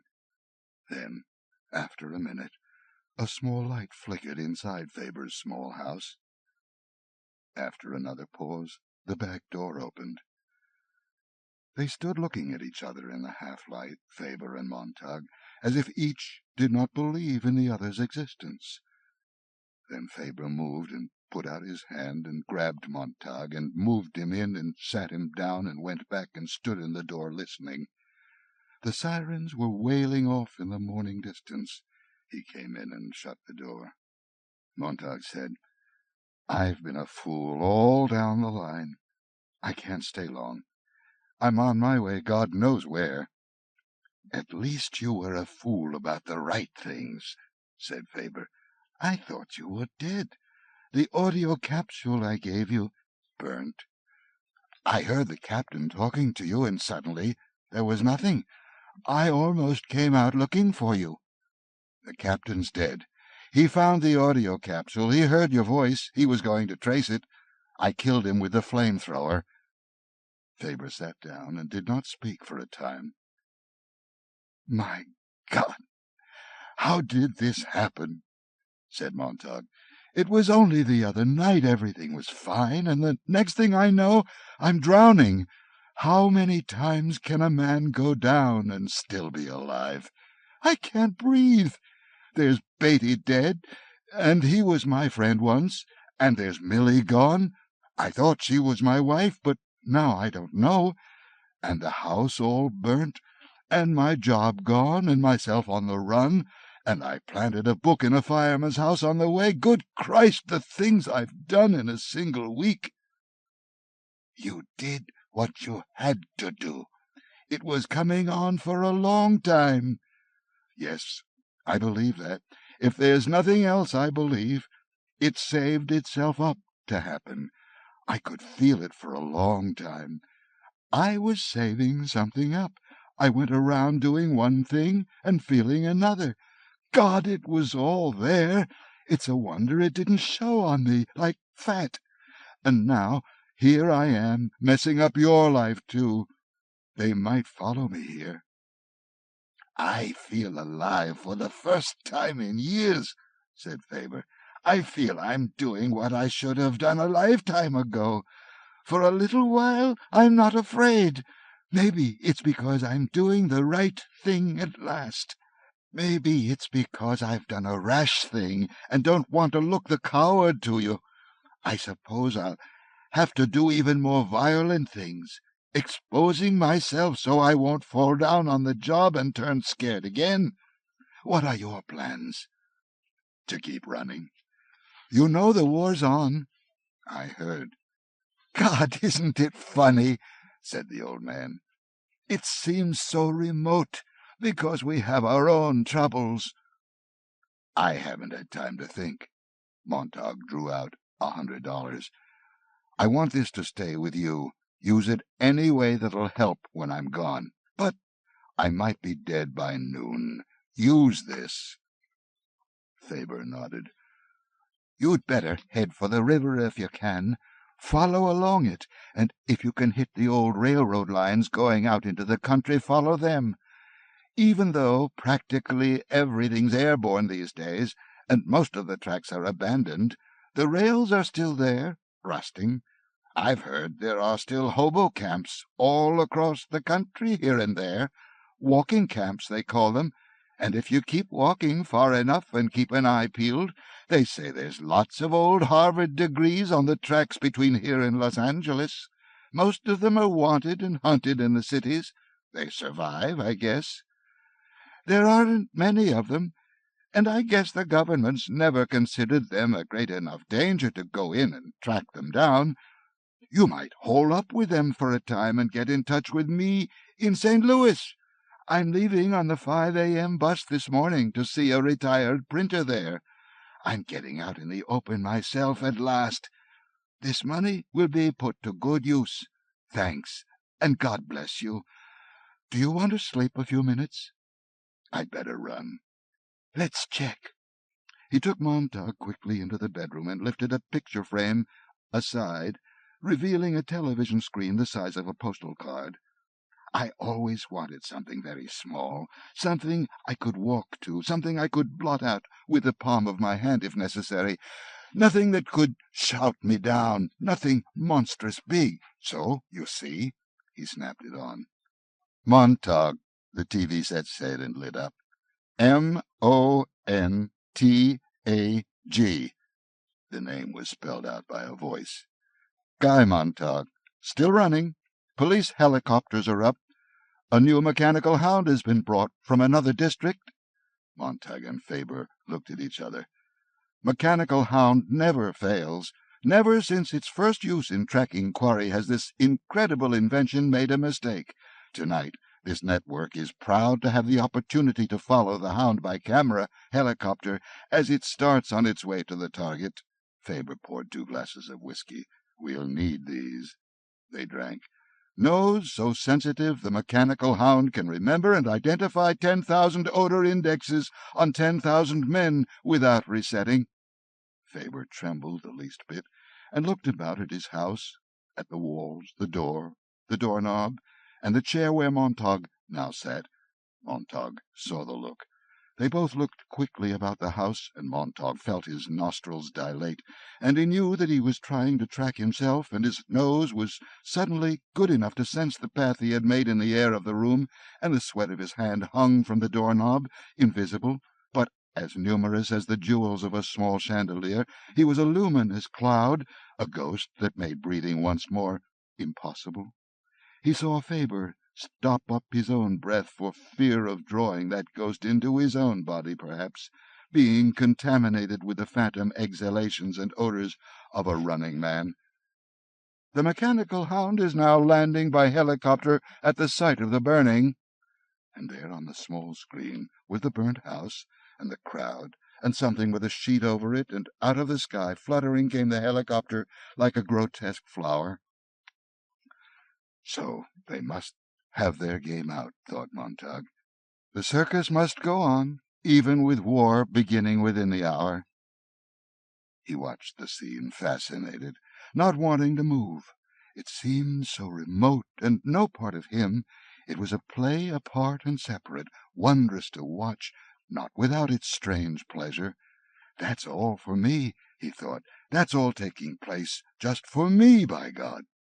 If he wished, he could linger here in comfort, and follow the entire hunt on through its swift phases, down alleys, across streets, over empty running avenues, crossing lots and playgrounds, with pauses here or there for the necessary commercials, up other alleys to the burning house of Mr. and Mrs. Black, and so on, finally to this house, with Faber and himself seated, drinking, while the electric hound snuffed down the last trail, silent as a drift of death itself, skidding to a halt outside that window there. Then, if he wished, Montag might rise, walk to the window, keep one eye on the TV screen, open the window, lean out, look back, and see himself dramatized, described, made over, standing there, limned in the bright small television screen from outside, a drama to be watched objectively, knowing that in other parlors he was large as life, in full color, dimensionally perfect, and if he kept his eye peeled quickly he would see himself, an instant before oblivion, being punctured for the benefit of how many civilian parlor-sitters who had been wakened from sleep a few minutes ago by the frantic sirening of their living-room walls to come watch the big game, the hunt, the one-man carnival. Would he have time for a speech? As the hound seized him in view of 10 or 20 or 30 million people, mightn't he sum up his entire life in the last week in one single phrase, or a word that would stay with him long after the hound had turned, clenching him in its metal plier jaws, and trotted off in darkness, while the camera remained stationary, watching the creature dwindle in the distance, a splendid fade-out? What could he say in a single word, a few words, that would sear all their faces and wake them up? "There," whispered Faber. Out of a helicopter glided something that was not machine, not animal, not dead, not alive, glowing with a pale green luminosity. It stood near the smoking ruins of Montag's house, and the men brought his discarded flame-thrower to it and put it down under the muzzle of the hound. There was a whirring, clicking, humming. Montag shook his head and got up and drank the rest of his drink. "It's time. I'm sorry about this." "About what? Me? My house? I deserve everything. Run, for God's sake. Perhaps I can delay them here." "Wait. There's no use you being discovered. When I leave, burn the spread of this bed that I touched. Burn the chair in the living-room in your room, in your wall incinerator. Wipe down the furniture with alcohol. Wipe the doorknobs. Burn the throw-rug in the parlor. Turn the air-conditioning on full in all the rooms, and spray with moth spray if you have it. Then turn on your lawn sprinklers as high as they'll go and hose off the sidewalks. With any luck at all, we can kill the trail in here, anyway." Faber shook his hand. "I'll tend to it.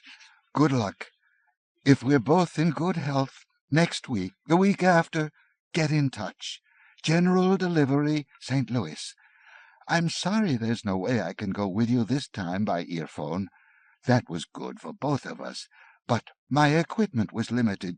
You see, I never thought I would use it. What a silly old man. No thought there. Stupid, stupid. So I haven't another green bullet, the right kind, to put in your head. Go now. One last thing, quick, a suitcase. Get it? Fill it with your dirtiest clothes, an old suit, the dirtier the better, a shirt, some old sneakers and socks." Faber was gone and back in a minute. They sealed the cardboard valise with clear tape. "To keep the ancient odor of Mr. Faber in, of course," said Faber, sweating at the job. Montag doused the exterior of the valise with whiskey. "I don't want that hound picking up two odors at once. May I take this whiskey? I'll need it later. Christ, I hope this works." They shook hands again, and going out the door glanced at the TV. The hound was on its way, followed by hovering helicopter cameras, silently, silently, sniffing the great night wind. It was running down the first alley. "Goodbye!" And Montag was out the back door lightly, running with a half-empty valise. Behind him he heard the lawn sprinkling system jump up, filling the dark air with rain that fell gently, and then with a steady pour all about, washing on the sidewalks and draining into the alley. He carried a few drops of this rain with him on his face. He thought he heard the old man call goodbye, but wasn't certain. He ran very fast away from the house, down toward the river. Montag ran. He could feel the hound, like autumn, come cold and dry and swift, like a wind that didn't stir grass, that didn't jar windows or disturb leaf shadows on the white sidewalks as it passed. The hound did not touch the world. It carried its silence with it, so you could feel the silence building up a pressure behind you all across town. Montag felt the pressure rising and ran. He stopped for breath on his way to the river, to peer through dimly lit windows of wakened houses, and saw the silhouettes of people inside watching their parlor walls, and there on the walls the mechanical hound, a breath of neon vapor, spidered along, here and gone, here and gone, now at Elm Terrace, Lincoln, Oak, Park, and up the alley toward Faber's house. "Go past," thought Montag. "Don't stop. Go on. Don't turn in." On the parlor wall, Faber's house, with its sprinkler system pulsing in the night air. The hound paused, quivering. "No!" Montag held to the windowsill. "This way! Here!" The procaine needle flicked out and in, out and in. A single clear drop of the stuff of dreams fell from the needle as it vanished in the hound's muzzle. Montag held his breath like a doubled fist in his chest. The mechanical hound turned and plunged away from Faber's house down the alley again. Montag snapped his gaze to the sky. The helicopters were closer, a great blowing of insects to a single light source. With an effort, Montag reminded himself again that this was no fictional episode to be watched on his run to the river. It was in actuality his own chess game he was witnessing, move by move. He shouted to give himself the necessary push away from this last house window and the fascinating seance going on in there. Hell, and he was away and gone. The alley, a street, the alley, a street, and the smell of the river. Leg out, leg down, leg out and down. 20 million Montags running, soon if the cameras caught him. 20 million Montags running like an ancient flickery keystone comedy. Cops, robbers, chasers and the chased, hunters and hunted. He had seen it 1,000 times. Behind him now, 20 million silently baying hounds ricocheted across parlors. 3 cushions shooting from right wall to center wall to left wall, gone. Right wall, center wall, left wall, gone. Montag jammed his seashell to his ear. Police suggest entire population in the Elm Terrace area do as follows. Everyone in every house in every street open a front or rear door or look from the windows. The fugitive cannot escape if everyone in the next minute looks from his house. Ready? Of course. Why hadn't they done it before? Why, in all the years, hadn't this game been tried? Everyone up, everyone out. He couldn't be missed. The only man running alone in the night city. The only man proving his legs. At the count of 10 now. 1, 2. He felt the city rise. 3. He felt the city turn to its thousands of doors. Faster. Leg up, leg down. 4. The people sleepwalking in their hallways. 5. He felt their hands on the doorknobs. The smell of the river was cool and like a solid rain. His throat was burnt rust, and his eyes were wet dry with running. He yelled as if this yell would jet him on, fling him the last 100 yards. 6, 7, 8. The doorknobs turned on 5,000 doors. 9. He ran out, away from the last row of houses, on a slope leading down to a solid, moving blackness. 10. The doors opened. He imagined thousands on thousands of faces peering into yards, into alleys, and into the sky, faces hid by curtains, pale, night-frightened faces, like grey animals peering from electric caves, faces with grey, colourless eyes, grey tongues, and grey thoughts looking out through the numb flesh of the face. But he was at the river. He touched it just to be sure it was real. He waded in and stripped in darkness to the skin, splashing his body, arms, legs, and head with raw liquor, drank it and snuffed some up his nose. Then he dressed in Faber's old clothes and shoes. He tossed his own clothing into the river and watched it swept away. Then, holding the suitcase, he walked out in the river until there was no bottom, and he was swept away in the dark. He was 300 yards downstream when the hound reached the river. Overhead, the great racketing fans of the helicopters hovered. A storm of light fell upon the river, and Montag dived under the great illumination as if the sun had broken the clouds. He felt the river pull him farther on its way into darkness. Then the light switched back to the land. The helicopters swerved over the city again, as if they had picked up another trail. They were gone. The hound was gone. Now there was only the cold river and Montag floating in a sudden peacefulness, away from the city and the lights and the chase, away from everything. He felt as if he had left a stage behind and many actors. He felt as if he had left the great séance and all the murmuring ghosts. He was moving from an unreality that was frightening into a reality that was unreal because it was new. The black land slid by, and he was going into the country among the hills.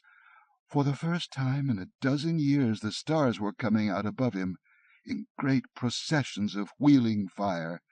He saw a great juggernaut of stars form in the sky and threaten to roll over and crush him. He floated on his back when the valise filled and sank. The river was mild and leisurely, going away from the people who ate shadows for breakfast and steam for lunch and vapours for supper. The river was very real. It held him comfortably and gave him the time at last, the leisure, to consider this month, this year, and a lifetime of years. He listened to his heart slow. His thoughts stopped rushing with his blood.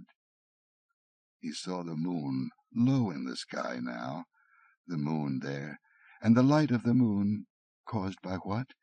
By the sun, of course. And what lights the sun? Its own fire. And the sun goes on, day after day, burning and burning. The sun and time. The sun and time and burning, burning. The river bobbled him along gently, burning. The sun and every clock on the earth, it all came together and became a single thing in his mind. After a long time of floating on the land and a short time of floating in the river, he knew why he must never burn again. in his life. The sun burned every day. It burnt time. The world rushed in a circle and turned on its axis, and time was busy burning the years and the people anyway, without any help from him. So if he burnt things with the fireman, and the sun burnt time, that meant that everything burnt. One of them had to stop burning. The sun wouldn't, certainly. So it looked as if it had to be Montag and the people he had worked with until a few short hours ago. Somewhere the saving and putting away had to begin again, and someone had to do the saving and keeping one way or another, in books, in records, in people's heads, any way at all, so long as it was safe, free from moths, silverfish, rust and dry rot, and men with matches. The world was full of burning of all types and sizes. Now the guild of the asbestos weaver must open shop very soon. He felt his heel bump land, touch pebbles and rocks, scrape sand. The river had moved him toward shore. He looked in at the great black creature without eyes or light, without shape, with only a size that went 1,000 miles, without wanting to stop, with its grass hills and forests that were waiting for him.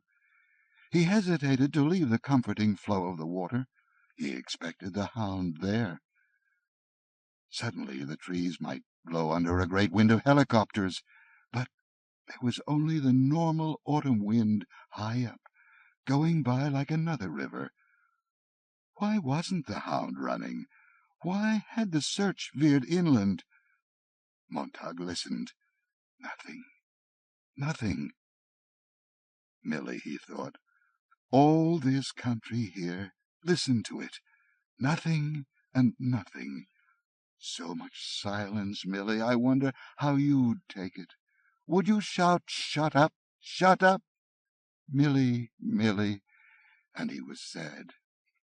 Milly was not here, and the hound was not here, but the dry smell of hay blowing from some distant field put Montag on the land. He remembered a farm he had visited when he was very young, one of the rare few times he discovered that somewhere behind the 7 veils of unreality, beyond the walls of parlours and beyond the tin moat of the city, cows chewed grass and pigs sat in warm ponds at noon, and dogs barked after white sheep on a hill. Now the dry smell of hay, the motion of the waters, made him think of sleeping in fresh hay in a lonely barn, away from the loud highways, behind a quiet farmhouse, and under an ancient windmill that whirred like the sound of the passing years overhead. He lay in a high barn loft all night, listening to distant animals and insects and trees, the little motions and stirrings. During the night, he thought, below the loft, he would hear a sound like feet moving, perhaps. He would tense and sit up. The sound would move away. He would lie back and look out the loft window, very late in the night, and see the lights go out in the farmhouse itself, until a very young and beautiful woman would sit in an unlit window, braiding her hair. It would be hard to see her, but her face would be like the face of the girl so long ago in his past now, so very long ago, the girl who had known the weather and never been burnt by the fireflies, the girl who had known what dandelions meant rubbed off on your chin. Then she would be gone from the warm window and appear again upstairs in her moon-whitened room, and then, to the sound of death, the sound of the jets cutting the sky in 2 black pieces beyond the horizon, he would lie in the loft, hidden and safe, watching those strange new stars over the rim of the earth, fleeing from the soft colour of dawn. In the morning he would not have needed sleep, for all the warm odours and sights of a complete country night would have rested and slept him while his eyes were wide, and his mouth, when he thought to test it, was half a smile. And there at the bottom of the hayloft stair waiting for him would be the incredible thing. He would step carefully down in the pink light of early morning, so fully aware of the world that he would be afraid, and stand over the small miracle, and at last bend to touch it. A cool glass of fresh milk, and a few apples and pears laid at the foot of the steps. This was all he wanted now, some signs that the immense world would accept him and give him the long time he needed to think all the things that must be thought. A glass of milk, an apple, a pear. He stepped from the river. The land rushed at him, a tidal wave. He was crushed by darkness and the look of the country and the million odors on a wind that iced his body. He fell back under the breaking curve of darkness and sound and smell, his ears roaring. He whirled. The stars poured over his sight like flaming meteors. He wanted to plunge in the river again and let it idle him safely on down somewhere. This dark land rising was like that day in his childhood swimming, when from nowhere the largest wave in the history of remembering slammed him down in salt mud and green darkness, water burning mouth and nose, retching his stomach, screaming, "Too much water! Too much land!" Out of the black wall before him, a whisper, a shape, in the shape, 2 eyes, the night looking at him, the forest seeing him, the hound. After all the running and rushing and sweating it out and half drowning, to come this far, work this hard, and think yourself safe and sigh with relief and come out on the land at last only to find the hound. Montag gave one last agonized shout, as if this were too much for any man. The shape exploded away. The eyes vanished. The leaf piles flew up in a dry shower. Montag was alone in the wilderness. A deer. He smelled the heavy musk-like perfume mingled with blood and the gummed exhalation of the animal's breath, all cardamom and moss and ragweed odor, in this huge night where the trees ran at him, pulled away, ran, pulled away, to the pulse of the heart behind his eyes. There must have been a billion leaves on the land. He waded in them, a dry river smelling of hot cloves and warm dust, and the other smells. There was a smell like a cut potato from all the land, raw and cold and white from having the moon on it most of the night. There was a smell like pickles from a bottle, and a smell like parsley on the table at home. There was a faint yellow odor like mustard from a jar. There was a smell like carnations from the yard next door. He put down his hand and felt a weed rise up like a child brushing him. His fingers smelled of licorice. He stood breathing, and the more he breathed the land in, the more he was filled up with all the details of the land. He was not empty. There was more than enough here to fill him. There would always be more than enough. He walked in the shallow tide of leaves, stumbling, and in the middle of the strangeness, a familiarity. His foot hit something that rang dully. He moved his hand on the ground, a yard this way, a yard that. The railroad track. The track that came out of the city and rusted across the land, through forests and woods, deserted now by the river. Here was the path to wherever he was going. Here was the single familiar thing, the magic charm he might need a little while to touch, to feel beneath his feet, as he moved on into the bramble bushes and the lakes of smelling and feeling and touching, among the whispers and the blowing down of leaves. He walked on the track, and he was surprised to learn how certain he suddenly was of a single fact he could not prove. Once, long ago, Clarice had walked here, where he was walking now. Half an hour later, cold and moving carefully on the tracks, fully aware of his entire body, his face, his mouth, his eyes stuffed with blackness, his ears stuffed with sound, his legs prickled with burrs and nettles, he saw the fire ahead. The fire was gone, then back again, like a winking eye. He stopped, afraid he might blow the fire out with a single breath, but the fire was there, and he approached warily from a long way off. It took the better part of 15 minutes before he drew very close indeed to it, and then he stood looking at it from cover. That small motion, the white and red color, a strange fire, because it meant a different thing to him. It was not burning. It was warming. He saw many hands held to its warmth, hands without arms hidden in darkness. Above the hands, motionless faces that were only moved and tossed and flickered with firelight. He hadn't known fire could look this way. He had never thought in his life that it could give as well as take. Even its smell was different. How long he stood he did not know, but there was a foolish and yet delicious sense of knowing himself as an animal come from the forest, drawn by the fire.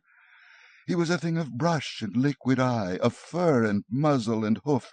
He was a thing of horn and blood that would smell like autumn if you bled it out on the ground. He stood a long, long time, listening to the warm crackle of the flames. There was a silence gathered all about that fire, and the silence was in the men's faces, and time was there, time enough to sit by this rusting track under the trees and look at the world and turn it over with the eyes, as if it were held to the center of the bonfire, a piece of steel these men were all shaping. It was not only the fire that was different, it was the silence. Montag moved toward this special silence that was concerned with all of the world. And then voices began, and they were talking, and he could hear nothing of what the voices said, but the sound rose and fell quietly, and the voices were turning the world over and looking at it. The voices knew the land and the trees and the city which lay down the track by the river. The voices talked of everything. There was nothing they could not talk about, he knew, from the very cadence and motion and continual stir of curiosity and wonder in them. And then one of the men looked up and saw him, for the first or perhaps the 7th time, and a voice called to Montag, "All right, you can come out now." Montag stepped back in the shadows. "It's all right," the voice said. "You're welcome here." Montag walked slowly toward the fire, and the 5 old men sitting there, dressed in the dark blue denim pants and jackets and dark blue shirts. He did not know what to say to them. "Sit down," said the man who seemed to be the leader of the small group. "Have some coffee?" He watched the dark, steaming mixture pour into a collapsible tin cup, which was handed him straight off. He sipped it gingerly and felt them looking at him with curiosity. His lips were scalded, but that was good. The faces around him were bearded, but the beards were clean, neat, and their hands were clean. They had stood up as if to welcome a guest, and now they sat down again. Montag sipped. "Thanks," he said. "Thanks very much." "You're welcome, Montag. My name's Granger." He held out a small bottle of colorless fluid. "Drink this, too. It'll change the chemical index of your perspiration. Half an hour from now you'll smell like 2 other people. With a hound after you, the best thing is bottoms up." Montag drank the bitter fluid. "You'll stink like a bobcat, but that's all right," said Granger. "You know my name?" said Montag. Granger nodded to a portable battery TV set by the fire.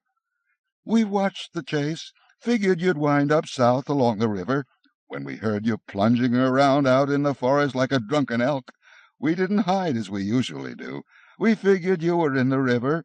When the helicopter cameras swung back in over the city, something funny there. The chase is still running. The other way, though."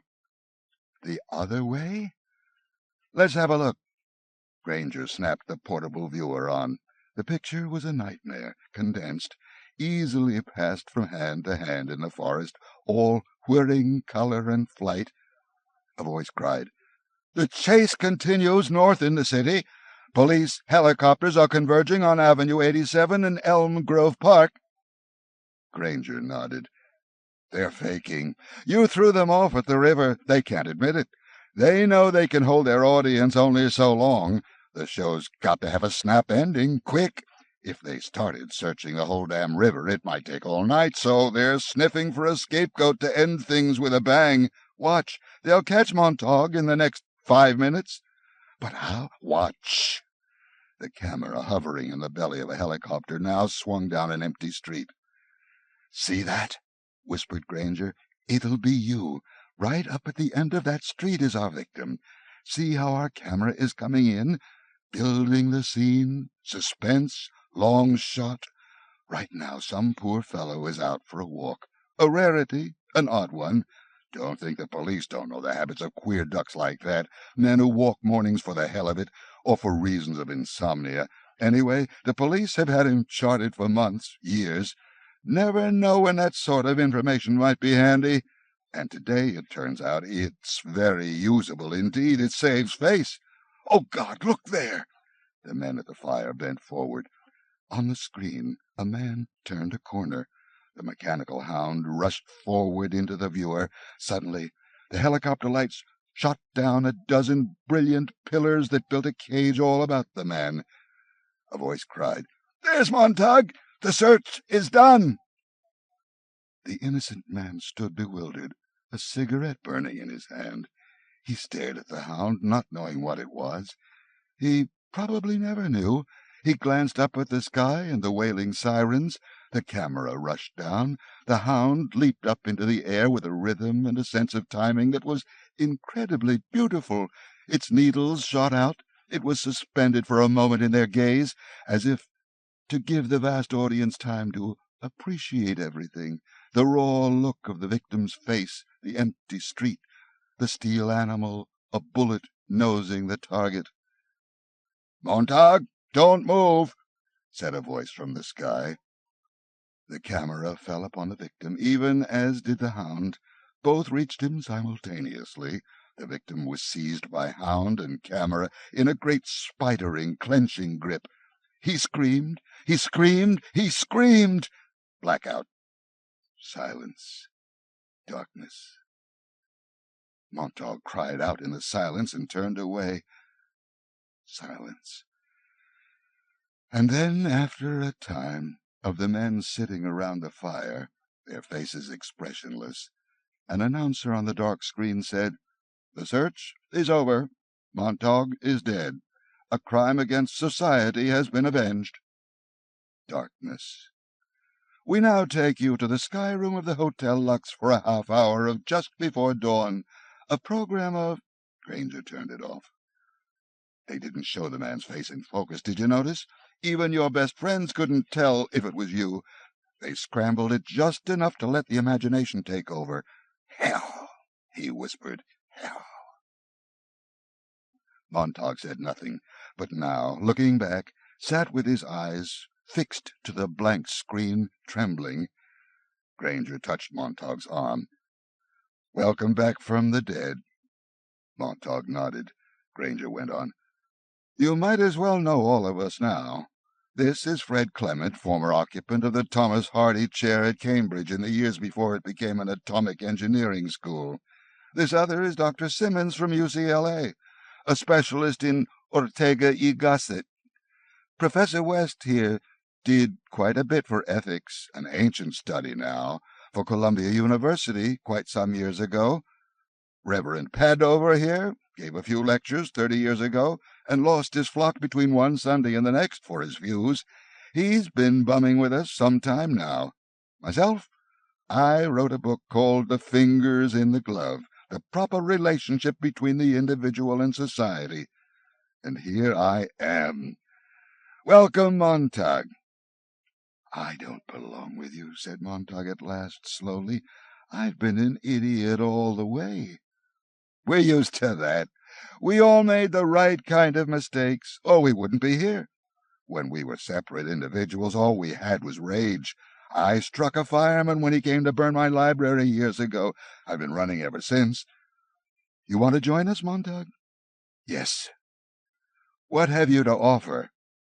"Nothing. I thought I had part of the Book of Ecclesiastes and maybe a little of Revelation, but I haven't even that now." "The Book of Ecclesiastes would be fine. Where was it?" "Here." Montag touched his head. "Ah!" Granger smiled and nodded. "What's wrong? Isn't that all right?" said Montag. "Better than all right. Perfect!" Granger turned to the Reverend. "Do we have a Book of Ecclesiastes?" "One. A man named Harris in Youngstown." "Montag." Granger took Montag's shoulder firmly. "Walk carefully. guard your health. If anything should happen to Harris, you are the book of Ecclesiastes. See how important you've become in the last minute? But I've forgotten. No, nothing's ever lost. We have ways to shake down your clinkers for you. But I tried to remember. Don't try. It'll come when we need it. All of us have photographic memories, but spend a lifetime learning how to block off the things that are really in there. Simmons here has worked on it for 20 years, and now we've got the method down to where we can recall anything that's been read once. Would you like someday, Montag, to read Plato's Republic? Of course. I am Plato's Republic. Like to read Marcus Aurelius? Mr. Simmons is Marcus. How do you do? Said Mr. Simmons. Hello, said Montag. I want you to meet Jonathan Swift, the author of that evil political book Gulliver's Travels. And this other fellow is Charles Darwin, and this one is Schopenhauer, and this one is Einstein, and this one here at my elbow is Mr. Albert Schweitzer, a very kind philosopher indeed. Here we all are, Montag, Aristophanes and Mahatma Gandhi and Gautama Buddha and Confucius and Thomas Love Peacock and Thomas Jefferson and Mr. Lincoln, if you please. We are also Matthew, Mark, Luke, and John. Everyone laughed quietly. It can't be, said Montag. It is, replied Granger, smiling. We're book burners, too. We read the books and burnt them, afraid they'd be found. Microfilming didn't pay off. We were always traveling.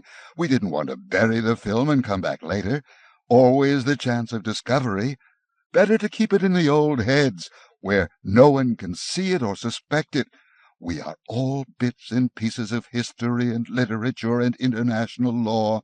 Byron, Tom Paine, Machiavelli, or Christ. It's here, and the hour's late, and the war's begun, and we are out here, and the city is there, all wrapped up in its own coat of 1,000 colors. What do you think, Montag? I think I was blind trying to go at things my way, planting books in firemen's houses and sending in alarms. You did what you had to do, carried out on a national scale. It might have worked beautifully, but our way is simpler and, we think, better. All we want to do is keep the knowledge we think we will need intact and safe. We're not out to incite or anger anyone yet, for if we are destroyed, the knowledge is dead, perhaps for good. We are model citizens in our own special way. We walk the old tracks, we lie in the hills at night, and the city people let us be.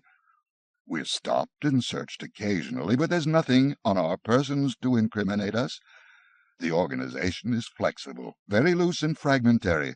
Some of us have had plastic surgery on our faces and fingerprints. Right now, we have a horrible job. We're waiting for the war to begin and, as quickly, end. It's not pleasant, but then we're not in control. We're the odd minority crying in the wilderness. When the war's over, perhaps we can be of some use in the world. Do you really think they'll listen then? If not, we'll just have to wait. We'll pass the books on to our children by word of mouth, and let our children wait, in turn, on the other people. A lot will be lost that way, of course, but you can't make people listen. They have to come round in their own time, wondering what happened and why the world blew up under them. It can't last. How many of you are there? Thousands on the roads, the abandoned rail tracks tonight, bums on the outside, libraries inside. It wasn't planned at first. Each man had a book he wanted to remember, and did. Then, over a period of 20 years or so, we met each other, traveling, and got the loose network together and set out a plan.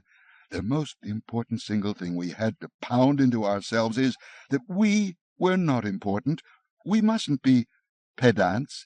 We were not to feel superior to anyone else in the world. We're nothing more than dust jackets for books, of no significance otherwise. Some of us live in small towns. Chapter 1 of Thoreau's Walden in Green River, Chapter 2 in Willow Farm, Maine. Why, there's one town in Maryland, only 27 people. No bomb will ever touch that town. Is the complete essays of a man named Bertrand Russell. Pick up that town, almost, and flip the pages, so many pages to a person, and when the war's over, some day, some year, the books can be written again. The people will be called in one by one to recite what they know, and we'll set it up in type until another dark age, when we might have to do the whole damn thing over again. But that's the wonderful thing about man. He never gets so discouraged or disgusted that he gives up doing it all over again, because he knows very well it is important and worth the doing. "What do we do tonight?" asked Montag. "Wait," said Granger, "and move downstream a little ways, just in case." He began throwing dust and dirt in the fire. The other men helped, and Montag helped, and there in the wilderness the men all moved their hands, putting out the fire together. They stood by the river in the starlight. Montag saw the luminous dial of his waterproof watch. 5 o'clock in the morning. Another year ticked by in a single hour, and dawn waiting beyond the far bank of the river. "Why do you trust me?" said Montag. A man moved in the darkness. "The look of you's enough. You haven't seen yourself in a mirror lately. Beyond that, the city has never cared so much about us to bother with an elaborate chase like this to find us. A few crackpots with verses in their heads can't touch them, and they know it, and we know it. Everyone knows it. So long as the vast population doesn't wander about quoting the Magna Carta and the Constitution, it's all right. The firemen were enough to check that now and then. No, the cities don't bother us, and you look like hell." They moved along the bank of the river, going south. Montag tried to see the men's faces, the old faces he remembered from the firelight, lined and tired. He was looking for a brightness, a resolve, a triumph over tomorrow that hardly seemed to be there. Perhaps he had expected their faces to burn and glitter with the knowledge they carried, to glow as lanterns glow, with the light in them. But all the light had come from the campfire, and these men had seemed no different than any others who had run a long race, searched a long search, seen good things destroyed, and now, very late, were gathered to wait for the end of the party and the blowing out of the lamps.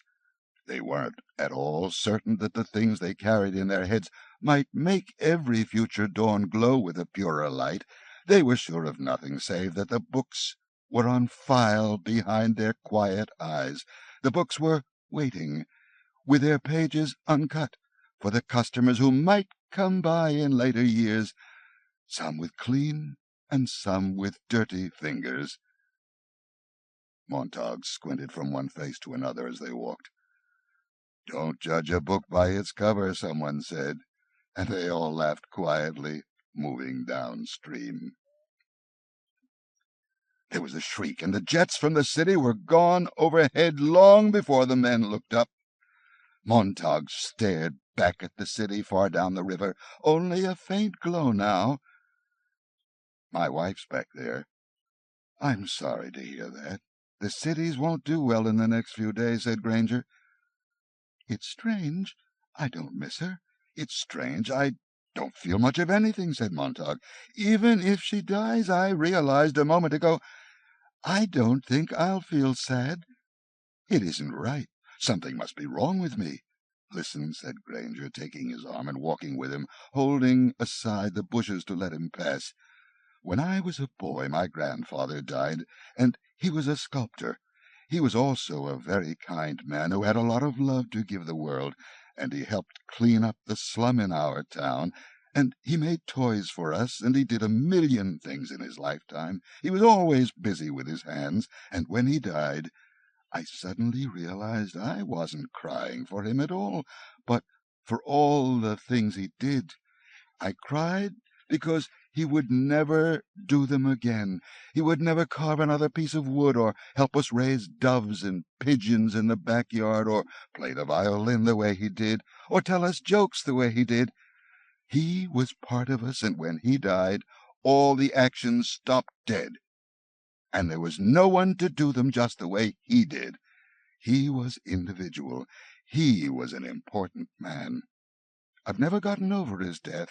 Often I think what wonderful carvings never came to birth because he died. How many jokes are missing from the world, and how many homing pigeons untouched by his hands. He shaped the world. He did things to the world. The world was bankrupted of 10 million fine actions the night he passed on. Montag walked in silence. Millie, he whispered. Millie. What? My wife. Poor Millie, poor Millie. I can't remember anything. I think of her hands, but I don't see them doing anything at all. They just hang there at her sides, or they lay there on her lap, or there's a cigarette in them, but that's all. Montag turned and glanced back. What did you give to the city, Montag? Ashes. What did the others give to each other? Nothingness. Granger stood looking back with Montag. Everyone must leave something behind when he dies, my grandfather said. A child, or a book, or a painting, or a house, or a wall built, or a pair of shoes made, or a garden planted. Something your hand touched some way, so your soul has somewhere to go when you die. And when people look at that tree or that flower you planted, you're there. It doesn't matter what you do, he said, so long as you change something from the way it was before you touched it into something that's like you after you take your hands away. The difference between the man who just cuts lawns and a real gardener is in the touching, he said. The lawn cutter might just as well not have been there at all. The gardener will be there a lifetime. Granger moved his hand. My grandfather showed me some V2 rocket films once, 50 years ago. Have you ever seen the atom bomb mushroom from 200 miles up? It's a pinprick, it's nothing, with the wilderness all around it. My grandfather ran off the V2 rocket film a dozen times and then hoped that someday our cities would open up more and let the green and the land and the wilderness in more to remind people that we're allotted a little space on earth and that we survive in that wilderness that can take back what it has given as easily as blowing its breath on us or sending the sea to tell us we are not so big. When we forget how close the wilderness is in the night, my grandpa said, some day it will come in and get us, for we will have forgotten how terrible and real it can be. You see, Granger turned to Montag, grandfather's been dead for all these years, but if you lifted my skull, by God, in the convolutions of my brain, you'd find the big ridges of his thumbprint. He touched me. As I said earlier, he was a sculptor. I hate a Roman named Status Quo, he said to me. Stuff your eyes with wonder, he said. Live as if you drop dead in 10 seconds. See the world. It's more fantastic than any dream made or paid for in factories. Ask no guarantees. Ask for no security. There never was such an animal, and if there were, it would be related to the great sloth, which hangs upside down in a tree all day, every day, sleeping its life away. To hell with that, he said. Shake the tree and knock the great sloth down on his ass. Look, cried Montag, and the war began and ended in that instant. Later, the men around Montag could not say if they had really seen anything. Perhaps the merest flourish of light and motion in the sky. Perhaps the bombs were there, and the jets, 10 miles, 5 miles, 1 mile up, for the merest instant, like grain thrown over the heavens by a great sowing hand, and the bombs drifting with dreadful swiftness yet sudden slowness down upon the morning city they had left behind. The bombardment was to all intents and purposes finished, once the jets had sighted their target, alerted their bombardier at 5,000 miles an hour. As quick as the whisper of a scythe, the war was finished. Once the bomb release was yanked, it was over. Now, a full 3 seconds, All of the time in history, before the bomb struck, the enemy's ships themselves were gone half around the visible world, like bullets in which a savage islander might not believe because they were invisible. Yet the heart is suddenly shattered, the body falls in separate motions, and the blood is astonished to be freed on the air. The brain squanders its few precious memories, and, puzzled, dies. This was not to be believed. It was merely a gesture. Montag saw the flirt of a great metal fist over the far city, and he knew the scream of the jets that would follow, would say after the deed, disintegrate, leave no stone on another, perish, die. Montag held the bombs in the sky for a single moment, with his mind and his hands reaching helplessly up at them. "Run!" he cried to Faber. To Clarice, "Run!" To Mildred, get out of there!" But Clarice, he remembered, was dead, and Faber was out. There in the deep valleys of the country, somewhere the 5 a.m. bus was on its way from one desolation to another. Though the desolation had not yet arrived, was still in the air, it was certain as man could make it. Before the bus had run another 50 yards on the highway, its destination would be meaningless, and its point of departure changed from metropolis to junkyard. And Mildred? Get out! Run! He saw her in her hotel room somewhere now in the half-second remaining, with the bombs a yard, a foot, an inch from her building. He saw her leaning toward the great shimmering walls of color and motion, where the family talked and talked and talked to her, where the family prattled and chatted and said her name and smiled at her, and said nothing of the bomb that was an inch, now a half-inch, now a quarter-inch from the top of the hotel, leaning into the wall, as if all of the hunger of looking would find the secret of her sleepless unease there. Mildred, leaning anxiously, nervously, as if to plunge, drop, fall into that swarming immensity of color, to drown in its bright happiness. The first bomb struck. Mildred! Perhaps, who would ever know, perhaps the great broadcasting stations with their beams of color and light and talk and chatter went first into oblivion.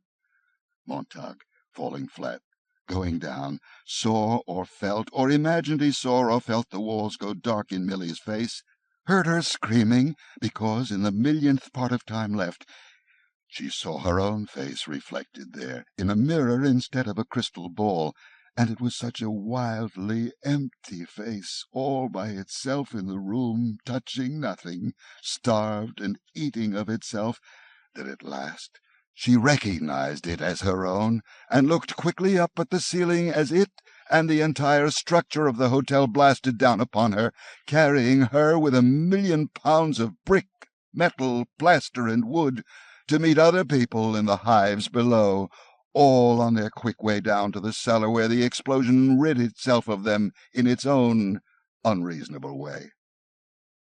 I remember. Montag clung to the earth. I remember. Chicago. Chicago, a long time ago. Millie and I. That's where we met. I remember now. Chicago, a long time ago. The concussion knocked the air across and down the river, turned the men over like dominoes in a line, blew the water in lifting sprays, and blew the dust, and made the trees above them mourn with a great wind passing away south. Montag crushed himself down, squeezing himself small, eyes tight. He blinked once, and in that instant saw the city, instead of the bombs, in the air. They had displaced each other. For another of those impossible instants the city stood, rebuilt and unrecognizable, taller than it had ever hoped or strived to be, taller than man had built it, erected at last in grouts of shattered concrete and sparkles of torn metal, into a mural hung like a reversed avalanche, 1,000,000 colors, 1,000,000 oddities, a door where a window should be, a top for a bottom, a side for a back. And then the city rolled over and fell down dead. The sound of its death came after. Montag lying there, eyes gritted shut with dust, a fine wet cement of dust in his now shut mouth, gasping and crying, now thought again, I remember something else. What is it? Yes, part of Ecclesiastes and Revelation. Part of that book, part of it. Quick now, quick, before it gets away, before the shock wears off, before the wind dies. Book of Ecclesiastes. Here. He said it over to himself silently, lying flat to the trembling earth. He said the words of it many times, and they were perfect, without trying, and there was no Denham's dentifrice anywhere. It was just the preacher by himself, standing there in his mind, looking at him. There, said a voice. The men lay gasping like fish laid out on the grass. They held to the earth as children hold to familiar things, no matter how cold or dead, no matter what has happened or will happen. Their fingers were clawed into the dirt, and they were all shouting to keep their eardrums from bursting, to keep their sanity from bursting, mouths open.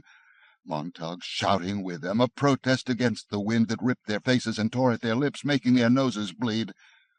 Montag watched the great dust settle, and the great silence moved down upon their world, and lying there, it seemed that he saw every single grain of dust and every blade of grass, and that he heard every cry and shout and whisper going up in the world now.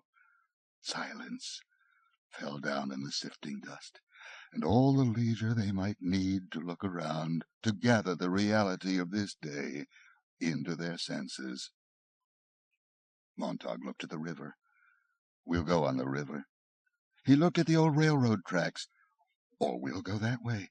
Or we'll walk on the highways now, and we'll have time to put things into ourselves, and some day, after it sets in us a long time, it'll come out our hands and our mouths, and a lot of it will be wrong, but just enough of it will be right. We'll just start walking today and see the world, and the way the world walks around and talks, the way it really looks. I want to see everything now, and while none of it will be with me when it goes in, after a while it'll all gather together inside, and it'll be me. Look at the world out there, my God, look at it out there, outside me, out there, beyond my face, and the only way to really touch it is to put it where it's finally me, where it's in the blood, where it pumps around 1,000 times, 10,000 a day. I get hold of it so it'll never run off. I'll hold on to the world tight some day. I've got one finger on it now. That's a beginning. The wind died. The other men lay a while on the dawn edge of sleep, not yet ready to rise up and begin the day's obligations, its fires and foods, its 1,000 details of putting foot after foot and hand after hand. They lay blinking their dusty eyelids. You could hear them breathing fast, then slower, then slow. Montag sat up. He did not move any farther, however. The other men did likewise. The sun was touching the black horizon with a faint red tip. The air was cold and smelled of a coming rain. Silently, Granger arose, felt of his arms and legs, swearing incessantly under his breath, tears dripping from his face. He shuffled down to the river to look upstream. "It's flat," he said a long time later. "City looks like a heap of baking powder. It's gone." And a long time after that, "I wonder how many knew it was coming. I wonder how many were surprised." And across the world, thought Montag, how many other cities dead? And here, in our country, how many? 100, 1,000? Someone struck a match and touched it to a piece of dry paper taken from his pocket, and shoved this under a bit of grass and leaves, and after a while added tiny twigs which were wet and sputtered, but finally caught. And the fire grew larger in the early morning as the sun came up, and the men slowly turned from looking upriver and were drawn to the fire, awkwardly, with nothing to say, and the sun colored the back of their necks as they bent down. Granger unfolded an oilskin with some bacon in it. "We'll have a bite. Then we'll turn around and walk upstream. They'll be needing us up that way." Someone produced a small frying pan, and the bacon went into it, and the frying pan was set on the fire. After a moment the bacon began to flutter and dance in the pan, and the sputter of it filled the morning air with its aroma. The men watched this ritual silently. Granger looked into the fire. Phoenix. What? There was a silly damn bird called a phoenix back before Christ. Every few hundred years he built a pyre and burnt himself up. He must have been first cousin to man.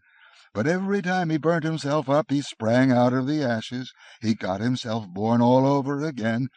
And it looks like we're doing the same thing over and over. But we've got one damn thing the phoenix never had. We know the damn silly thing we just did. We know all the damn silly things we've done for 1,000 years. And as long as we know that and always have it around where we can see it, someday we'll stop making the goddamn funeral pyres and jumping in the middle of them. We pick up a few more people that remember every generation." He took the pan off the fire and let the bacon cool, and they ate it slowly, thoughtfully. "Now let's get on upstream," said Granger, "and hold on to one thought. You're not important. You're not anything. Someday the load we are carrying with us may help someone, but even when we had the books on hand a long time ago, we didn't use what we got out of them. We went right on insulting the dead. We went right on spitting in the graves of all the poor ones who died before us. We're going to meet a lot of lonely people in the next week, and the next month, and the next year. And when they ask us what we're doing, you can say, 'We're remembering.' That's where we'll win out in the long run. And someday we'll remember so much that we'll build the biggest goddamn steam shovel in history, and dig the biggest grave of all time, and shove war in and cover it up. Come on now. We're going to go build a mirror factory first, and put out nothing but mirrors for the next year, and take a long look in them." They finished eating and put out the fire. The day was brightening all about them as if a pink lamp had been given more wick. In the trees, the birds that had flown away quickly now came back and settled down. Montag began walking, and after a moment found that the others had fallen in behind him, going north. He was surprised, and moved aside to let Granger pass, but Granger looked at him and nodded him on. Montag went ahead. He looked at the river and the sky and the rusting track going back down to where the farms lay, where the barns stood full of hay, where a lot of people had walked by in the night on their way from the city. Later, in a month or 6 months, and certainly not more than a year, he would walk along here again, alone, and keep right on going until he caught up with the people. But now there was a long morning's walk until noon, and if the men were silent it was because there was everything to think about and much to remember. Perhaps later in the morning, when the sun was up and had warmed them, they would begin to talk, or just say the things they remembered. To be sure they were there, to be absolutely certain that things were safe in them. Montag felt the slow stir of words, the slow simmer, and when it came his turn, what could he say? What could he offer on a day like this to make the trip a little easier? To everything there is a season. Yes, a time to break down and a time to build up. Yes, a time to keep silence and a time to speak. Yes, all that. But what else? What else? Something. And on either side of the river was there a tree of life, which bare 12 manner of fruits, and yielded her fruit every month. And the leaves of the tree were for the healing of the nations. Yes, thought Montag, that's the one I'll save for noon, when we reach the city. Afterword. I didn't know it, but I was literally writing a dime novel. In the spring of 1950, it cost me $9.80 in dimes to write and finish the first draft of The Fireman, which later became Fahrenheit 451. In all the years from 1941 to that time, I had done most of my typing in the family garages, either in Venice, California, where we lived because we were poor, not because it was the in place to be, or behind the tract house where my wife Marguerite and I raised our family. I was driven out of my garage by my loving children, who insisted on coming around to the rear window and singing and tapping on the panes. Father had to choose between finishing a story or playing with the girls. I chose to play, of course, which endangered the family income. An office had to be found. We couldn't afford one. Finally, I located just the place, the typing room in the basement of the library at the University of California at Los Angeles. There, in neat rows, were a score or more of old Remington or Underwood typewriters, which rented out at a dime a half hour. You thrust your dime in, the clock ticked madly, and you typed wildly to finish before the half hour ran out. Thus I was twice driven, by children to leave home, and by a typewriter timing device to be a maniac at the keys. Time was indeed money. I finished the first draft in roughly 9 days. At 25,000 words, it was half the novel it eventually would become. Between investing dimes and going insane when the typewriter jammed, for there went your precious time, and whipping pages in and out of the device, I wandered upstairs. There I strolled, lost in love, down the corridors and through the stacks, touching books, pulling volumes out, turning pages, thrusting volumes back, drowning in all the good stuffs that are the essence of libraries. What a place! Don't you agree, to write a novel about burning books in the future? So much for pasts. What about Fahrenheit 451 in this day and age? Have I changed my mind about much that it said to me when I was a younger writer? Only if by change you mean, has my love of libraries widened and deepened?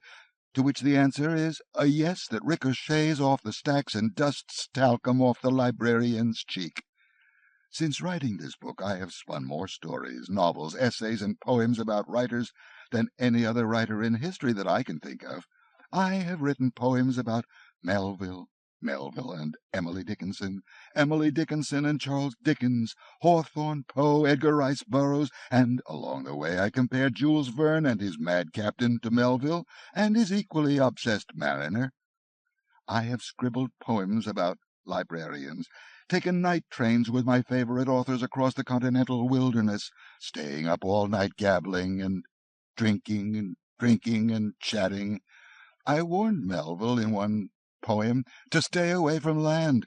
It never was his stuff, and turned Bernard Shaw into a robot, so as to conveniently stow him aboard a rocket and wake him on the long journey to Alpha Centauri to hear his prefaces piped off his tongue and into my delighted ear.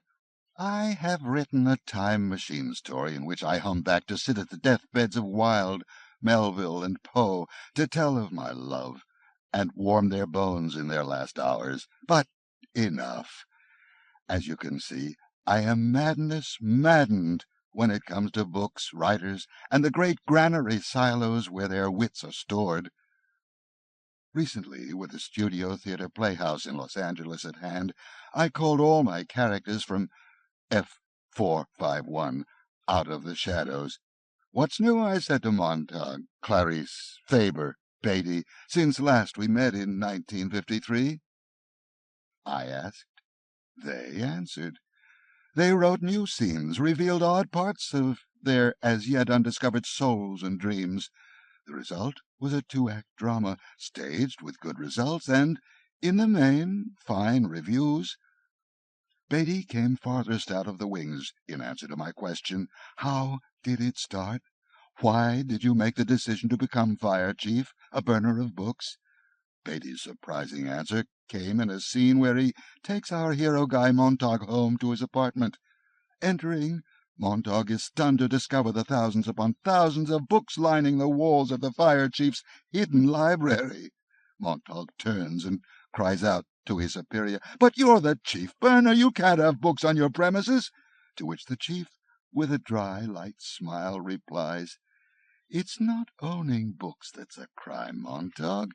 It's reading them. Yes, that's right. I own books, but don't read them. Montag, in shock, awaits Beatty's explanation. "Don't you see the beauty, Montag? I never read them. Not one book, not one chapter, not one page, not one paragraph. I do play with ironies, don't I? To have thousands of books and never crack one, to turn your back on the lot and say, no, it's like having a house full of beautiful women and smiling, not touching one. So you see, I'm not a criminal at all. If you ever catch me reading one, yes, then turn me in. But this place is as pure as a 12-year-old virgin girl's cream-white summer night bedroom. These books die on the shelves. Why? Because I say so. I do not give them sustenance, no hope with hand or eye or tongue. They are no better than dust." Montag protests. "I don't see how you can't be—" "Tempted?" cries the fire chief. "Oh, that was long ago. The apple is eaten and gone. The snake has returned to its tree. The garden has grown to weed and rust. Once," Montag hesitates, then continues, "once you must have loved books very much." "Touché," the fire chief responds, "below the belt, on the chin, through the heart, ripping the gut. Oh, look at me, Montag, the man who loved books. No, the boy who was wild for them, insane for them, who climbed the stacks like a chimpanzee gone mad for them. I ate them like salad. Books were my sandwich for lunch, my tiffin and dinner and midnight munch. I tore out the pages, ate them with salt, doused them with relish, gnawed on the bindings, turned the chapters with my tongue. Books by the dozen, the score and the billion. I carried so many home I was hunchbacked for years. Philosophy, art history, politics, social science, the poem, the essay, the grandiose play, you name 'em, I ate 'em. And then... The fire chief's voice fades. Montag prompts, "And then?" "Why?" "Life happened to me." The fire chief shuts his eyes to remember. Life. The usual, the same. The love that wasn't quite right. The dream that went sour. The sex that fell apart. The deaths that came swiftly to friends not deserving. The murder of someone or another. The insanity of someone close. The slow death of a mother. The abrupt suicide of a father. A stampede of elephants. An onslaught of disease. And nowhere the right book for the right time, to stuff in the crumbling wall of the breaking dam, to hold back the deluge, give or take a metaphor, lose or find a simile, and by the far edge of 30 and the near rim of 31, I picked myself up, every bone broken, every centimetre of flesh abraded, bruised or scarred. I looked in the mirror and found an old man lost behind the frightened face of a young man, saw a hatred there for everything and anything, you name it. I damn it, and opened the pages of my fine library books and found what? Montag guesses. The pages were empty. Bullseye! Blank! Oh, the words were there all right, but they ran over my eyes like hot oil, signifying nothing, offering no help, no solace, no peace, no harbour, no true love, no bed, no light. Montag thinks back. 30 years ago, the final library burnings. On target, Beatty nods. And having no job and being a failed romantic or whatever in hell, I put in for fireman first class. First up the steps, first into the library, first in the burning furnace heart of his ever-blazing countrymen. Douse me with kerosene, hand me my torch. End of lecture. There you go, Montag. Out the door. Montag leaves, with more curiosity than ever about books, well on his way to becoming an outcast, soon to be pursued and almost destroyed by the mechanical hound, my robot clone of A. Conan Doyle's great Baskerville beast. In my play, Old Man Faber, the teacher not quite in residence, speaking to Montag through the long night, via the seashell Tampian ear radio, is victimized by the fire chief. How? Beatty suspects Montag is being instructed by such a secret device, knocks it out of his ear, and shouts at the far-removed teacher, "We're coming to get you! We're at the door! We're up the stairs! Gotcha!" Which so terrifies Faber, his heart destroys him. All good stuff. Tempting, this late in time. I've had to fight not to stuff it in this new printing of the novel. Finally, many readers have written protesting Clarice's disappearance, wondering what happened to her. Francois Truffaut felt the same curiosity, and in his film version of my novel, rescued Clarice from oblivion and located her with the book people wandering in the forest, reciting their litany of books to themselves. I felt the same need to save her, for after all she, verging on silly, star-struck chatter, was in many ways responsible for Montag's beginning to wonder about books and what was in them. In my play, therefore, Clarice emerges to welcome Montag and give a somewhat happier ending to what was, in essence, pretty grim stuff. The novel, however, remains true to its former self. I don't believe in tampering with any young writer's material, especially when that young writer was once myself. Montag, Beatty, Mildred, Faber, Clarice, all stand, move, enter, and exit as they did 32 years ago when I first wrote them down, at a dime a half-hour, in the basement of the UCLA library. I have changed not one thought or word. A last discovery. I write all of my novels and stories, as you have seen, in a great surge of delightful passion. Only recently, glancing at the novel, I realized that Montag is named after a paper manufacturing company, and Faber, of course, is a maker of pencils. What a sly thing my subconscious was to name them thus, and not tell me. Coda. About 2 years ago, a letter arrived from a solemn young Vassar lady telling me how much she enjoyed reading my experiment in space mythology, The Martian Chronicles. But, she added, wouldn't it be a good idea this late in time to rewrite the book, inserting more women's characters and roles? A few years before that, I got a certain amount of mail concerning the same Martian book, complaining that the blacks in the book were Uncle Tom's, and why didn't I do them over? Along about then came a note from a Southern white suggesting that I was prejudiced in favor of the blacks, and the entire story should be dropped. 2 weeks ago my mountain of mail delivered forth a pipsqueak mouse of a letter from a well-known publishing house that wanted to reprint my story, The Foghorn, in a high school reader. In my story, I had described a lighthouse as having, late at night, an illumination coming from it that was a godlight. Looking up at it from the viewpoint of any sea creature, one would have felt that one was in the presence. The editors had deleted godlight and in the presence. Some 5 years back, the editors of yet another anthology for school readers put together a volume with some 400, count 'em, short stories in it. How do you cram 400 short stories by Twain, Irving, Poe, Maupassant, and Bierce into one book? Simplicity itself. Skin, debone, demarrow, scarify, melt, render down, and destroy. Every adjective that counted, every verb that moved, every metaphor that weighed more than a mosquito, out. Every simile that would have made a submoron's mouth twitch, gone. Any aside that explained the two-bit philosophy of a first-rate writer, lost. Every story, slenderized, starved, blue-penciled, bleached, and bled white, resembled every other story. Twain read like Poe, read like Shakespeare, read like Dostoevsky, read like, in the finale, Edgar Guest. Every word of more than 3 syllables had been razored, every image that demanded so much as 1 instant's attention shot dead.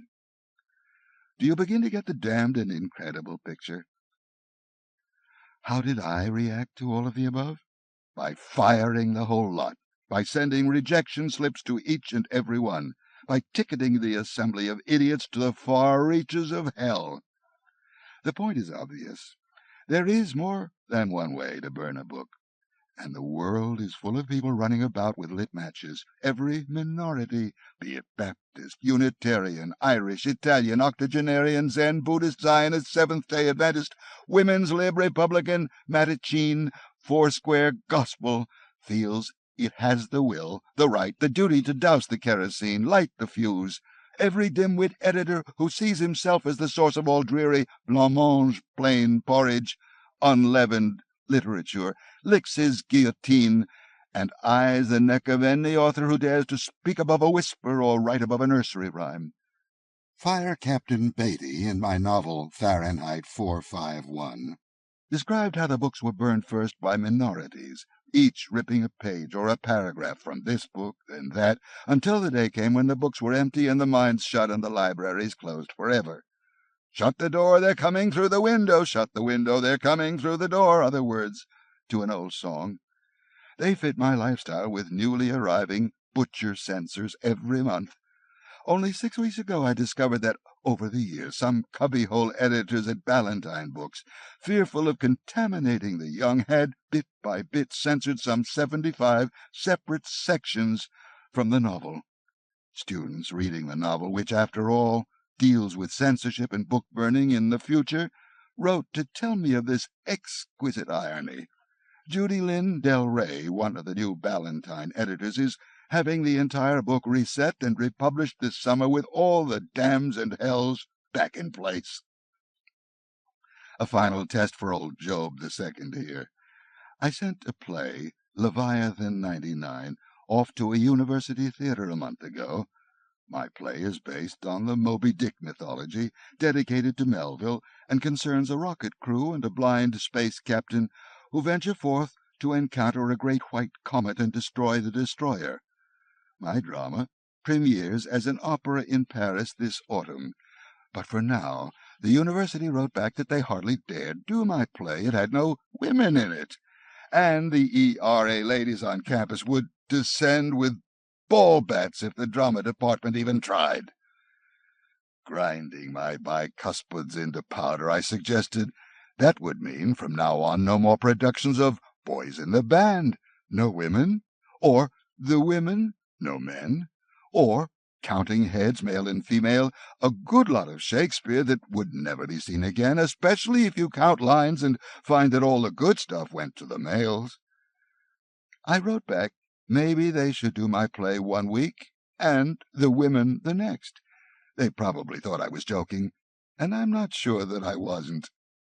For it is a mad world, and it will get madder if we allow the minorities, be they dwarf or giant, orangutan or dolphin, nuclear head or water conservationist, pro-computerologist or neo-Luddite, simpleton or sage, to interfere with aesthetics.